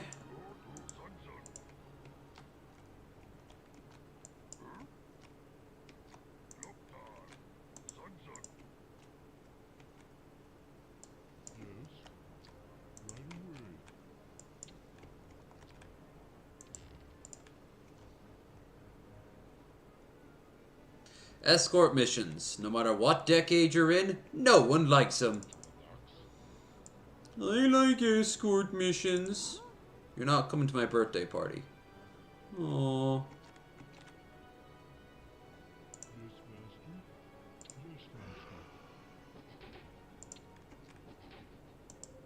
And I know I'm generalizing. Oh. Oh. And look, a knight.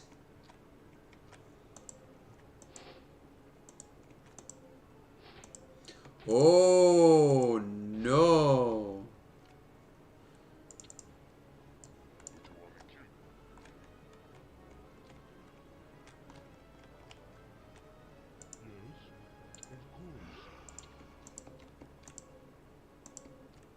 Okay. Okay. Okay, there's only two there. There's only two there. Then... Aha! I could distract them with my dudes. And then...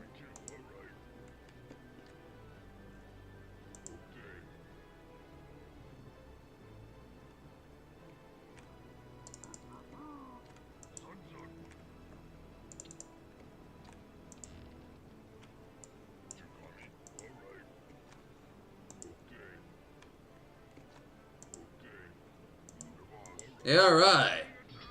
Fucking morons. Alright. Good. Ah!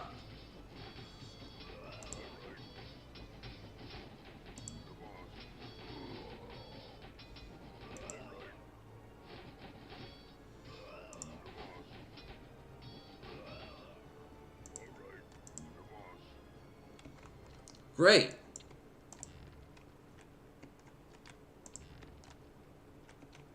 Ah!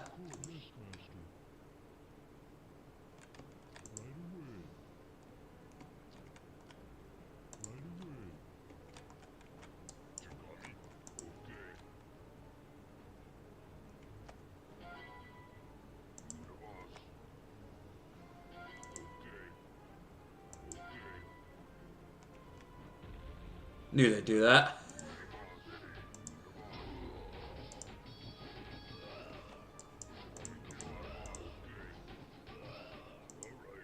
Fuck yeah.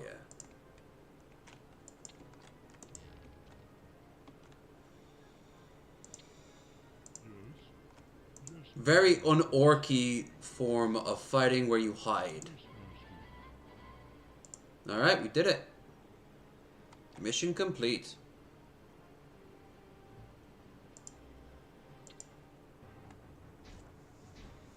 Rank Slasher. To take a piss here in Ireland, or in Dublin, it's slash. You take a slash.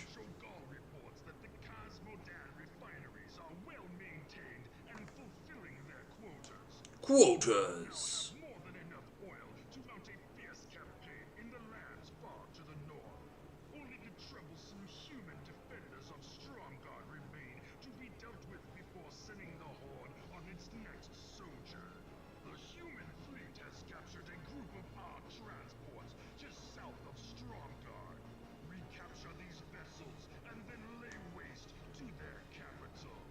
Hell yeah.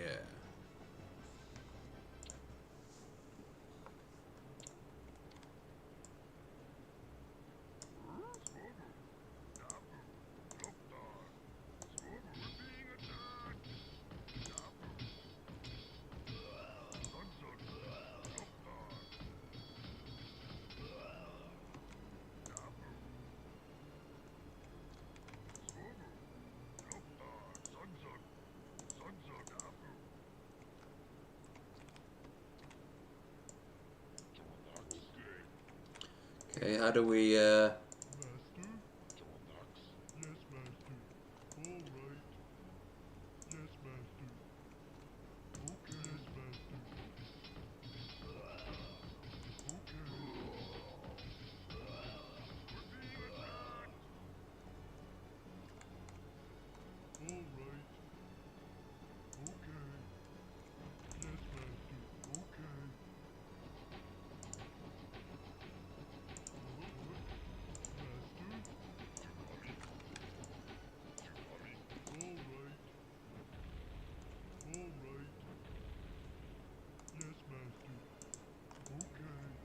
so how do I...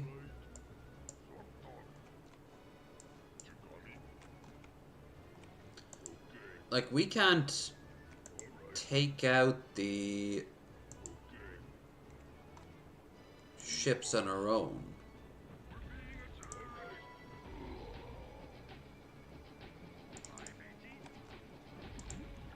Oh shit, maybe we can.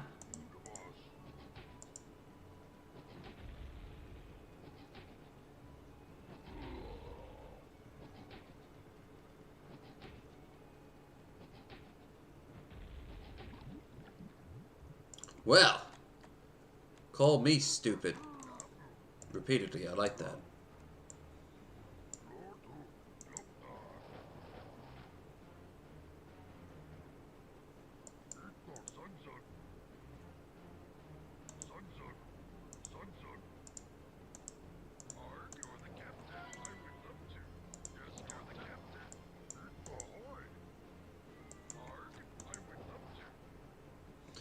There's nothing really... Oh! Oh! I didn't see the ship there. My bad.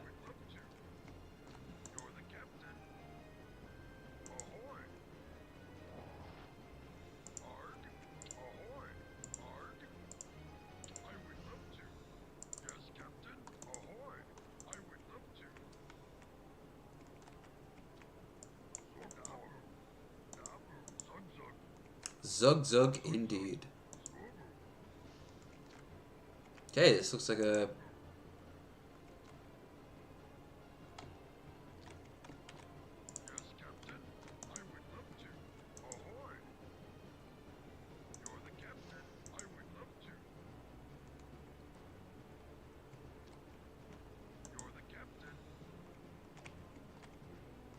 Plenty of wood, but I'm not seeing any mines.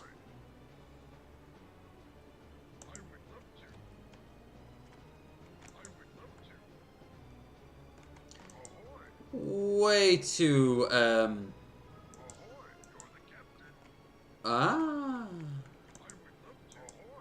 way too timid to be an orc.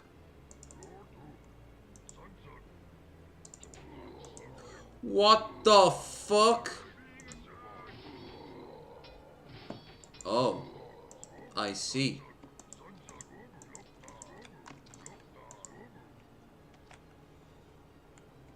I see. Faster!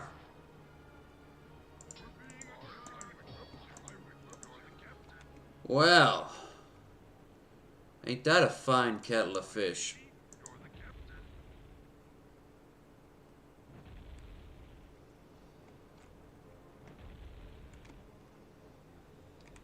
I see what they want you to do.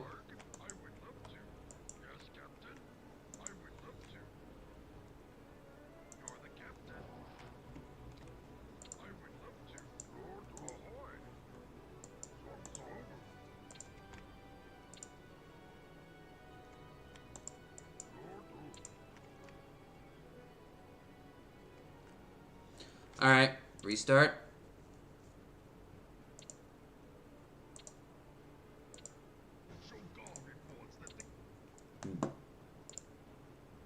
Okay, instead of using my dudes to try to take the fleet, how about I use my fleet to take out their fleet, which is much smaller?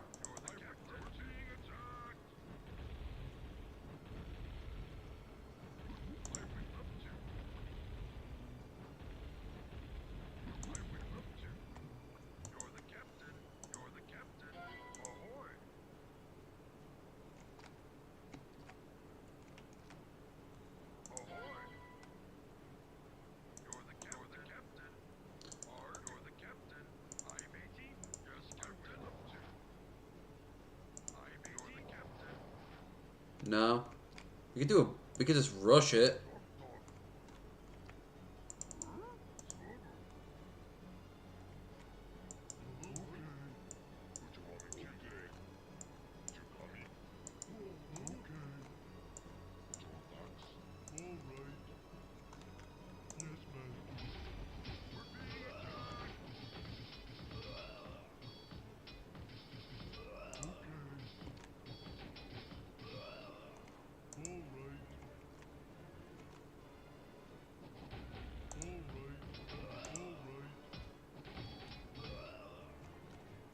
Okay, good.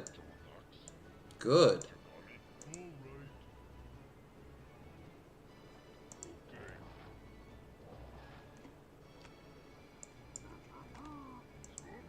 Way too cowardly. I've got a way too cowardly approach to be orcs. Maybe Tolkien orcs.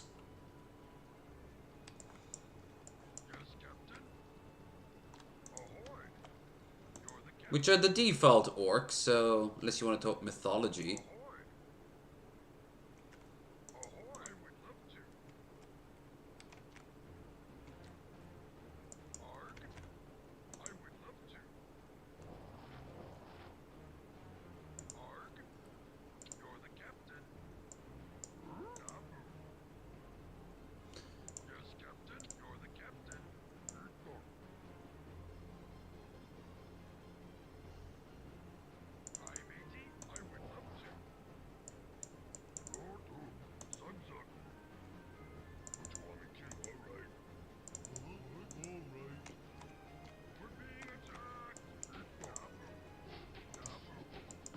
No.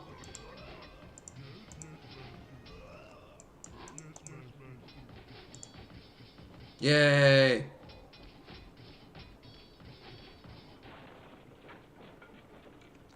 Now.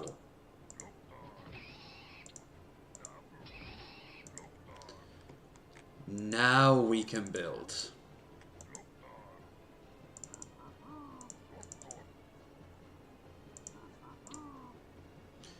Start by building the Great Hall.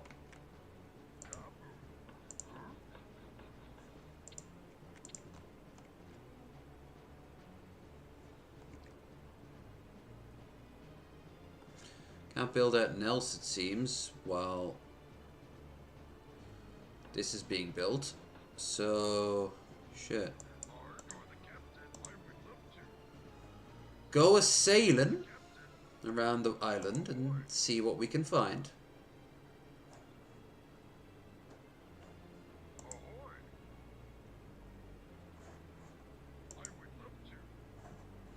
Exploration in this game is really important. 90s games were great for that.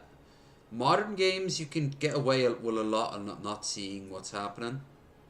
Civilization is really bad for that. It's only rare I get like caught out by not doing exploration. After the initial game, I mean, you start with a scout, for God's sake.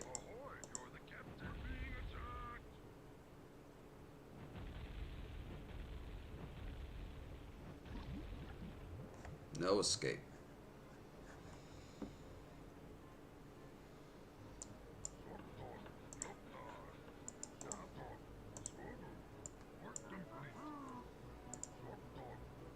Okay. Go in and mine. Go in and chop. Go in and mine.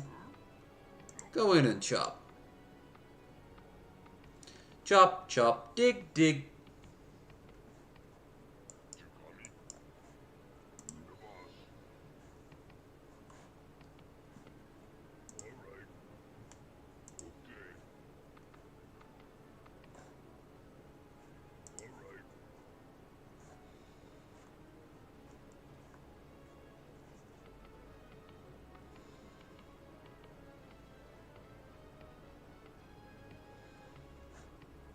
First thing we need to do, farms.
Well, that was something, but we still need more. Much more.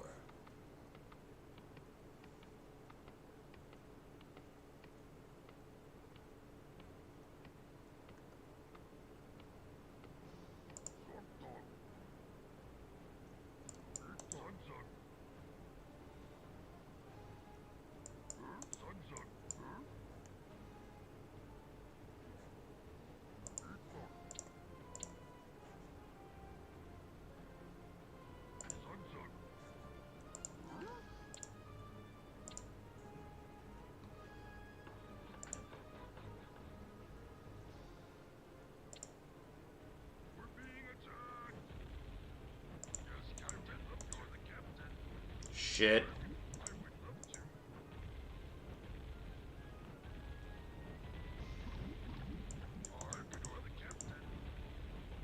Dogpile 'em.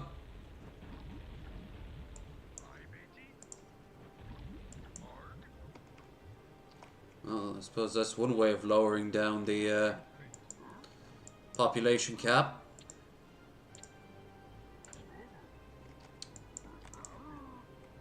Speaking of, that should put us in the green. For orcs, that's a good thing. Because green is best.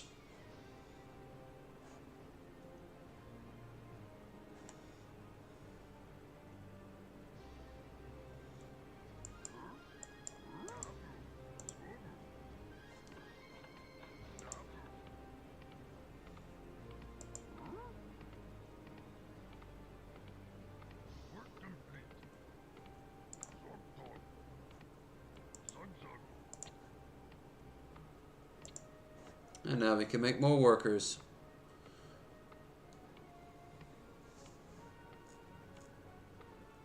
Next we should build a tower.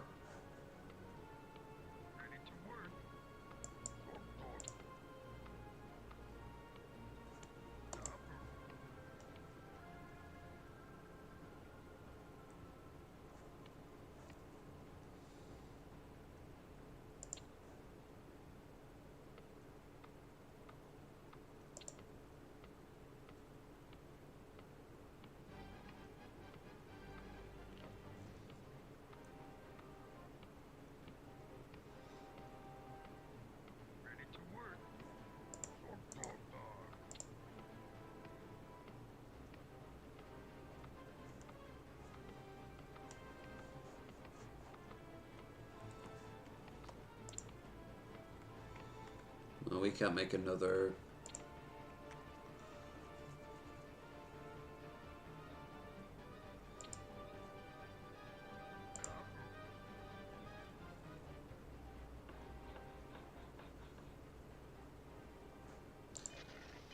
Plenty of gold anyway for now, standard.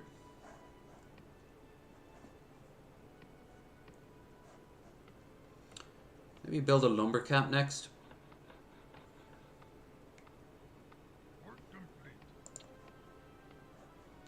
Oh yeah, they won't be able to build a watchtower, build up with the watchtower yet. 6.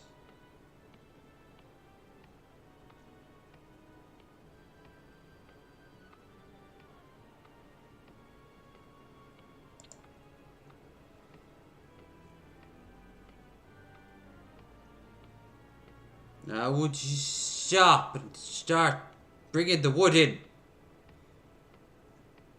Bring the wood in. Wood. Wood, Fleetwood. Thank you. Lumber mill. Let's go.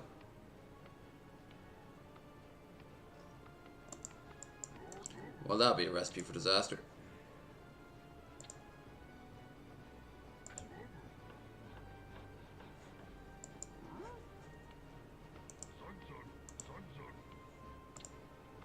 What do you need? 250.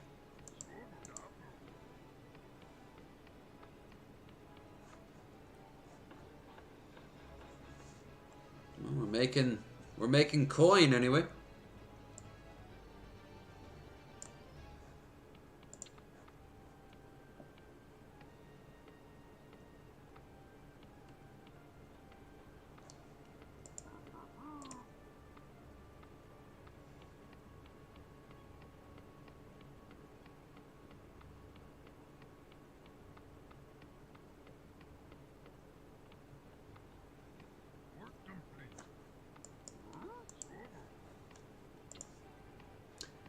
Great, more wood.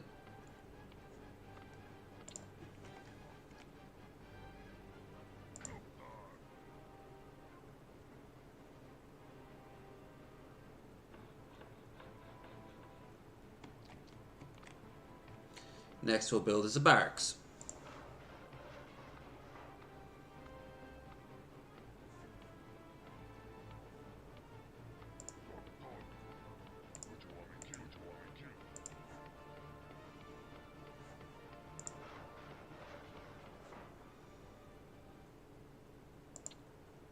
Well, that song just kind of ends. There's no, like, trail off.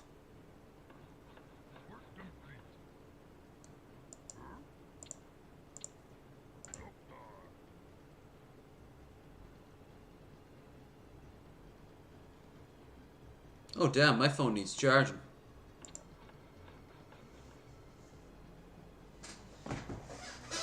Time to bring out the sparkly wire of Sparkleton. Where is the sparkly wire of Sparkleton? Is it over there? Is it over there? What are you doing sparkling over there? Sparkling.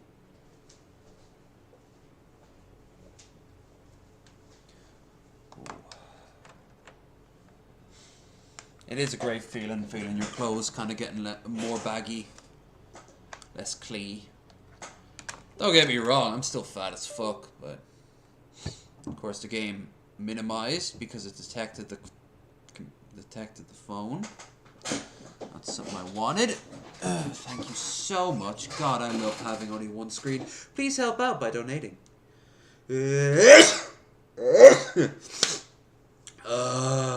So much to do. Resume.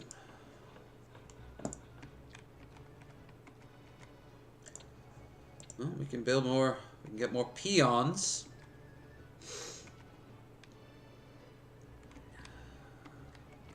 Really ones that can chop wood.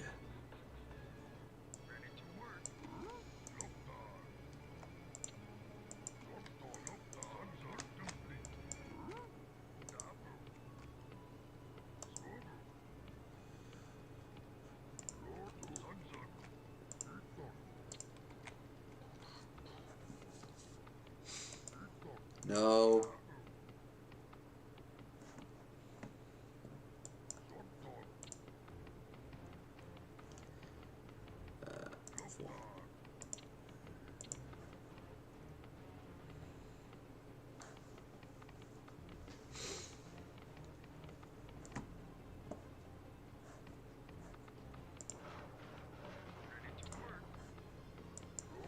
Well, that was silly.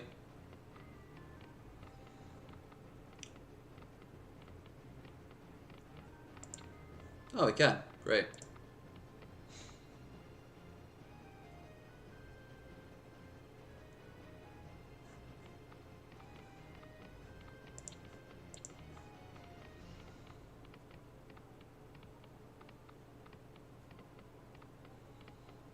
I gotta put this in a bad position.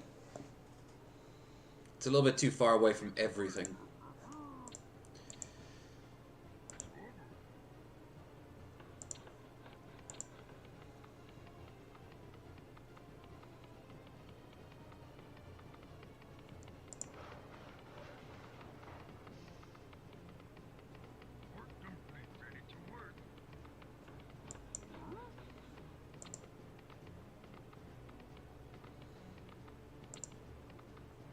Ship time.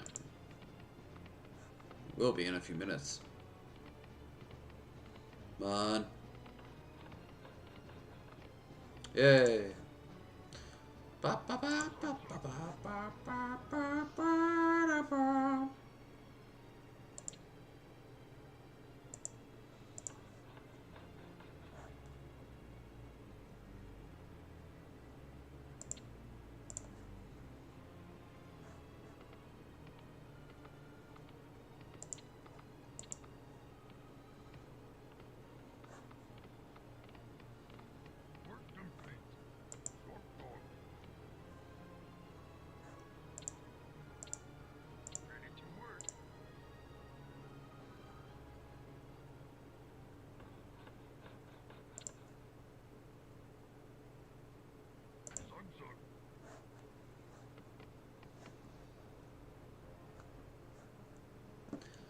Now,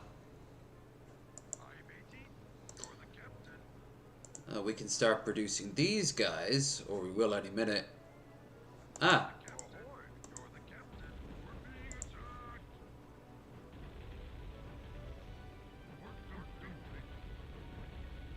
Blow 'em up, blow 'em up, blow 'em up. Nice.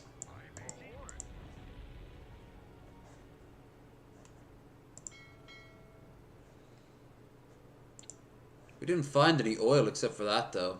That's not good. We need to find oil. Lickety spit.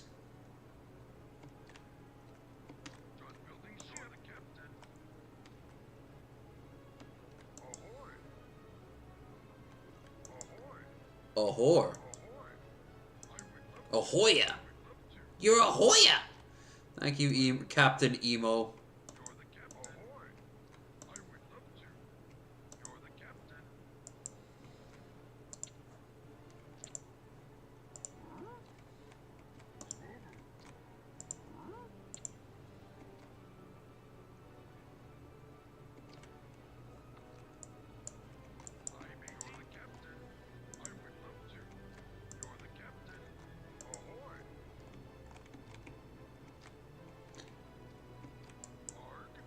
We is in trouble most large if we cannot find the some suitable oil.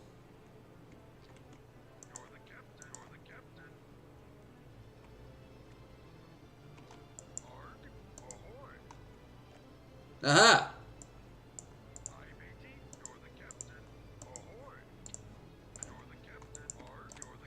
Very far away. So, build the refinery here.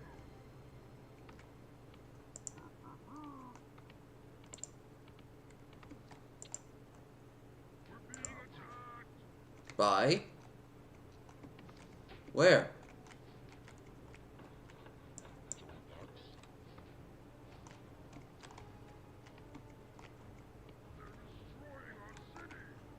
Where?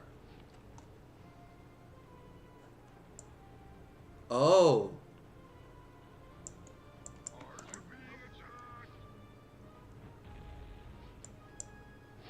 Ah!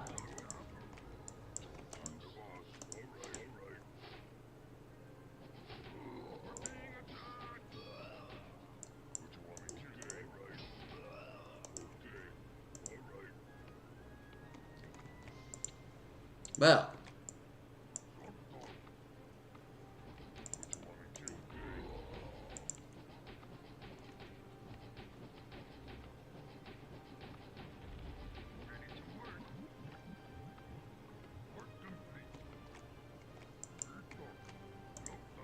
Maybe we should build a tower here. Not enough gold. Mine more gold. Okay.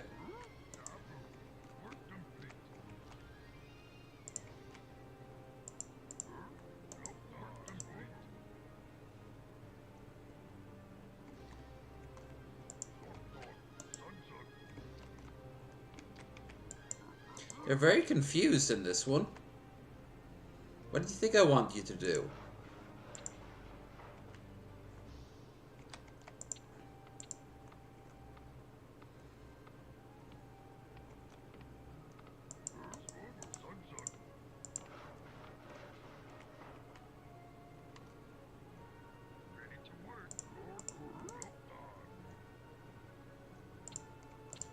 Build a tower.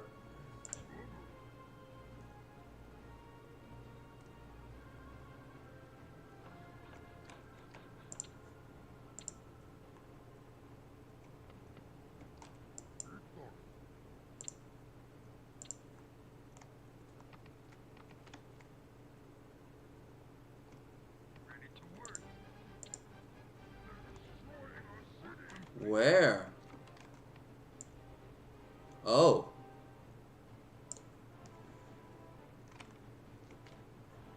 That's not good.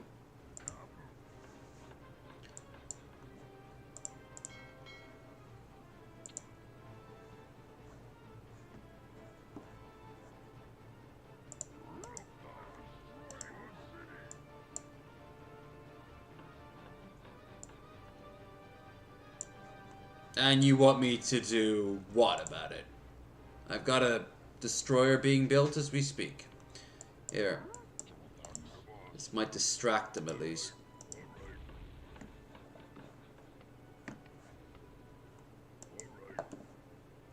Assuming they don't get stuck in terrain.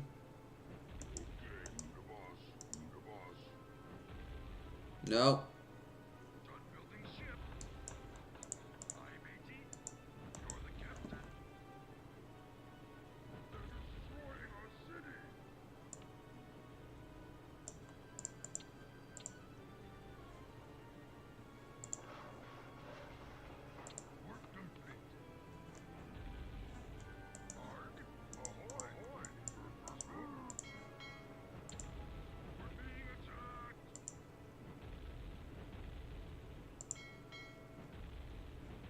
See if he follows me.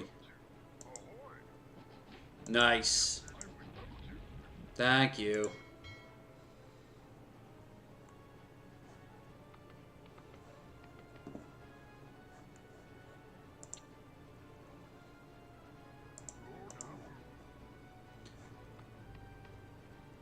Alright, we're holding our own. Kinda.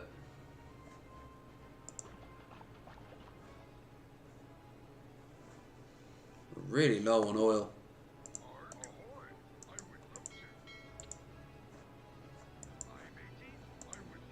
Any more out in this way?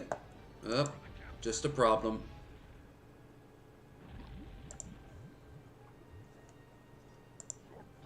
Bloop, bloop, bloop, bloop, bloop.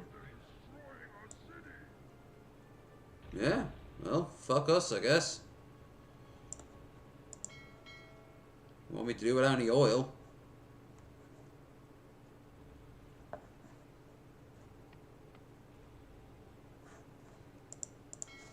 Go and try to find more.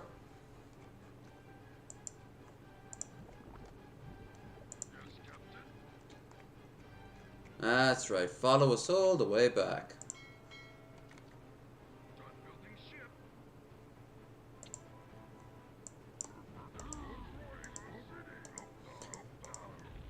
Shouldn't alert me to that if I'm actually watching it, you know?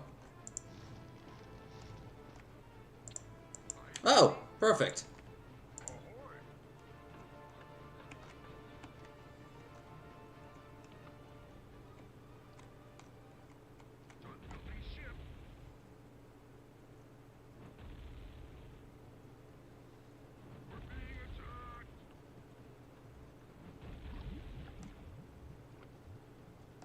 Okay, good, good.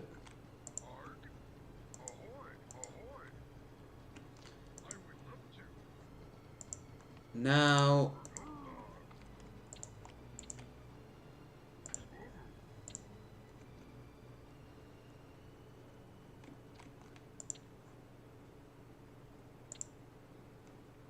great hole.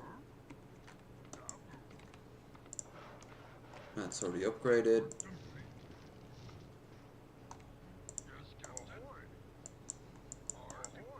Nothing.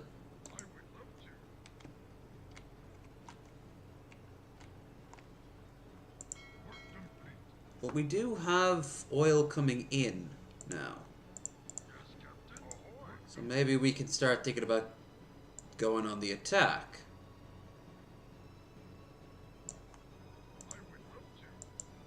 But we still need to build a...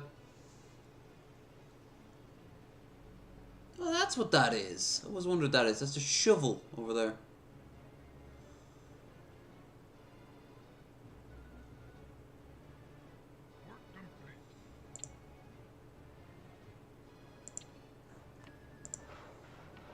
Oh, berserker training.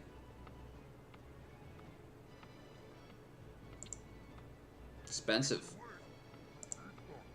Yeah, we need a blacksmith.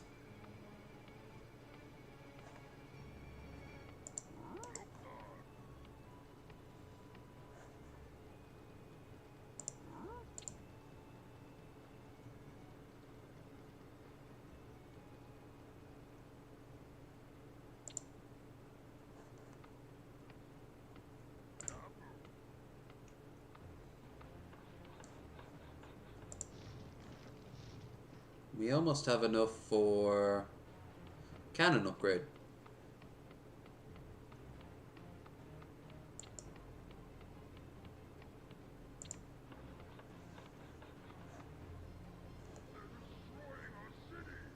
Where?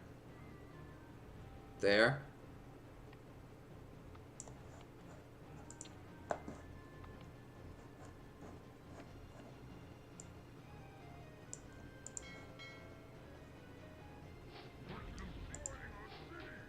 Nice. Thank you for being a moron.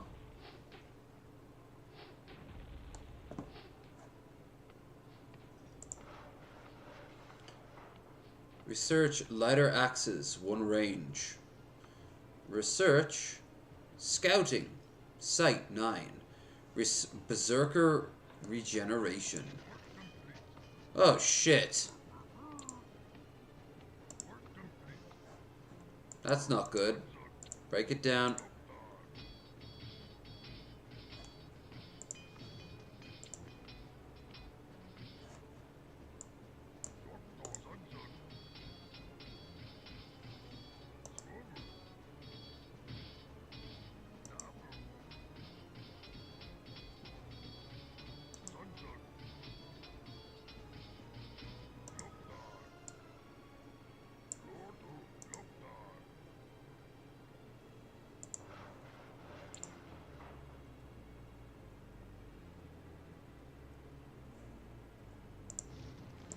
Oh, hell yeah.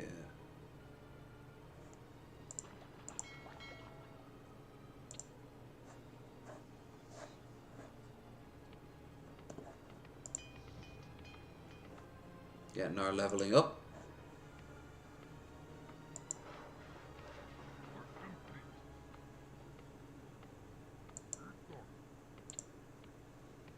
We got an Ogre Mound and a Goblin Alchemist. Now I want the Goblin Alchemist so we can have the Zeppelin.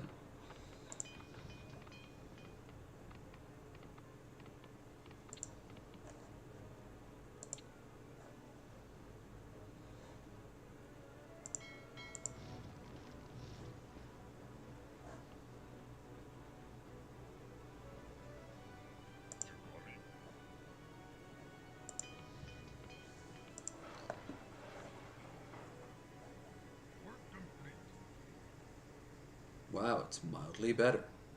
To the max.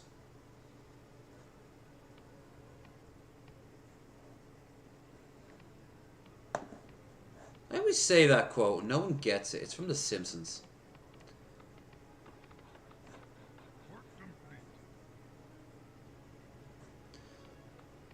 The new Extreme system. It's slightly faster. To the max. But Mom, it's slightly faster to the max.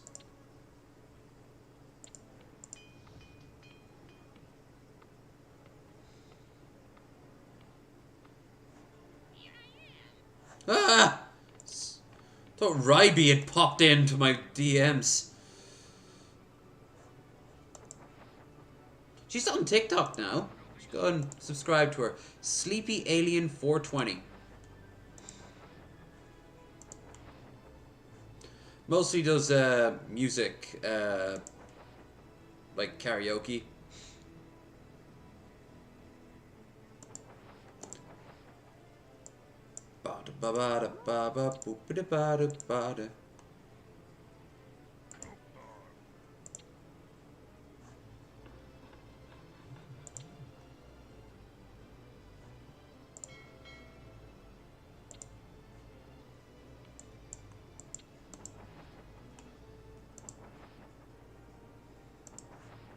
So there's a single ship. Here's a secondary island, but one we're gonna have to invade and conquer the old-fashioned way. Oh. I want that, but it's well defended.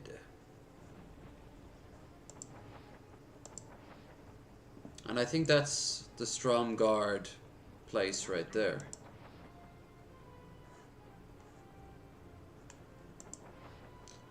Huh.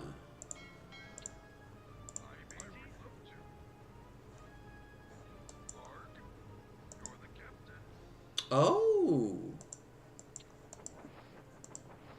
Look at us having a merry chase going on with all these ships. Ooh, that could work.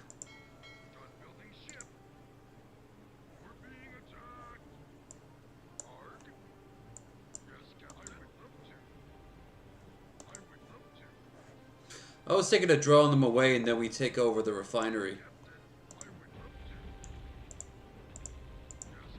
Oh shit, each one of our ships is gonna be better anyway.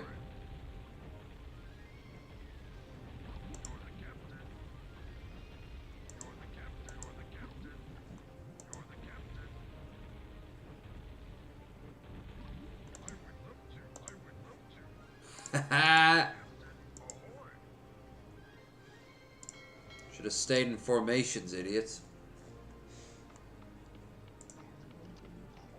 Ogre Mound, which now gives us access to ogres. Is that everything? Well, we still have the upgrades, of course.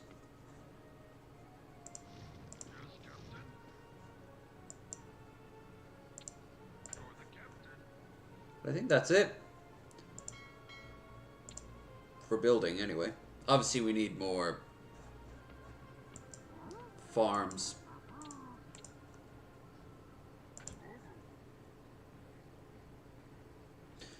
Thinking of doing a playthrough of Soulstorm with the Tau. I want some space tankies up in this shit.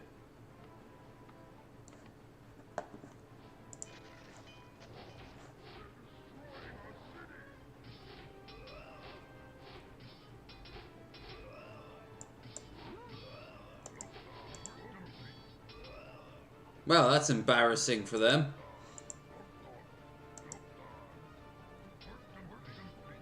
Oh shit, we're even stronger now.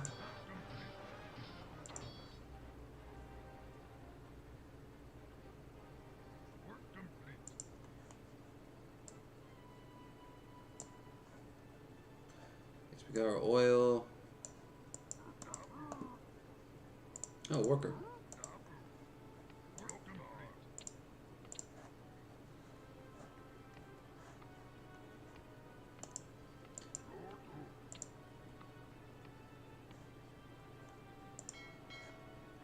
Guess we'll build another refinery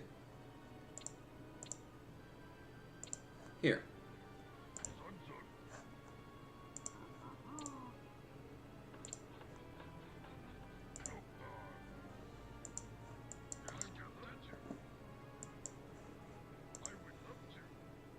Where's the other, yeah. Alright, boys.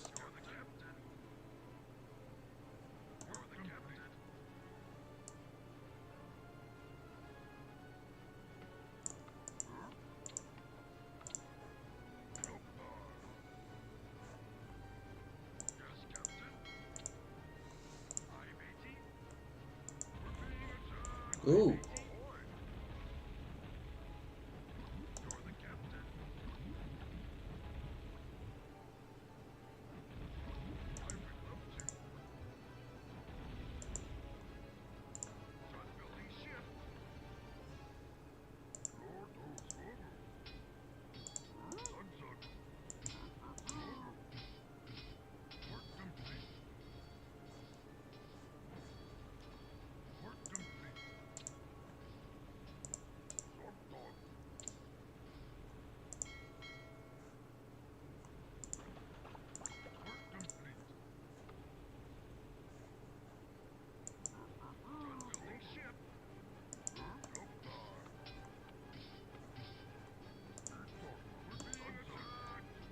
From? Oh.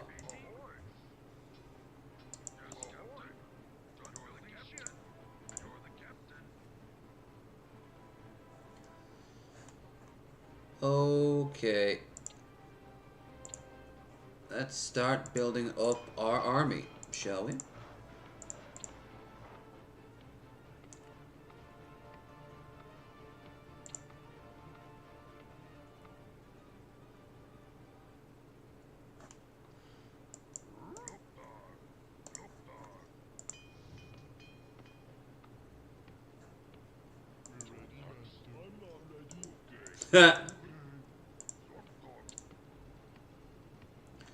I'm not ready.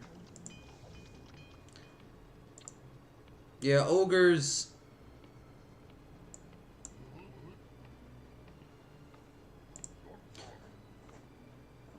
Ogres enjoy food. Once again, a nice little nod to a particular company that I'm sure legally you can't confirm anything, or deny it for that matter.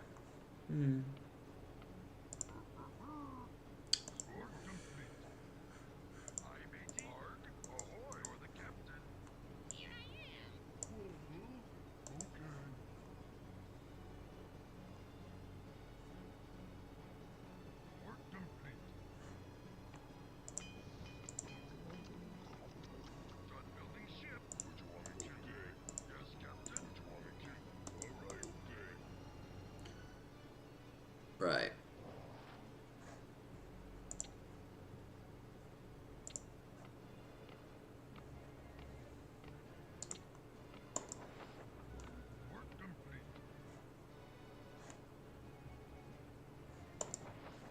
Suicide run. Woo! Oh, that's not Stromgarde at all. That's just a little outlying island.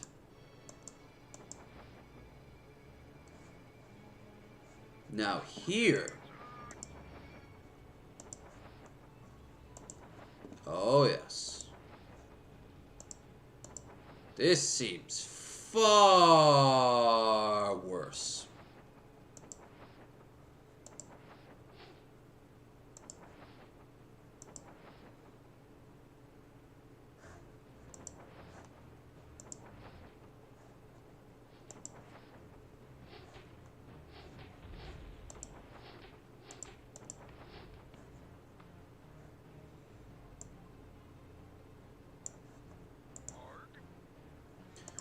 We're gonna need way more ships.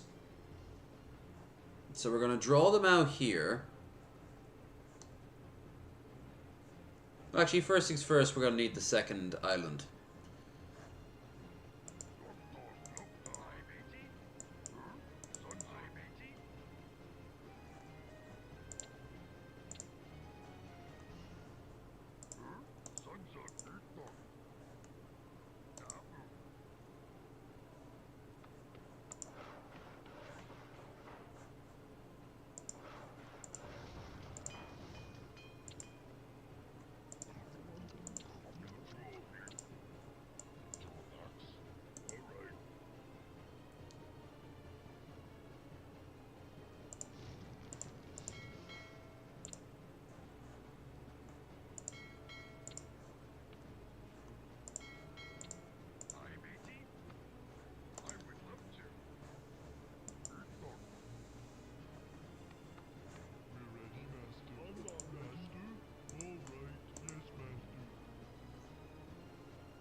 Then I guess we get started.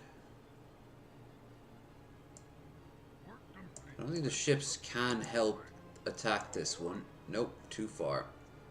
So, I'm gonna start by invading that little island.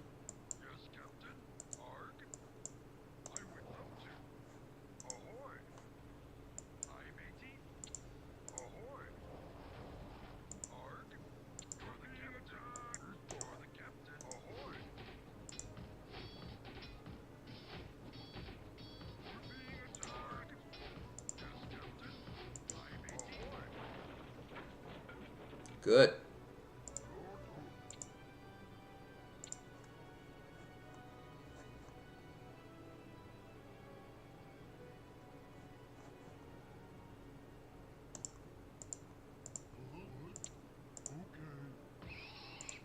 Get them out of here. Like I said, I thought they were...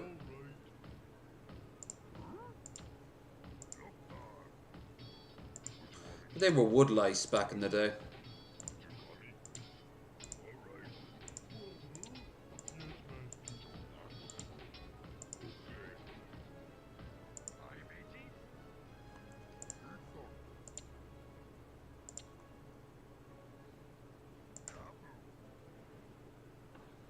Again, probably too far away. Silly. Just silly.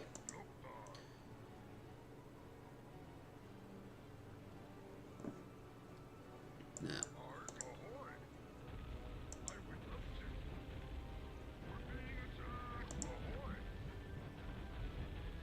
Load up, load up, load up.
Probably a bit of suicide if we were to attack right now.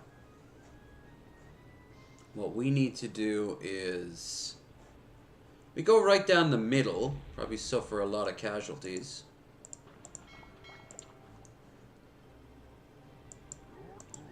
Yep. Luckily, we just got ourselves a new mine. How great is that?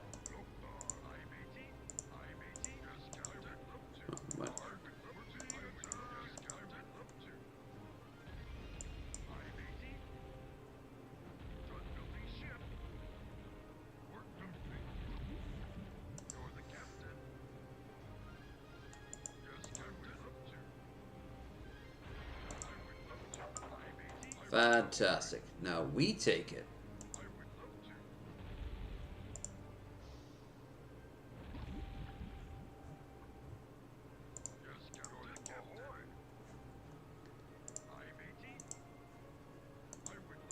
We got all these guys here. Yeah, no, we gotta...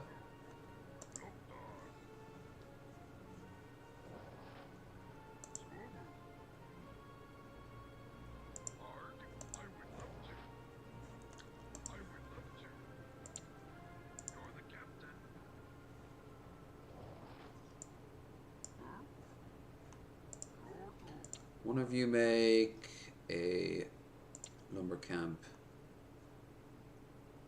here, I guess. And you make a dock here.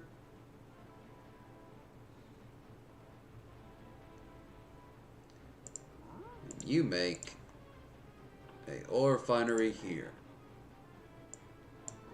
And the rest of you into the mines.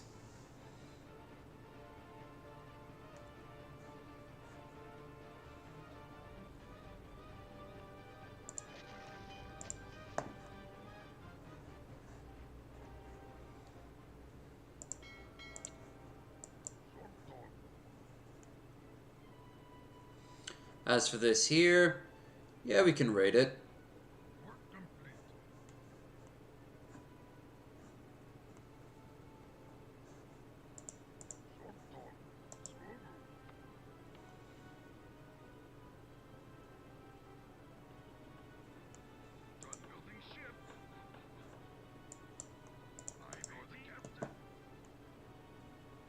Actually, that would be a great job for our embarked troops.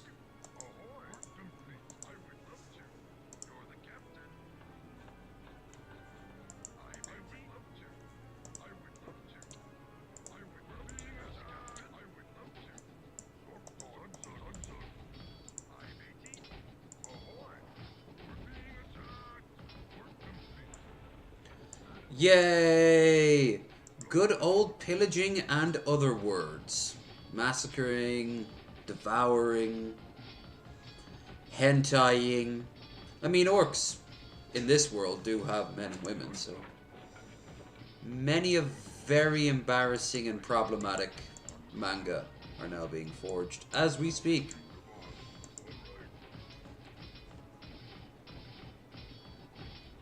As well as Goblin Hunter, which, yeah.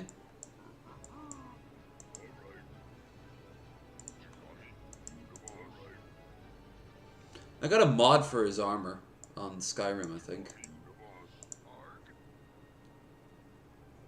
What are we doing now? Where are we going? Where do we come from? Cotton Eye Joe.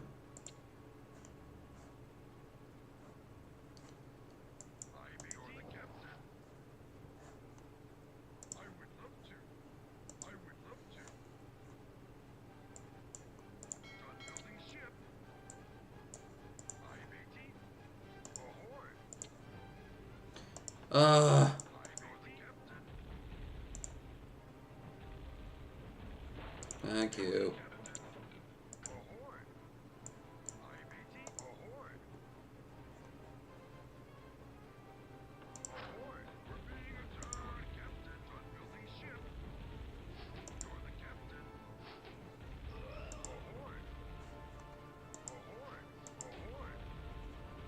That's a lot of ballista.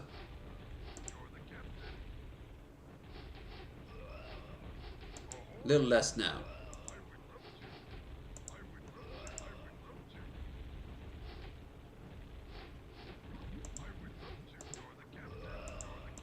Yeah.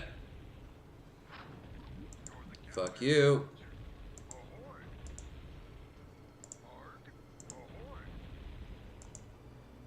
Load up, load up, load up. There you go.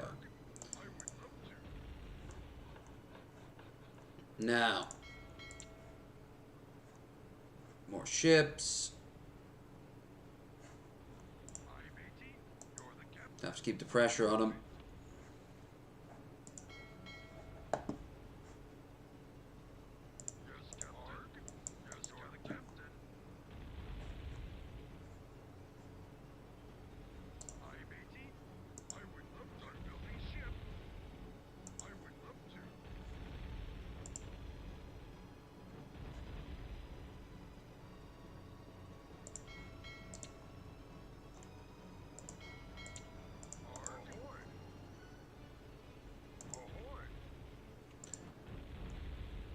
Right.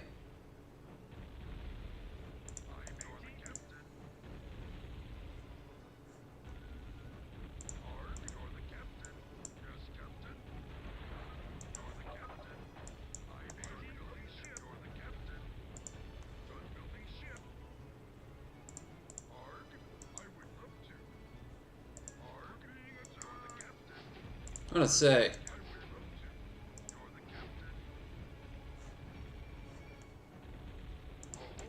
Did they just rotate that motherfucker back out? Oh, they are! Oh, that's very clever.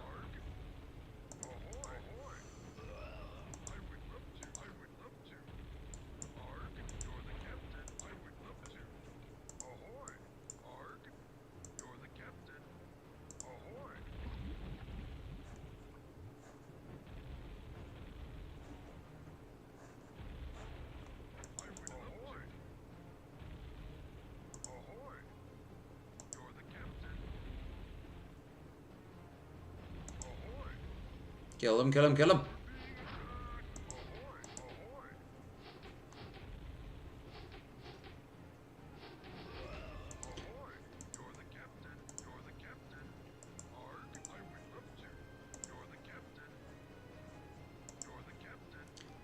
Probably won't go well, but it'll give us an idea. Would you drop it?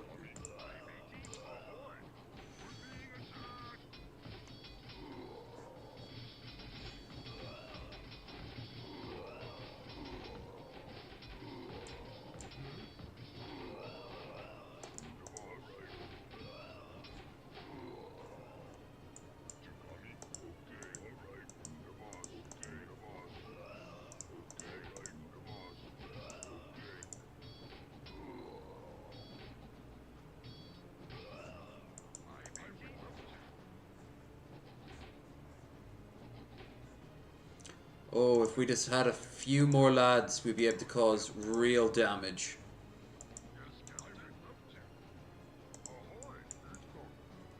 See, we need to get stuck in with the boys.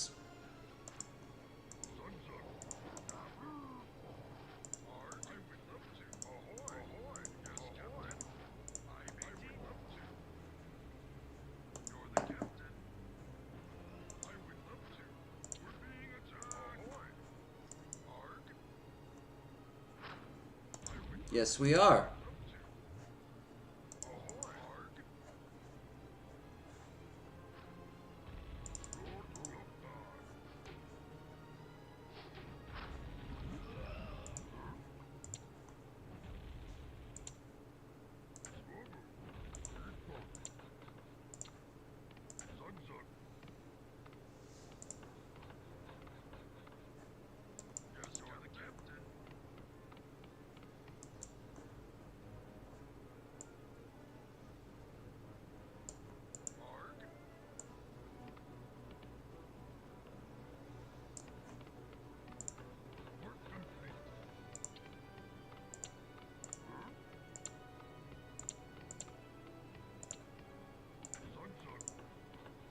Cannon and regular.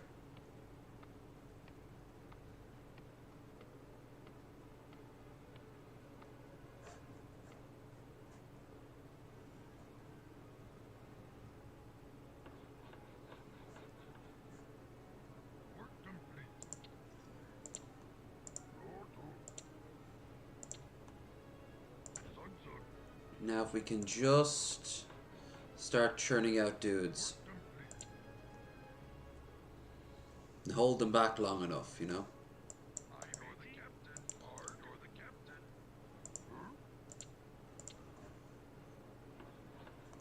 We need that green tidal wave, so to speak. Okay.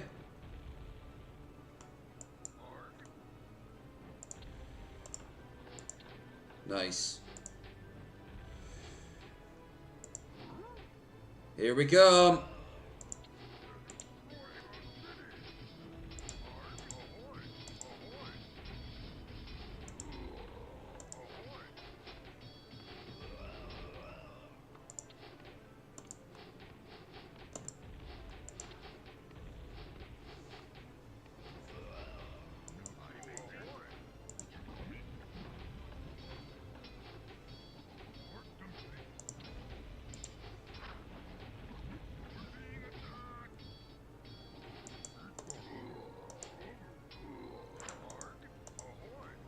Alright. We're boned.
Dude.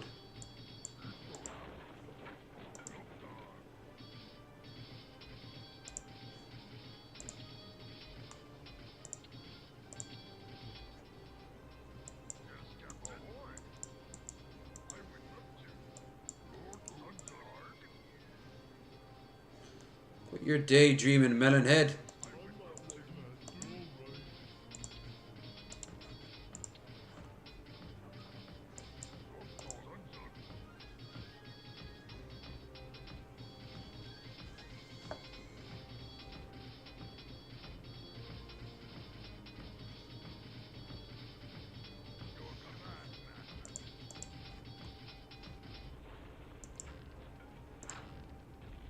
Shit. Here we go.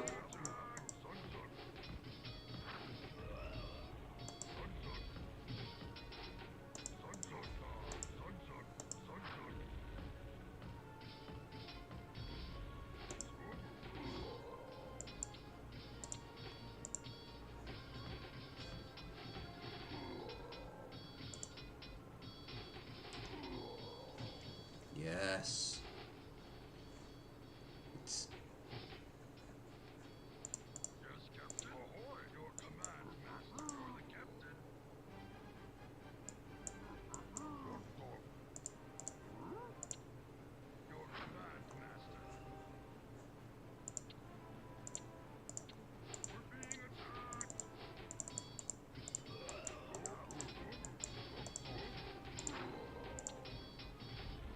Oh no.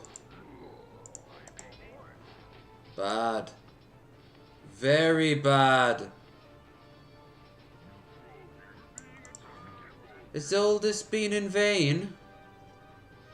Has this been some vainglorious doom squandered on the altar of something? I believe it is.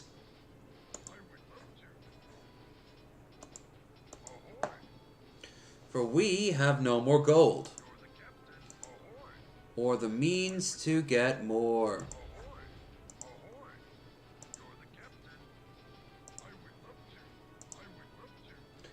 Resulting in a stalemate.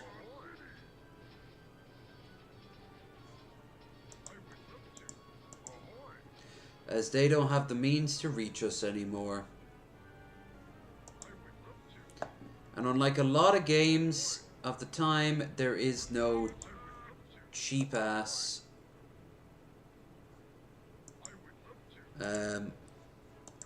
unit that doesn't require any gold. 800, 500, 900, 600. 500, 700. Wood, nothing.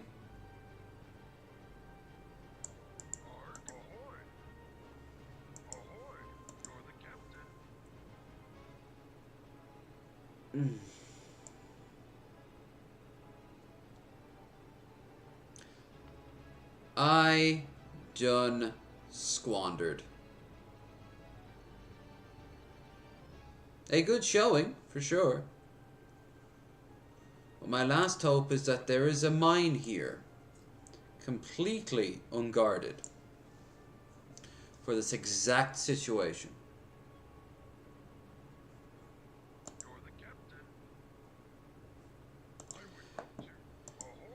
You see, what I didn't do this entire playthrough was keep sending troops in after we landed. No fucking shit.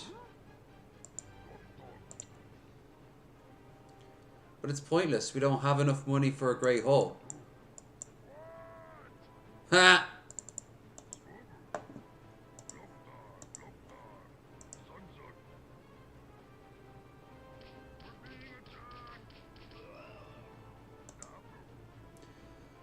Like, we can go inside and then take it to the nearest Great Hall.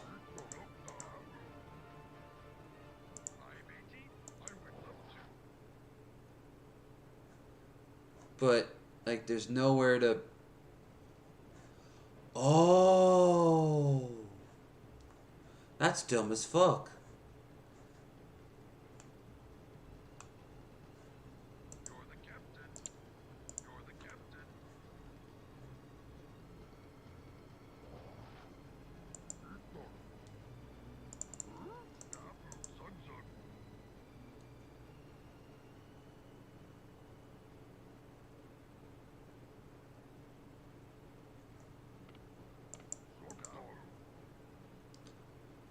I mean,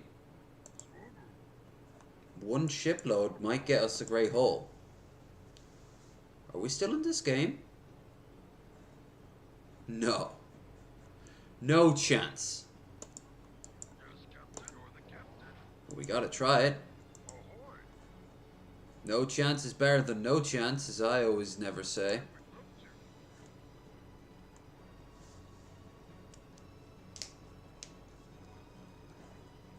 How much is here?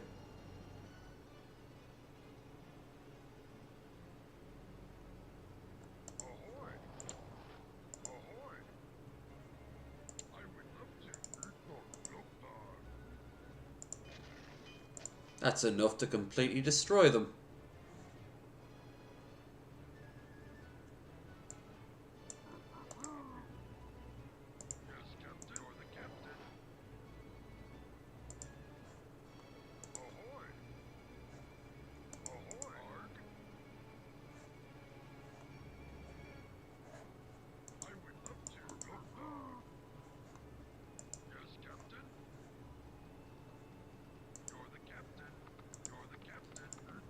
Okay, we clearly don't need wood anymore.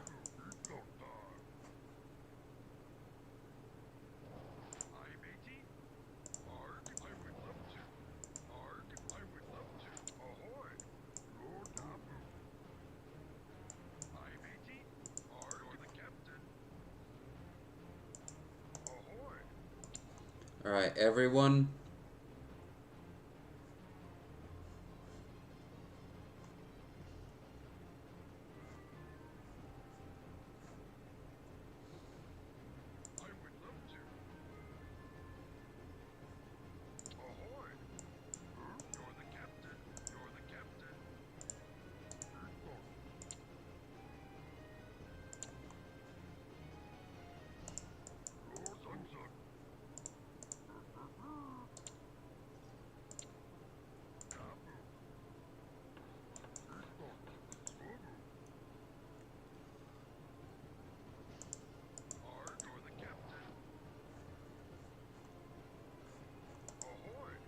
Oh, wait. I'm gonna have to do this every time. Put them in the ship, send them up, pick it up, drop it down. Gotta put it here. Like, there's nowhere to land, is there? Yeah, look at that.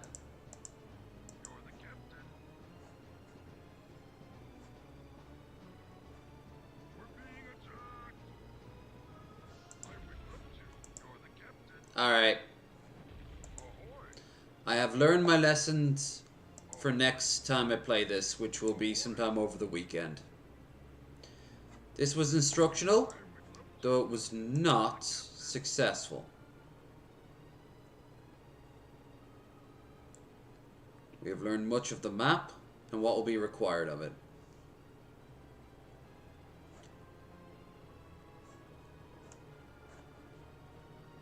And that's not a good thing.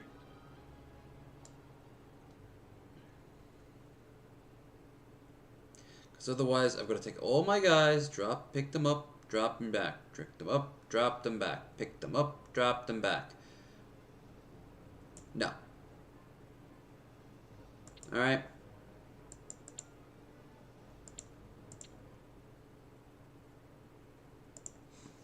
It's currently just gone 5:30. And I'd like to have learned that little thing a little while sooner. Problematic. So I got an hour and a half to kill. Back to YouTube. You know it.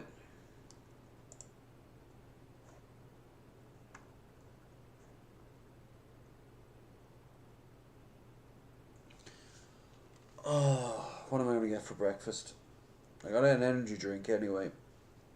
I'll get that. A can of like Lucozade is €1.20 or something. So I'll pick that up. I got some new flavors I want to try. I think they're trying to compete with Monster. It will fail. It always fails. Do not try to compete with the success version of your product, because it's already, your product's already out there. People want to buy your stuff for you. Oh, oh. I'm gonna get up and I'm going to make my, I'm gonna get me a cup of tea actually.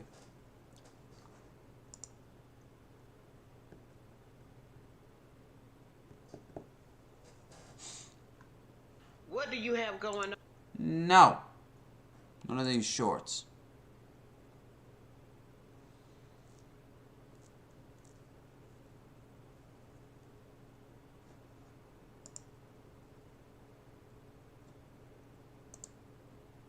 This.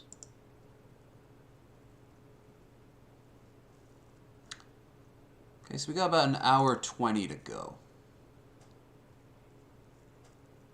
25. This isn't some. I don't think we caught up with Walter's latest video.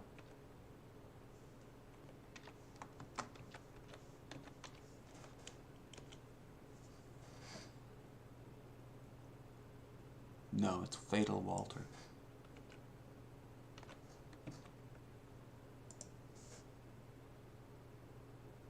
The right. Oh yeah. The Lucas Werner shit. Defending man harassing co-worker. Hell yeah. Promiscuous baddie. I think I was trying to watch this with dirt, and it just kind of fell apart because we were too drunk. At that point there, like, we knew that there were no more videos. That was no longer the time for videos. Too bad we couldn't watch stand-up comedians or some shit like that. Anyway, I'm gonna go real quick and pop on to restock the tea. The sun's already coming up, by the way. Actually, it's been up for almost 10 minutes.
Almost ready, guys.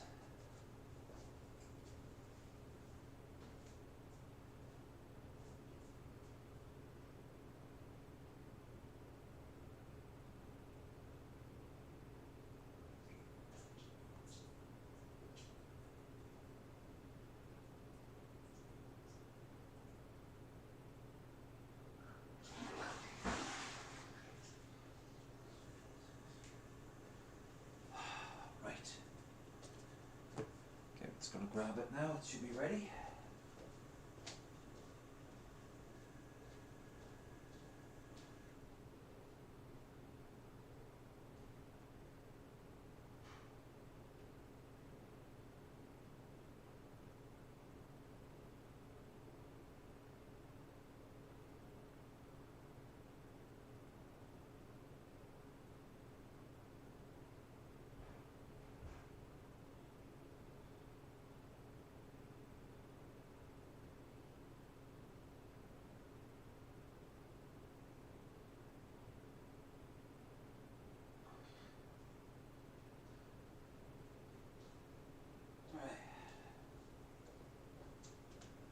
Well, it's no breakfast, but at least it's something. I got tea. The sun's coming up. About an hour 20 to go. I did some arm curls while waiting because I was bored. When in doubt, always reach for the weights. It won't kill you to do 10 of them. Trust me, eventually 10 will be nothing.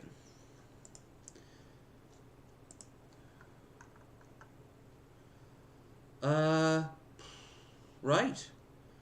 Let's see what we got, shall we? Sun's up. Well, it has that sort of like weird dawn thing going on, but it's, you know, it's more or less up at this point now.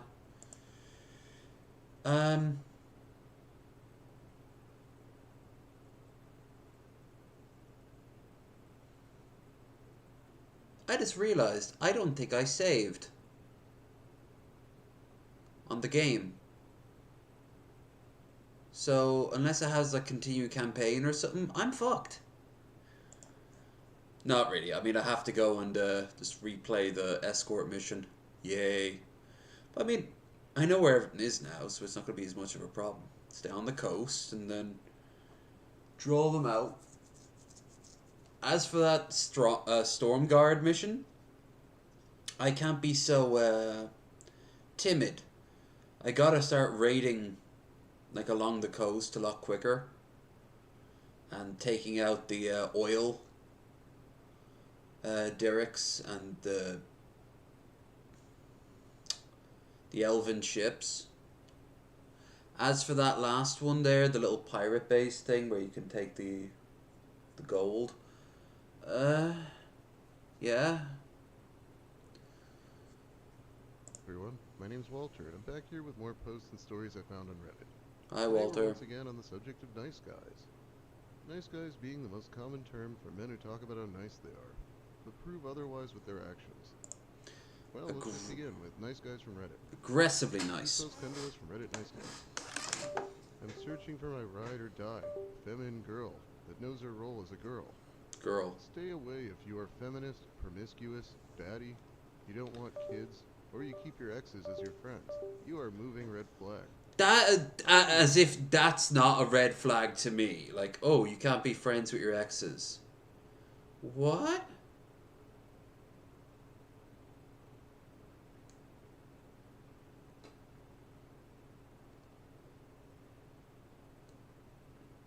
Like, are you...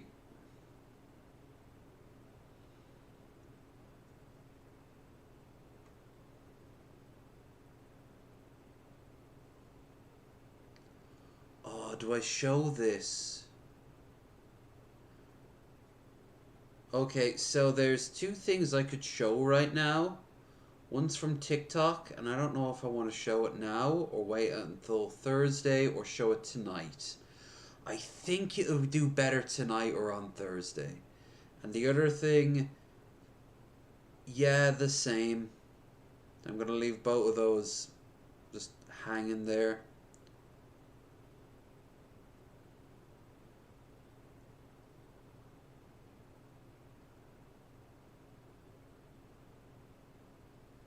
Anyway. Respectful, understanding, supportive, loyal, and know my boundaries. But that have a price. No male. But yeah, it's okay to... Toxic and insecure, please skip and... It is very toxic and insecure. You should feel bad about yourself. Like, you should have like birds land and like defecate on your head before flying off. School children should stop and go, ha ha ha. You know, maybe one of them is like Hispanic or something, and they go, small, why so small? Look how small.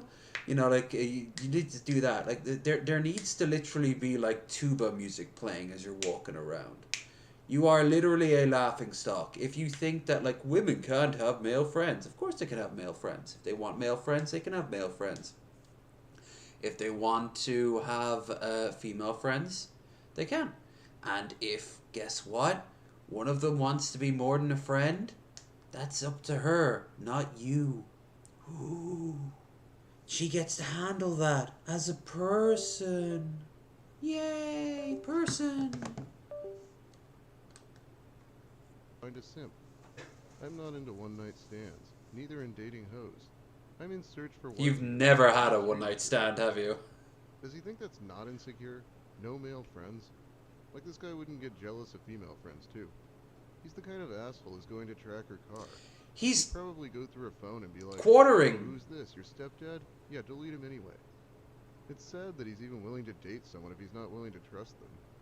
And he thinks normal men are simps because they're not fucking paranoid cowards? Beautiful. Yeah. The faith of smart people is to remain alone for the rest of their life. No. I'm a nerd as myself, and I couldn't find anyone who understood me and a girl I would love. Now I'm thinking, am I the wrong person, or it's just the fact that I am too intelligent for most of the people? And so throughout some researches, I came to the conclusion that most intelligent, mature, and polite people, like me, have more odds of finding themselves alone in life, and probably die alone. Might be for the better if that's your attitude. You sound like you'd... I don't think you'd sound like you'd have an equivalent, because no one like you ends up dating somebody. I'm so important and special. On the plus side, there's a good chance people who think like that end up figuring out that that's not how you look at life. It's forever mind-boggling to me that there are people who are struggling to find a partner. Mind-boggling. Good qualities. Let's assume they're actually as polite, nice, smart, and kind as they say they are for a second. Normally, no, they're not, because they're your idea of polite and most people's idea. Like, for example, where you politely correct someone every 5 seconds. No. Where you remind people of... immediately becomes a pissing contest every 5 seconds. Like, say, you go, like, you're at a party, and you're introduced, and they kind of square you up, which is already kind of weird, but people do that all the time, whatever. And then you're like, hey, I see you've got and then you point to a thing right there that they do. Let's just say, I don't know, someone's trying to break the ice, they're looking at, you've got a jacket on from your college. And you're like, yeah, I went to this and I studied that. And we're like, and then they go, oh, cool, I know such and such professor. Immediately, this person would like, well, you know, like, we hung out a lot. We hung out probably more than you did. Like, what? You said he knew.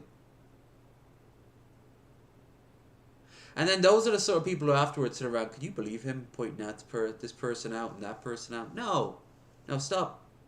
Stop with the silliness. You make the silly. No more silly. What's causing that and not, I don't know, anti-silly. That's like failing a math test and feeling like I must have been too correct. You hearing this? An actual good man that behaves themselves, grouped in with men that don't. Like the level of wall some women build to protect themselves from men's aggression is a tough one to climb. Some women have even resorted to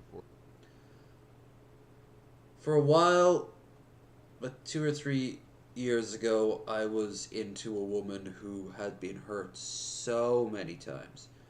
Probably wouldn't have worked out, period. I never once got pissy or bitter or whiny. I understood completely that I was never going to engage with her that way. Why would I? Like, why would I think that she'd change her entire life for me? Forcing themselves into being lesbian to protect themselves. So no, they don't! I'll listen to them talk at work, and when they get around their wives, it's like they mute. Listen, literally, like glare, like. I like how he's annoyed about being grouped in with violent men, but he has no problem doing it to everyone else. Imagine being so out of touch and ignorant that you think women are lesbians because it protects them from men. SMH. Here's the deal. I get that I'm a bigger guy, but a thing I don't understand is that y'all go for them skinny guys. But here's the deal. I am the nicest guy you'll ever meet. I'm a guy trying to fall in love long time, not short term. Me love you long I want to be able time. to build a future together, no matter all of the fights, no matter what we go through.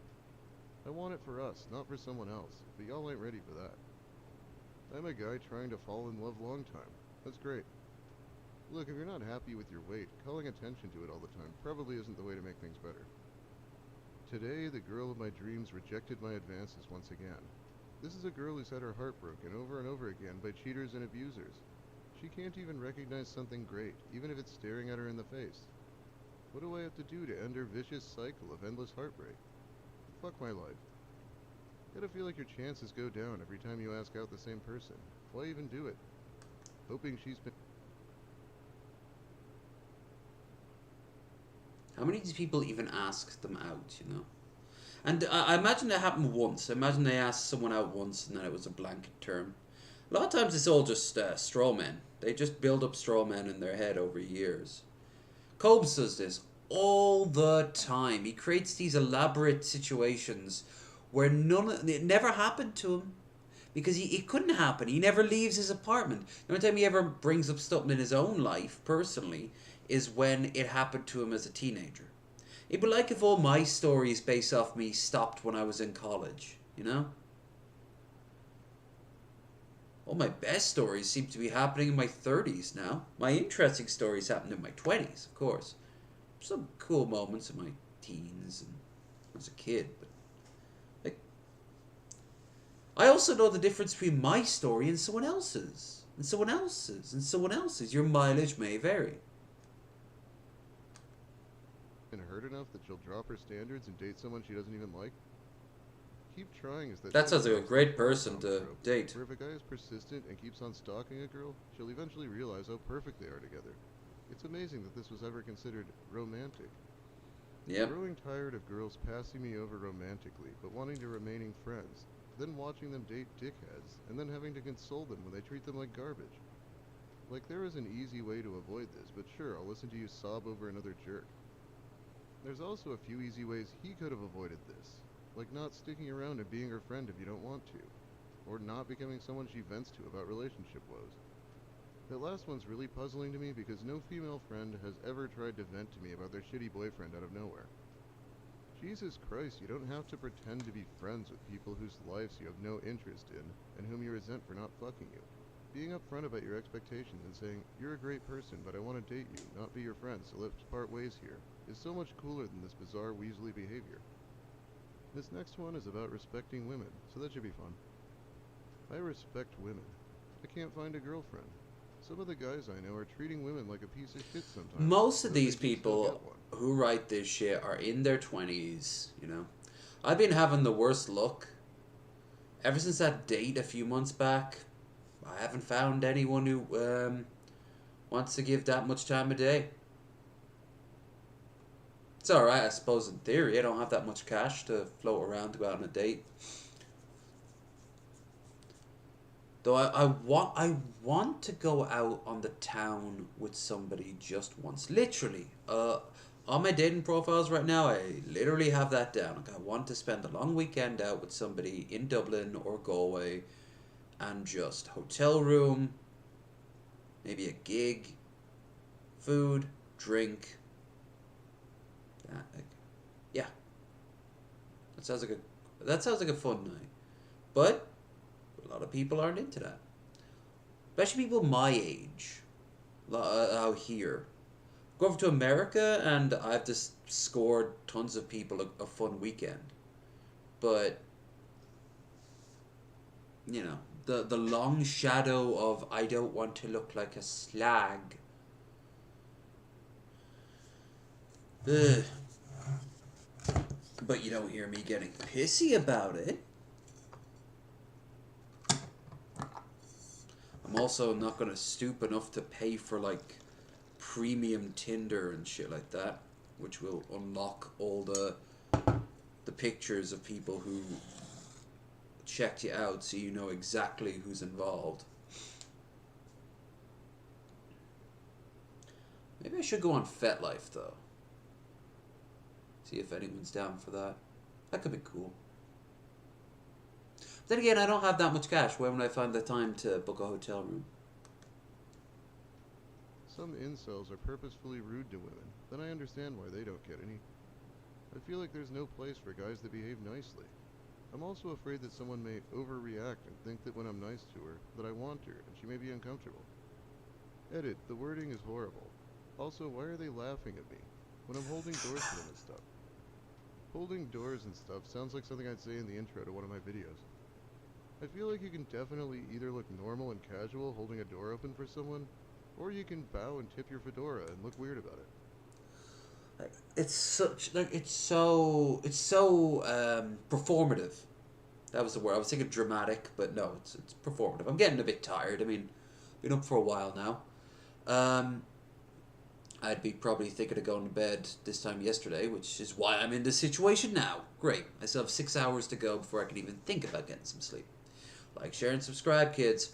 But yeah, like, it's so performative when you act like that. Just don't act like that. Just be normal. You know? Doors, you're walking away from the door, she's walking towards it.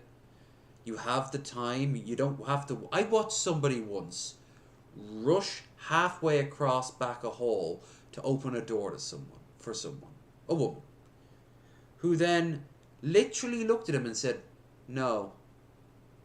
And he put down the door and goes, oh, sorry. And then she opened it herself and walked on. That's showing dominance. Again, for the kids in the back, holding the door open for someone, regardless of your gender or theirs, is the behavior of a decent human being who has basic manners. It's not something special that guarantees you dates. To all the women who hate to date nice guys and tend to choose alpha-aggressive dudes. Alpha. Those would all cheat on you or beat you, but those alpha dudes might disrespect you and break your heart. Might. Alpha guy's behavior makes you scream out of frustration, but a night... If we send weapons to Ukraine, Putin might nuke America. The same logic. We give black people rights, they might vote in some bad laws. From healthy fun in the bedroom, if you know what I mean. But what with Alpha Guy? The only time he gets vulnerable and cries on your shoulder is when he can't get it hard in the bedroom. Of course, because of his porn addiction.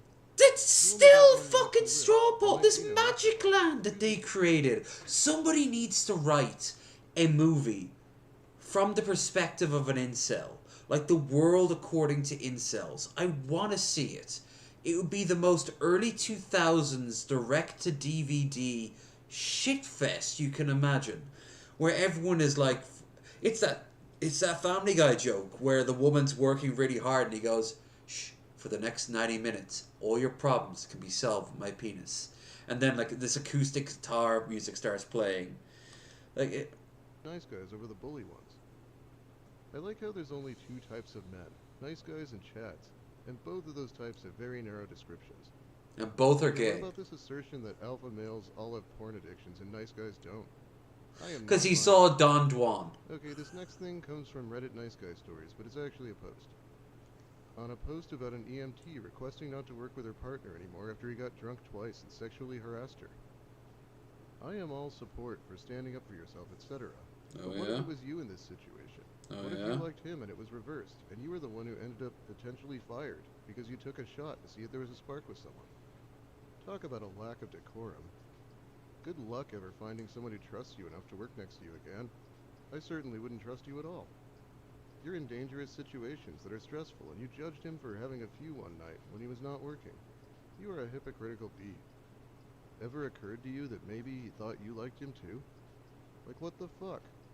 Here you are supposed to be a professional, and you're acting like it's high school. Make sure you report your next partner as well. God, he said it himself. It's a stressful, dangerous job, so why does she want to work with someone she's uncomfortable with? Right. Oh, show some decorum. It's only a little harassment every once in a while. This seems like it gets a lot worse, though. You seem like absolute hell to work with.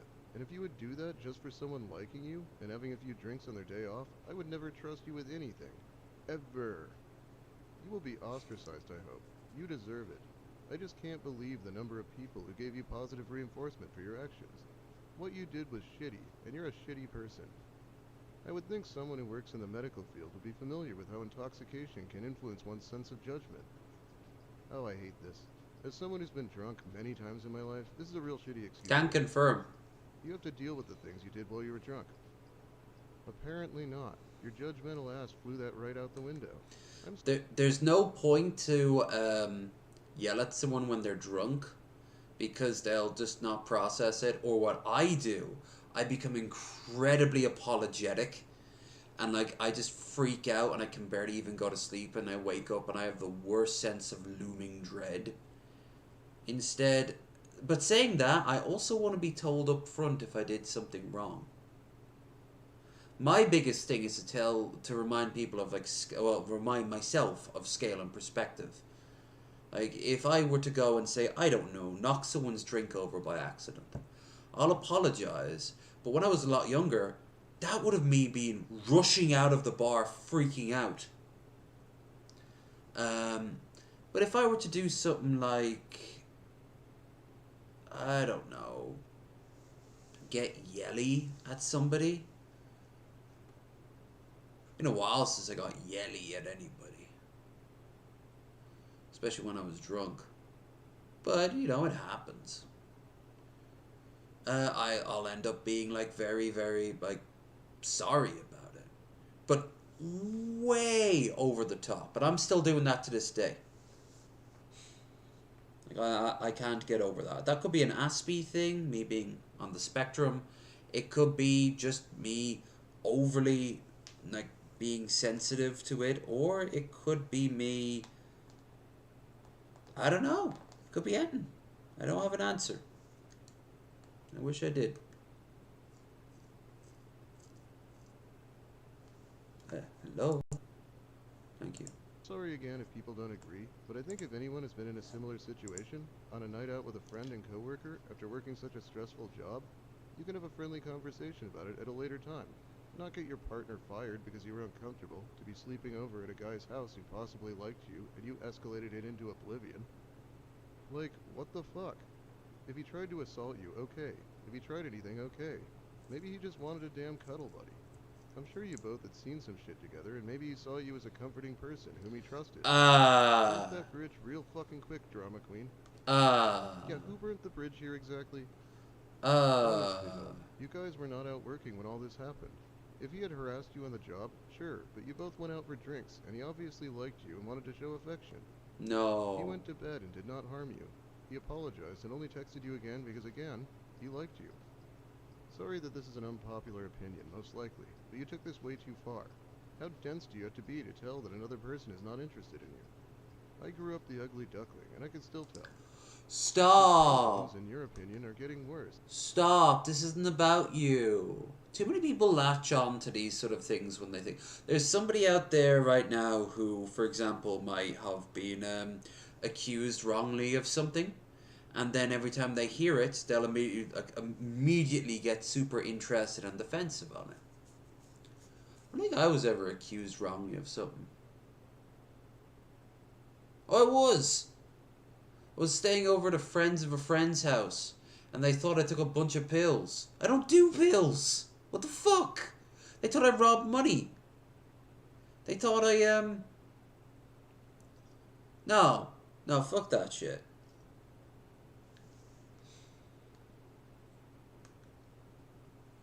Because you guys were having fun, and he thought he could let loose for once, and he liked you. He wasn't scaring any woman. He made a move on her and shot his shot, and went to bed when rejected. Now, if he had forced something, okay, but no, that is not Oh my god, this defense. He's a goer, this one. I am all support for standing up for yourself, etc. But what if this was you in this situation? What if you liked him and it was reversed, and you were the one who ended up being... then you get rejected and you move the fuck on. I've been in situations where I've misread the room or the sparks faded down. Earlier that day, I wanted something that she also wanted, but it was the bad timing. Later that day, I was up for it. She wasn't. It's what it is. Okay, then I'm not in the mood. Well, I was in the mood, but I just got over it. You can change your opinions. You can change your goddamn moods. What could be the most, especially if you're drinking, what could be the most important thing in the world? It's why when I get drunk these days, if I have a train of thought that just kind of goes, then that's great. If I can't pin it back, what did Dirt say? I need a stenographer. Yeah, I do. But if not, then oh well. Potentially fired. I'll probably have that situation tonight. And what were we talking about? Wow, why the hell does this guy care so much? I don't Because it happened to him. That much because it never would be me. This guy is what? Either had this happen or could easily be doing it, clearly. Who hurt this guy? Yikes. His own entitlement hurt this guy. Thinking you get to sexually harass women multiple times and don't suffer consequences. Angry tantrum when he, or any other man who does this, does suffer consequences. This was written by a man with a long history of creeping on his coworkers. A lot to unpack here, but did this person just say that it's no big deal because the person was impaired? And that's what it seemed like to me. When the spirits go in, the truth comes out. He thinks he's entitled to harassing someone? Great. This woman kept choosing those men, probably because they were dominant, and now their sex drive is down. The nice guy gets the leftovers. No. Sucks, but as a nice guy, being nice turns women drier than the Sahara Desert. But being someone... No, being you. Just you, personally. It's all you. You. Every day they wake up and they have a secret cabal. They have these little tiny gems on their wrists that when no one sees comes out and goes, he's coming. And then everyone just stops and gives them a look. And they go back and just continue. They continue with the mission. What's the mission? Brother, if you crack the secret of why women hate you, then maybe you could fix yourself, you stupid fuck. Someone else to keep someone interested is far worse, and so exhausting because you could never be yourself, but the women stayed. Regardless, I went back to being that nice guy that finishes last, so I stopped with relationships. Maybe you're naive or young, but women well, then get whack, yourself though. your sex doll. Yeah, I'm sure the abusive guys just always act like that from the start, and that's why women choose them. When I date a woman, I'm not putting forth effort to convince her to have sex with me. I expect her to realize that the very moment I walk in the room. What? Dating is to help her feel comfortable around me and get to know me better so she realizes I'm a good guy, that I have good Back in my day, that was called love at first sight. At least that was romantic. It was stupid, but it was romantic. Interest at first sight? Damn fucking right. Ooh, my heart can go a flutter just doing a double take at a person. There's been some people recently that I did that to. The one who was suffered earlier and had built up walls. That wasn't even at first sight. That was after a month of knowing them. intentions and she can trust me. Basically, past the initial dating phase, if I need to keep putting forth effort to get sex, that means she doesn't value me as a sexual partner, and probably that she doesn't like me. I don't want to do likes anything. the things I can give her. Hard ficking pass. Wow, sure sounds like a blast to date this guy. I guess at least he tells you up front that he's going to stop making any effort. All these dumb females wanting love, respect, companionship, equality, when they know I want sex. Why the hell don't they respect me, and most of all my need for sex? Did I mention sex? That I need it? That is definitely the mark of a nice guy, right? Kind of an Andrew Tate fan by the sound of it. Thanks for watching, everyone. Which the two overlap a lot, so... Although, of course, alpha Giga Chad people don't think that you should be nice to women, so... Alright, we got 50 minutes to go before I can go off and get breakfast. This flew by fast enough. The writings of Lucas Werner. It'll get us around about until half.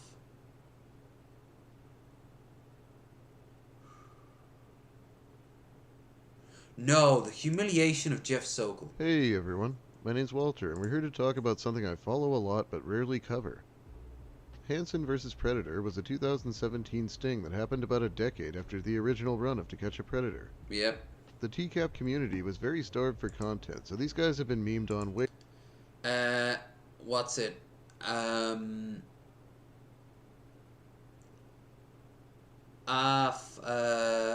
Elf King. I don't know why I couldn't remember their name. Elf King wanted to be one of their plants back in the day. They'd done a great job of it too. All you need is just a baseball cap, and you know, playing along. But all of them were a part of like police informants. They were all a part of the law. So they could have done Elf could do it still on like a smaller scale. On like a YouTube equivalent, but I don't know. Those people, they catch people in the act, but then we watched it maybe a year ago. That guy, he was just in a street going to meet a girl, and he thought it was a girl, and then it turns out to be, oh no. Or the Asian kid, I just wanna poo. He drove his car, smashed it. Way harder than most TCAP alums. And possibly the most hated of them all is Jeff Sokol, the man who walked in with a delicious looking pizza and tried to eat a slice casually, by folding it in half. Yeah. Anyway, let's get into it with the Oh, wait, did we already watch this? I think we did. There's someone I want to check into as well. We haven't checked in a long time to them. Marshall Matters the Fourth.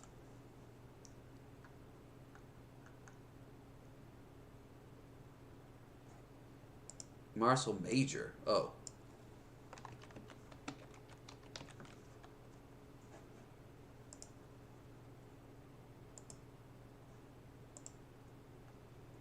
So, oh!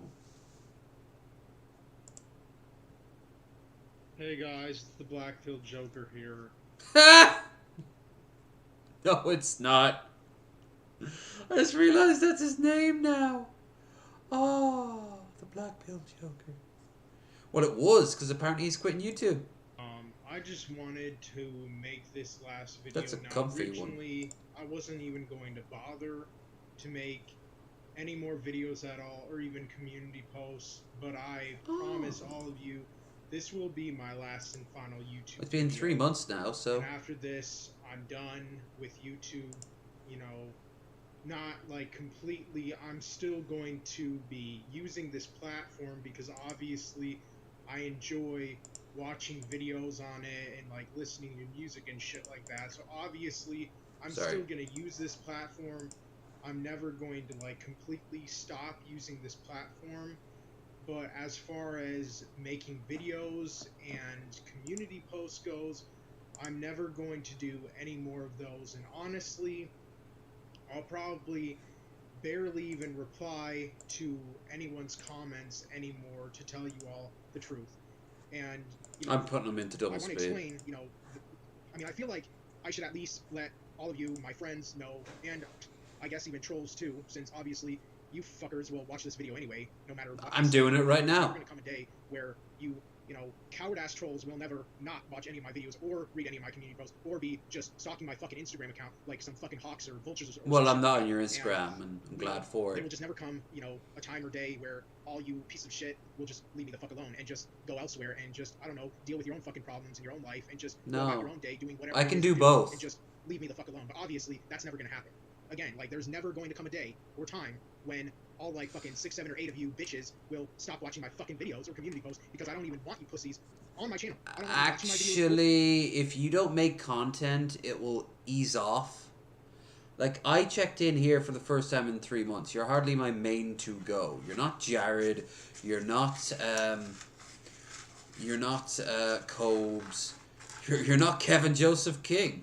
You're not Trumpster Bob, who apparently wants to do bad things or good things, depending on who you ask, to Zoe's behind. I don't think they know something about Zoe that's a bit important.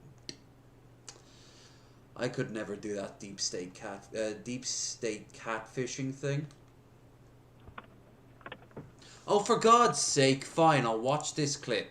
McDonald's drive-through bait car arrest, okay? It wants me to watch a clip, so I'll watch it. Every time I hit it to press play, it instead plays this. It's only 5 minutes. So, is it... When these car thieves stole a bait car, 2014, their first thought was to take a McDonald's drive-through. Oh, I watched one of the bait cars before, where halfway through the guy looks at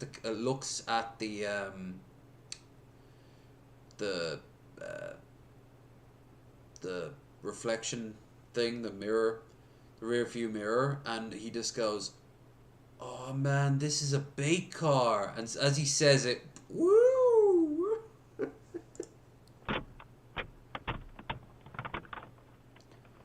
So yeah, they're gonna steal the car.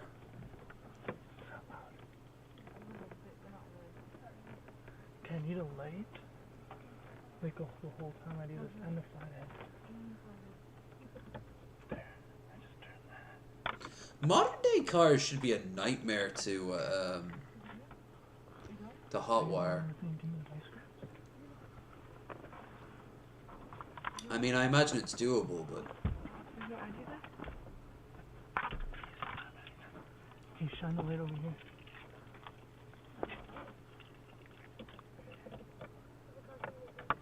There's two people walking too. Hurry. Okay, get in.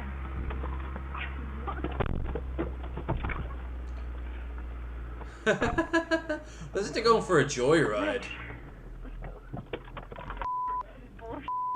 We have money too.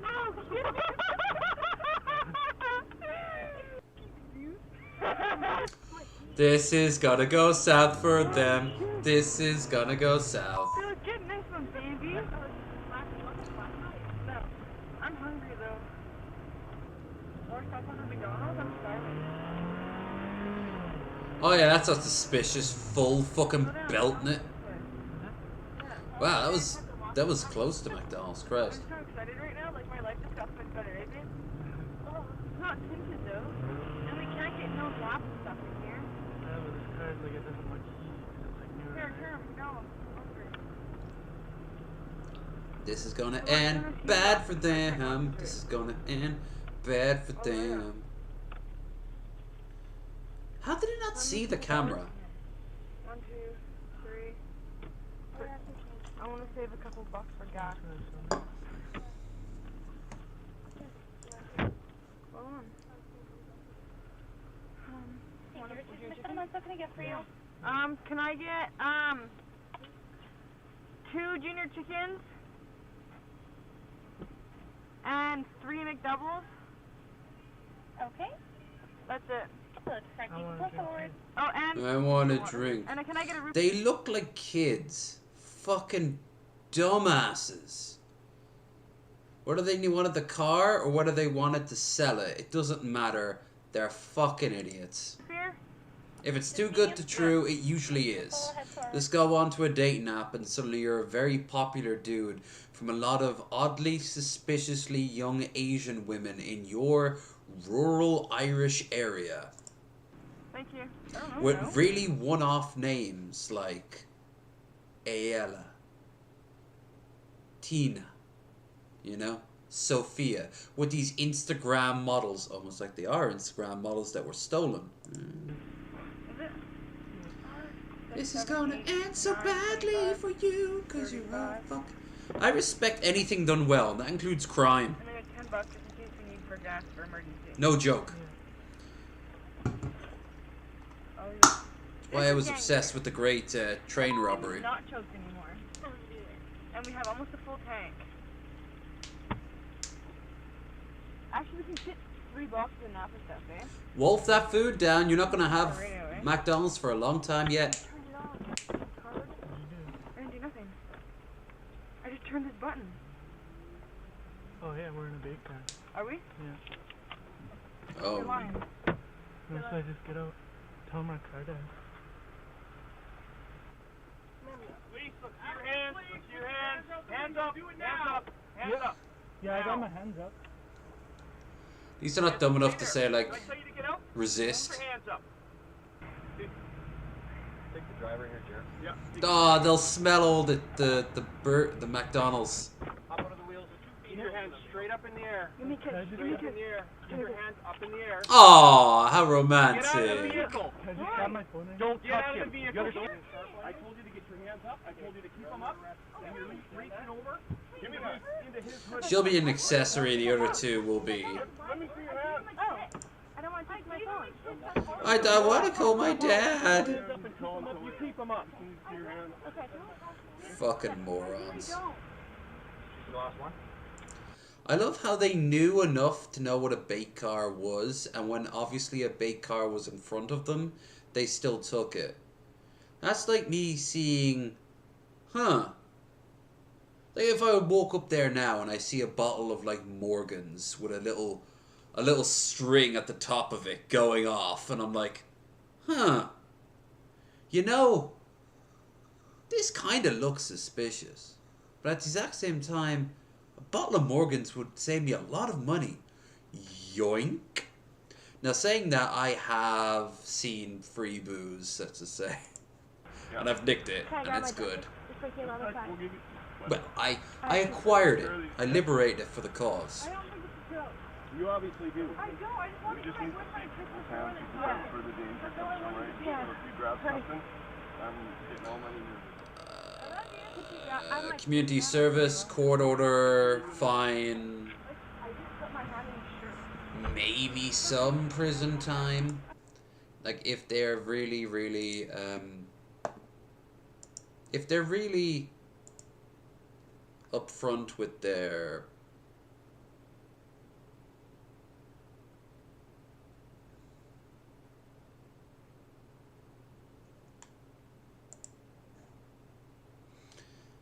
if they're really upfront with what they were doing, like, yes, officer, yes, Your Honor, I ended up stealing all this money for orphans. Why? 'Cause I wanted to. Well, we gotta. Look at this fucker. With his little tiny nipples and his giant pregnant belly. Let's see his wiggle arm.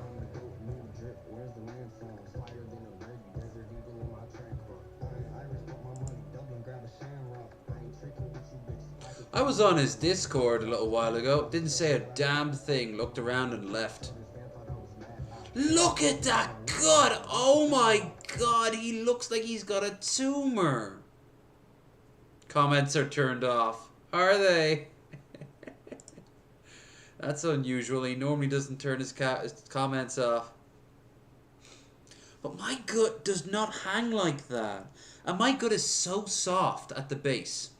And it's getting a whole lot softer, which is a great thing. If you know what it's like to be really fat, when your stomach is so impacted, it's so packed up with like just fat upon fat, it becomes hard.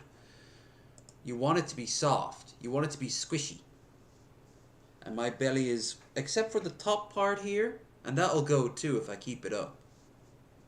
It's one reason why I'm not going to go crazy on food today. I'm going to have myself breakfast. I need one. Christ. I'm going to have it in about an hour, less. But yeah, like, his gut was just this bulbous thing. This giant clown nose. Speaking of clowns, let's finally get to you, sir. Why are you leaving? Looking at my community posts or fucking swarming even in the comment section of, you know, any of my videos or community post comment sections for that matter, like literally some fucking vultures, which you all are, and you know exactly who you are. But, you know, I'm just done with you two. I've had it with YouTube as far as making videos and community posts. I've had as much as I can take and handle. You know, I can't deal with all this shit. I really cannot. And I just at least hope, even when it comes to you, I'm not even scared of him anymore. Like, back in the day, he was like, so...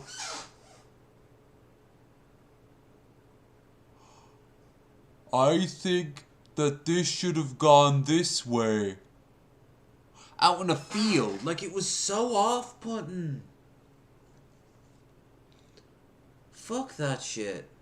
And honestly, I hope you're happy. I really do. I hope you all are happy. I'm indifferent. You know, Blazing 420, Marshall Mathers the 7th, Royal on Air, Swain the Animator, Mortal Kombat. I hope all you pussies are happy. Like, seriously.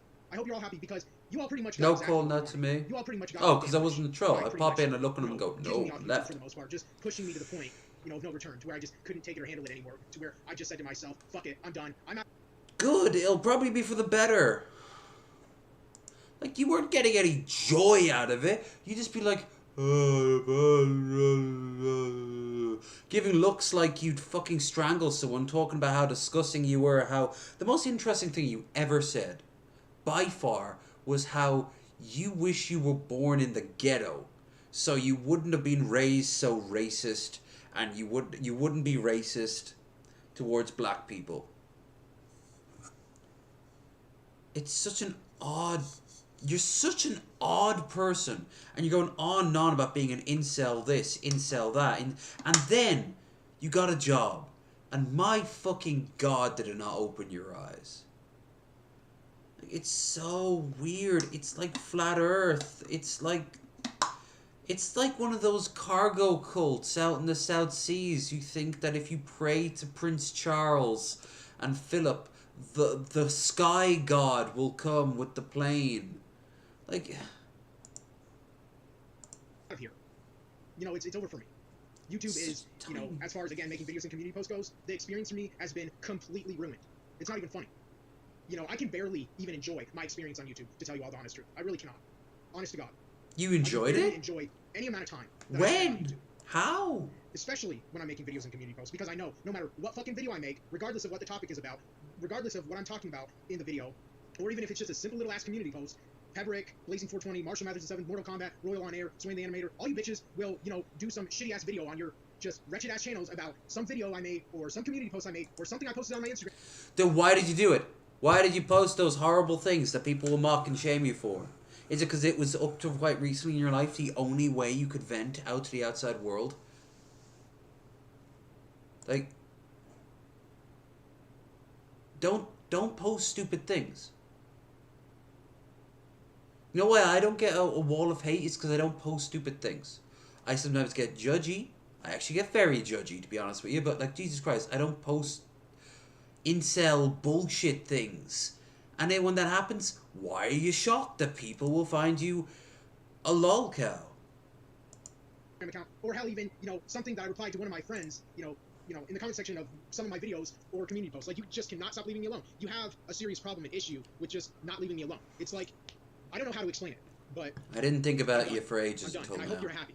I hope you're happy. And you've already Honestly, been off the I don't internet even for know 3 months. if I'm going to even, you know, go somewhere else on the internet, you know, because honestly, I have ruined any Go to relationships Kick. of myself, Go to having Rumble. any amount of online presence at all whatsoever.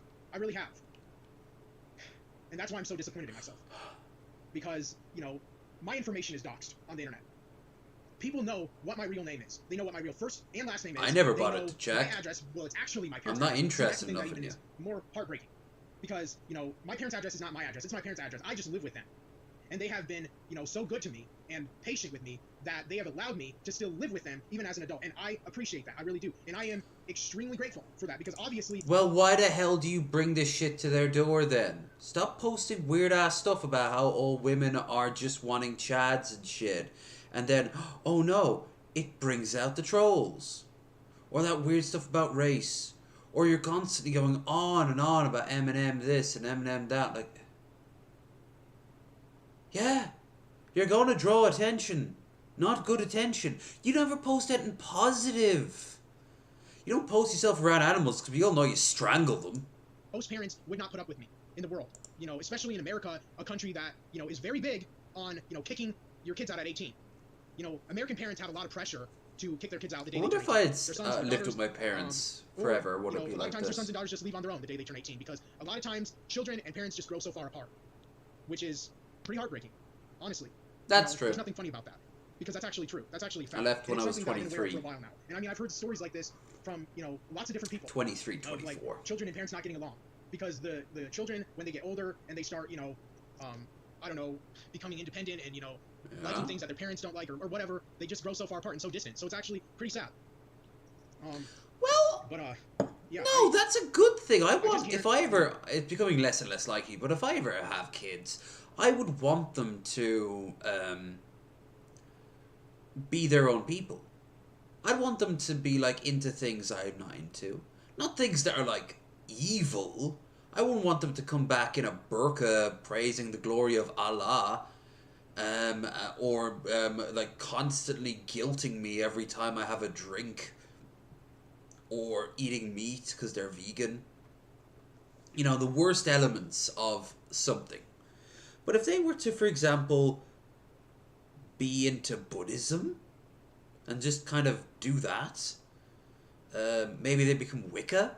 Hell, that'd be really cool if I had a daughter who was into Wicca. I'm always thinking I'm gonna have a daughter for some reason. If I had a son who was, like, into sports, aggressively into sports, I would cheer them on. I'd try my best to get involved, but I just, I'd be like, have fun, keep safe, keep in touch, see you on the next month or whatever, I guess. Make any At least more they're videos keeping out of it, fit. or even community posts. And I'm honestly, to tell you the truth, I'm honestly even debating on whether or not I'm even going to keep my YouTube channel. I mean, I'm honestly He still thinking about is. and considering deleting it entirely, which would make me sad, because regardless of the way you look at my YouTube channel, even as, you my trolls that I hate to death, even you cannot deny the fact that I haven't put a lot of fucking effort into my YouTube channel over the years. Even if you love to hate me, enjoy to mock and make fun of me, and to just make literally a big joke out of who I am, and, what I represent, and, my ideology, and my opinions, and my beliefs, and all that, none of you take me seriously. And it's hard for anyone else to really take me seriously. No, I don't take you seriously. You are creepy, and you are weird, and you are an incel, and Walter Fate wants to cover you a few times. But he doesn't like covering videos, he prefers to cover clips and, like, posts. You're not as evil as Jared, but you're not as interesting as Cobes. You're not as weird and, like, sad as Lucas. Like, you're just an incel. Creepy incel. So if you want to go, go. But honestly, I hope you do better. You're just weird, man. And not the fun type of weird. You don't seem to have any joy in you. Almost like an Andrew Tate sort of knockoff character. The people who are like, yeah, you don't have emotion. What do I always say about those pickup artists? They never talk about love, except to dismiss it. They always talk about getting laid, starting a family because it's your duty. Like, have fun. Enjoy shit. He's going on, I can't even enjoy shit. When did you enjoy shit? I've watched tons of your videos. You're never happy. It's always in the negative. Do something goofy. Do something weird. Do a cooking video. Like, newcomers to my YouTube channel, because I honestly seem like someone who's a troll. And it's even harder for me to try to get people to take me seriously when there's obviously so many people who don't. There's Peverick, there's Marshall Mathers the 7th, there's Mortal Kombat, Royal on Air, Swain the Animator, Blazing 420, and so many others that do not take me seriously. Why would they? That don't at least respect my honesty or respect how open I am. You don't know how to be closed. You're on the spectrum. Ties into you being an incel. The very scary world out there. And this isn't how you go about doing it. I should know I'm on the spectrum too. And while the fact that I am since lady and I ended it, I've been single, I don't suddenly get bitter towards women. And I don't suddenly get bitter towards the system. Not for that reason anyway. You want to talk about class issues? Hell yeah. I'll get fucking pissy at that. But I'll also get pissy at people like you. Absolutely. But unlike a lot of the other ones, I won't watch you constantly. I'll be like, you know what, I haven't checked in on Marshall Mathers in a while. And then I'll get sad because I'm like, ugh, Marshall Mathers. Never give me any benefit or credit for anything I say or do. Never. And that's, it's whatever, it is what it is, but it makes it harder for new people who have to... I'm not being appreciated here. Alright, let's hear a thought. I think women would be better if they stayed at home and got arranged marriage at 14. And there's a reason why you're not appreciated. To think to themselves that this guy is, being serious, or this guy is, like, he's not a troll and he's not, trying to just, like, get attention or whatever. Like, he's actually trying to, like, be serious and open, honest here or whatever. I don't know. But, I do want to say one thing. I've heard, some other trolls of mine tell me, like, in their videos that Peperick will admit that his impersonations of me are terrible. And, honestly, I don't believe that. I really don't. Alright, this is getting into his own internal drama with other people who go after him.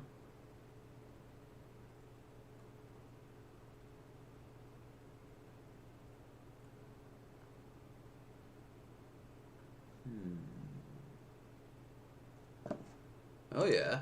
Your GameCube has a pretty cool secret that looks at you every time you put a game in and close the lid. That being the jewel on top with that GameCube logo. This can actually be removed and is shown in the manual for the Dole 001 system model. Shit! In order to remove the jewel, you just need to press in the 2 points located under the lid, releasing the plastic from the top. On the back is the Nintendo and GameCube logo etched into the plastic that's been hiding back here the whole time. There's not much you can do now other than replace it with a nicer one or with one that's a bit more customized. There's currently a project in the works from Laser Bear that looks pretty cool. It replaces the top jewel with an LCD screen. The jewel snaps. Oh, the screen's nice. I wonder, can you interact with the computer that way? Probably not, but... snaps right back into place after dropping the tab side down first and then pressing firmly on the top. I only ever got to play with a GameCube like twice back in the day. They were already starting to show their age. I mean, I was always more PlayStation, and then I went and had my 360 for a while. My latest console was a PS4, and that's where I stopped. I tried to stream early on the PS4. It didn't work. That's kind of cool. Yeah, Marshall Matters. There we go. If he's gone, may he be gone to a happier place. I know I'm acting like he's dead. Well, he might as well be. Once you're offline, you might as well be dead. I don't know.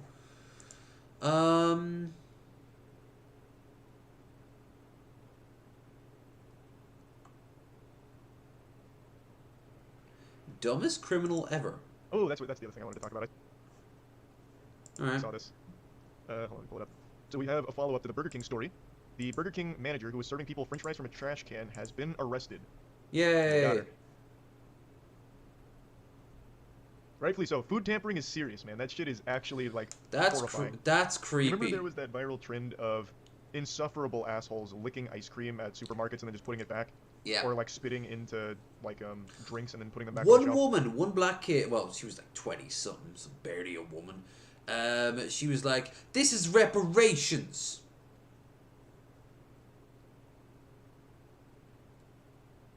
This is the shit that right-wingers will spend days for. Earlier today, well, technically yesterday, I saw from Actual Jake on Twitter a woman who did a dance on TikTok. She was Somali, and her brother beat her with a cane until she put her burqa back on, and then they posted it as like a giant win for Islam. And Jake saw posted this and was like, patriarchy and religion are interwoven. Well, that's true. You're going to get a lot of right-wingers who will be screaming, look how barbaric they are. But in their minds, they'll be like, based. Too bad it wasn't a white hand holding the cane. You know? It's still ammo, though. All this shit is ammo. Like, it's... Everyone can twist nearly anything to anything these days. We've all become masters of spin in that regard, to the point where spin has become almost redundant. And I think that's when Trump showed up and was like, I'm just gonna lie. I'm gonna make the biggest lies. And he got into office. And he tried to stage a coup.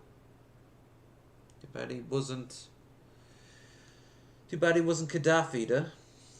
And they all faced, like, potentially serious charges. It's because food tampering is such an important thing to crack down on. and now she's getting slapped for serving trash can French fries, which is so weird. Like French fries, like it's not like there was any shortage of them. It's not like she was saving money by serving French fries out of the dumpster. But I love the trash can seasoning.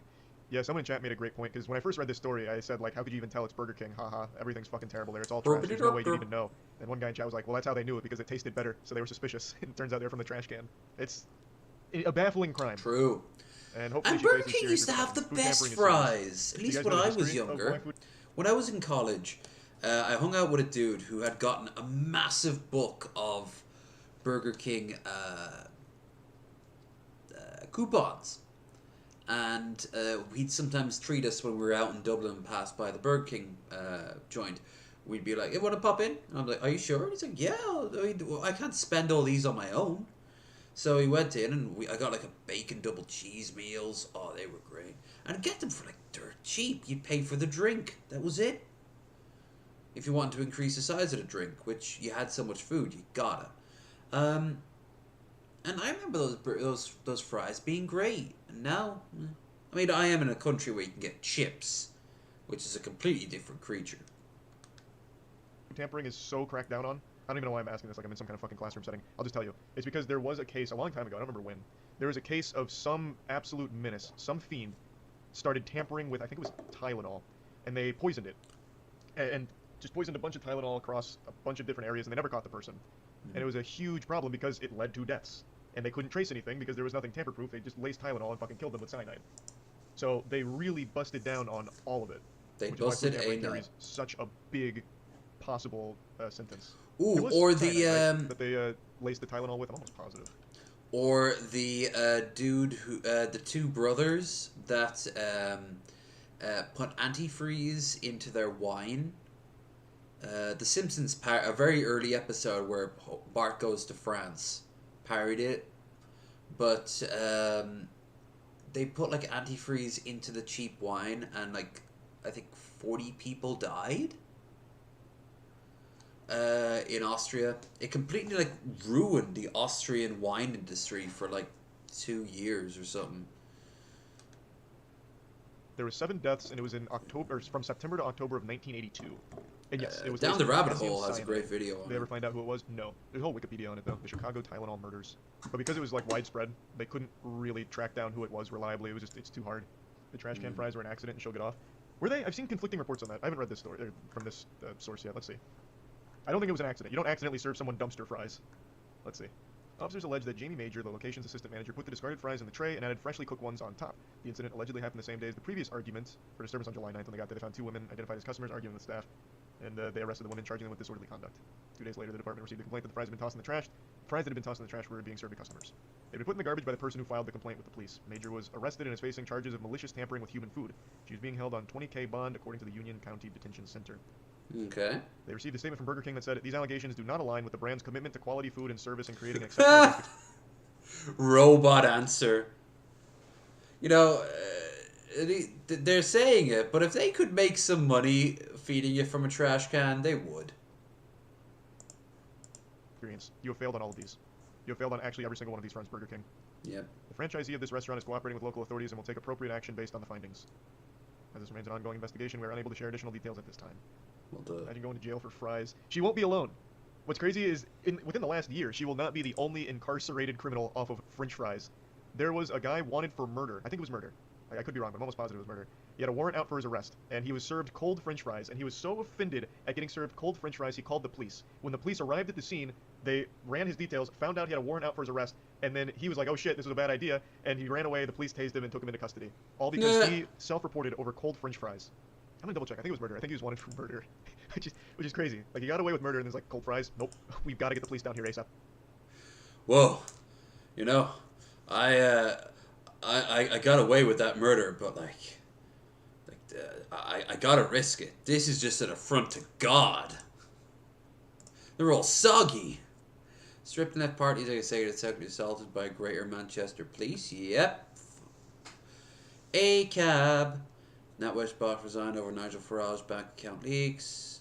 Tottenham Hotspur owner John Lewis charged over insider trading. Oh, big shock there.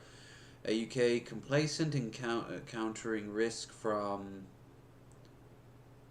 Wagner mercenary group. Okay, then get to it and start assassinating their top brass or something. Gynecologist. Aha! Woman's worst fears.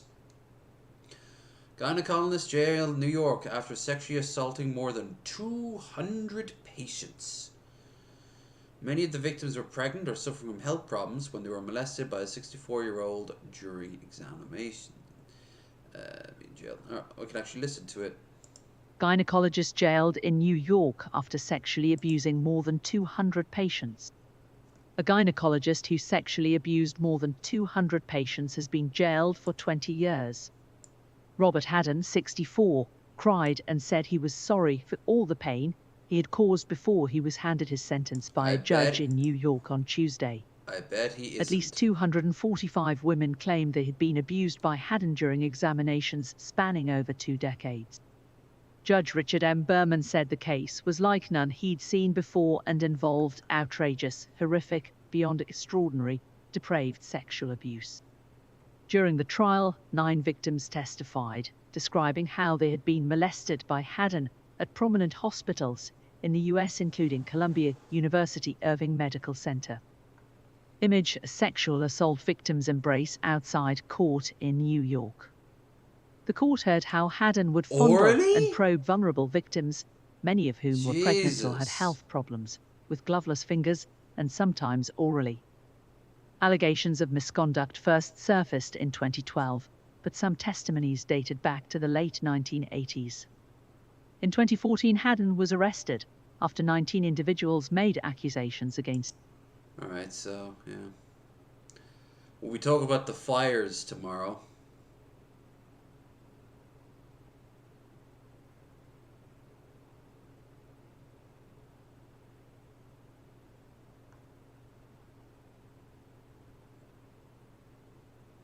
That's a beautiful horse. I'm just checking the news before I go.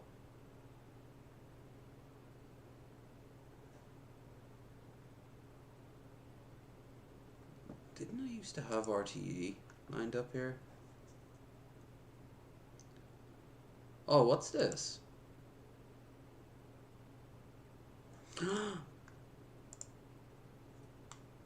Baby. Eating food. You just ate something from a box, and yet it is glorious in its beauty. Soon. Fucking X.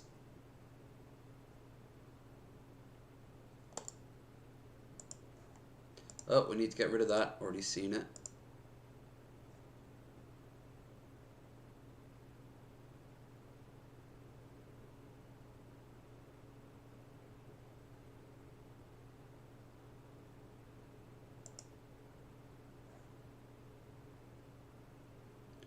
Oh yeah, the orb. I fucking love the orb. The sphere. The globe.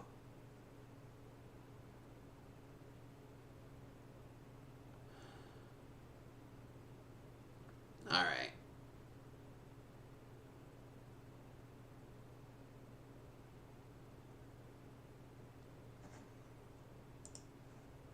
Let's watch the end of this and then watch something to wrap us up on. Something positive and fun. On the off chance anyone is still here, hope you've been having fun tonight.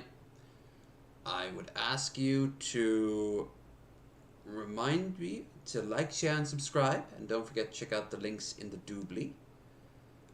That's for Discord, Twitter, Twitch, where if you become a subscriber, tonight you'll be able to join us over on the Discord for the watch party. And if you subscribe over here, you'll be able to see that I am live at 6 tonight. Well, actually, I'll live at 7. I'll be up at 6. Should be a fun few hours here. Might do a bit of trucking. Might watch some stuff that would have been better to watch drunk rather than here. And then I will be off to the watch party. Now, that's really about it. Oh, and the podcast tomorrow, looks like Ruby Jules won't be joining us. So Mickey Richards will be joining us around about 10. One less screen to deal with, you know.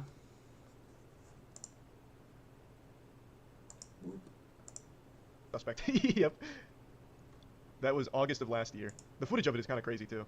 Not that anything wild happens, he runs away and gets tased, but like, he looks so befuddled that all of a sudden the whole situation turned on him. He really thought he was in the right over those cold French fries. Man, every single one of these is requiring ad block. They're really trying to cash in off this story here. Yeah. They weren't even cold actually. I tried the fries; they were lukewarm. Room temperature fries. They weren't even like ice cold. He wanted that shit piping hot. He couldn't have just asked for a warm batch. I don't know. Apparently they got into a little argument or something. Owner was cussing at him, and I guess it got out of hand. Were the trash can fries at least warm? Might get a few years off her sentence. Good question. This article didn't say the temperature of the fries, but it's Burger King, so I think we can rest assured that not only were they unsalted, but they were also probably cold. We'll have to read the... And probably very soggy too. We have 10 minutes to watch. Already watched Babish. Is there any sausage would be better?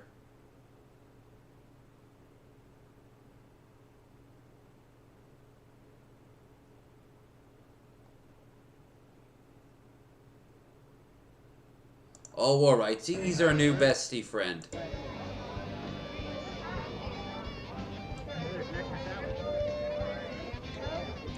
Now that's a steak. Wonder how long he has.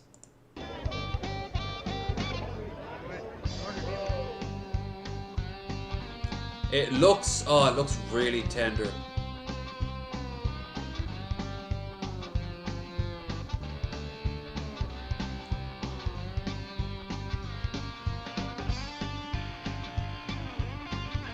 Steak's gonna get a little harder for me to do with this bad tooth right here. Every time I've had it since the tooth, the filling came out.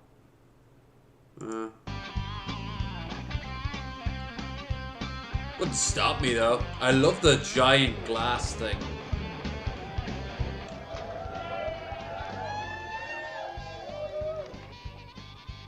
I got the t-shirt and the little thing.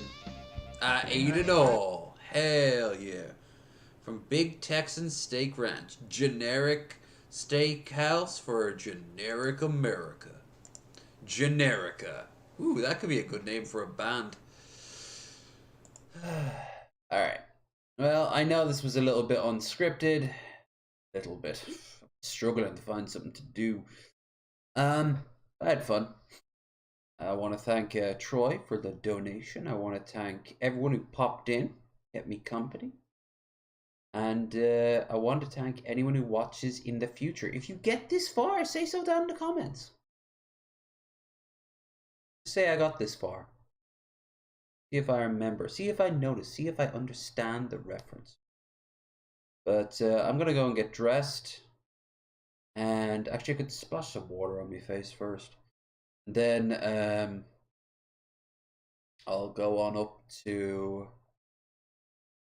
the shop, get some, nothing much. I have a bad habit sometimes of coming back with like a lot of food in the morning. So I don't need that. Especially because it'll make me feel all groggy, and I'm already kind of groggy. But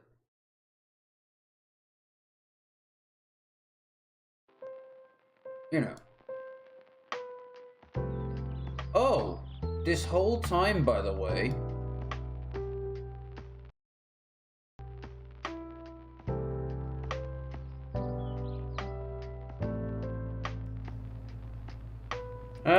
No, I got the. Why doesn't it work? Well, I've had a countdown for the last 7 hours. And we're at the 7-minute mark. So I'm just gonna let it play out.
There.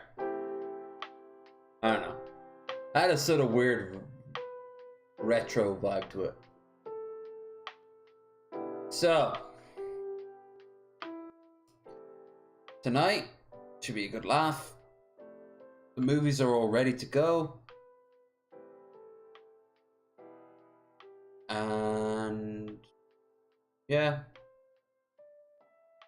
4 minutes to kill. What do we do?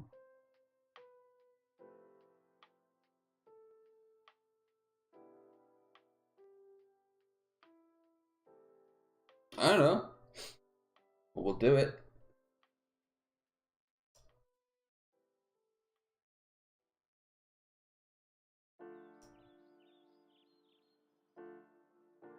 Oh, damn.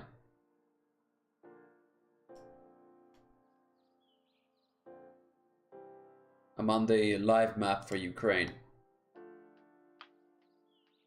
Ukraine's been making moves here and there, but no permanent...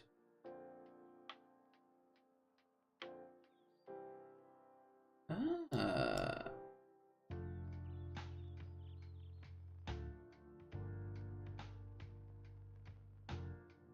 That's good.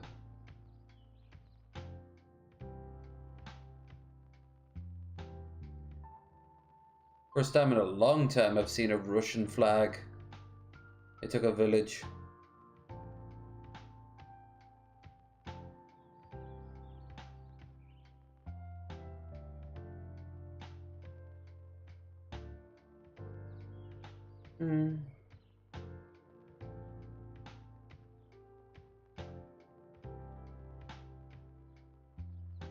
I wonder how long this war is gonna last.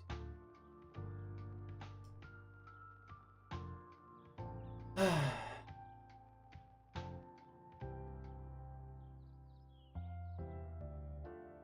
wonder how long we're gonna last with the environment collapsing, prices soaring.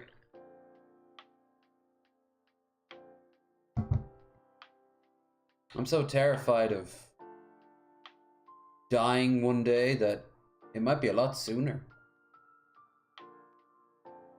Perhaps my little world will come crashing down.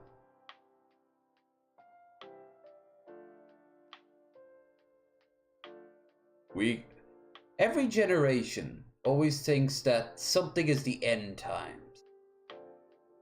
It's the last generation, it's the last of this, last of that. Statistically, there has to be one last generation. Is it ours? Statistically, God knows. All signs point to no.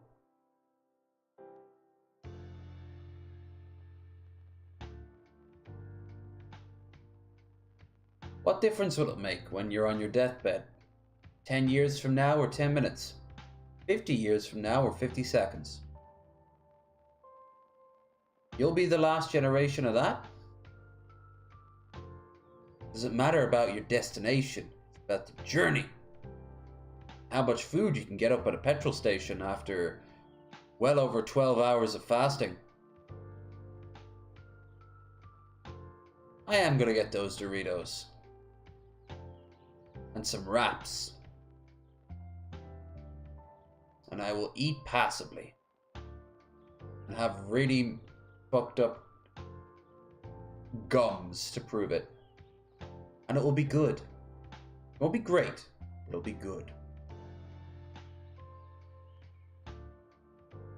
Probably also need milk too.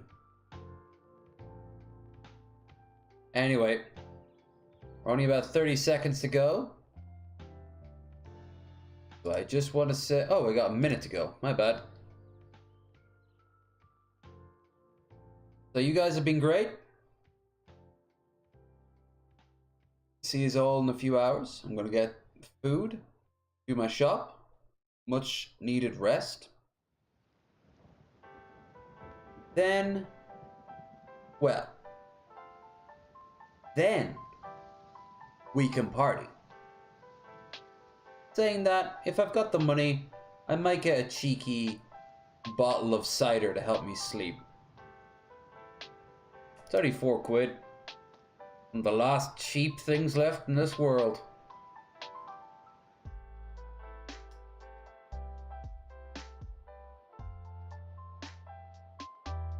wonder if I have an oral fetish.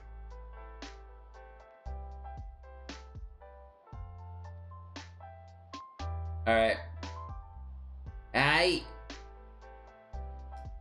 I'm out of here.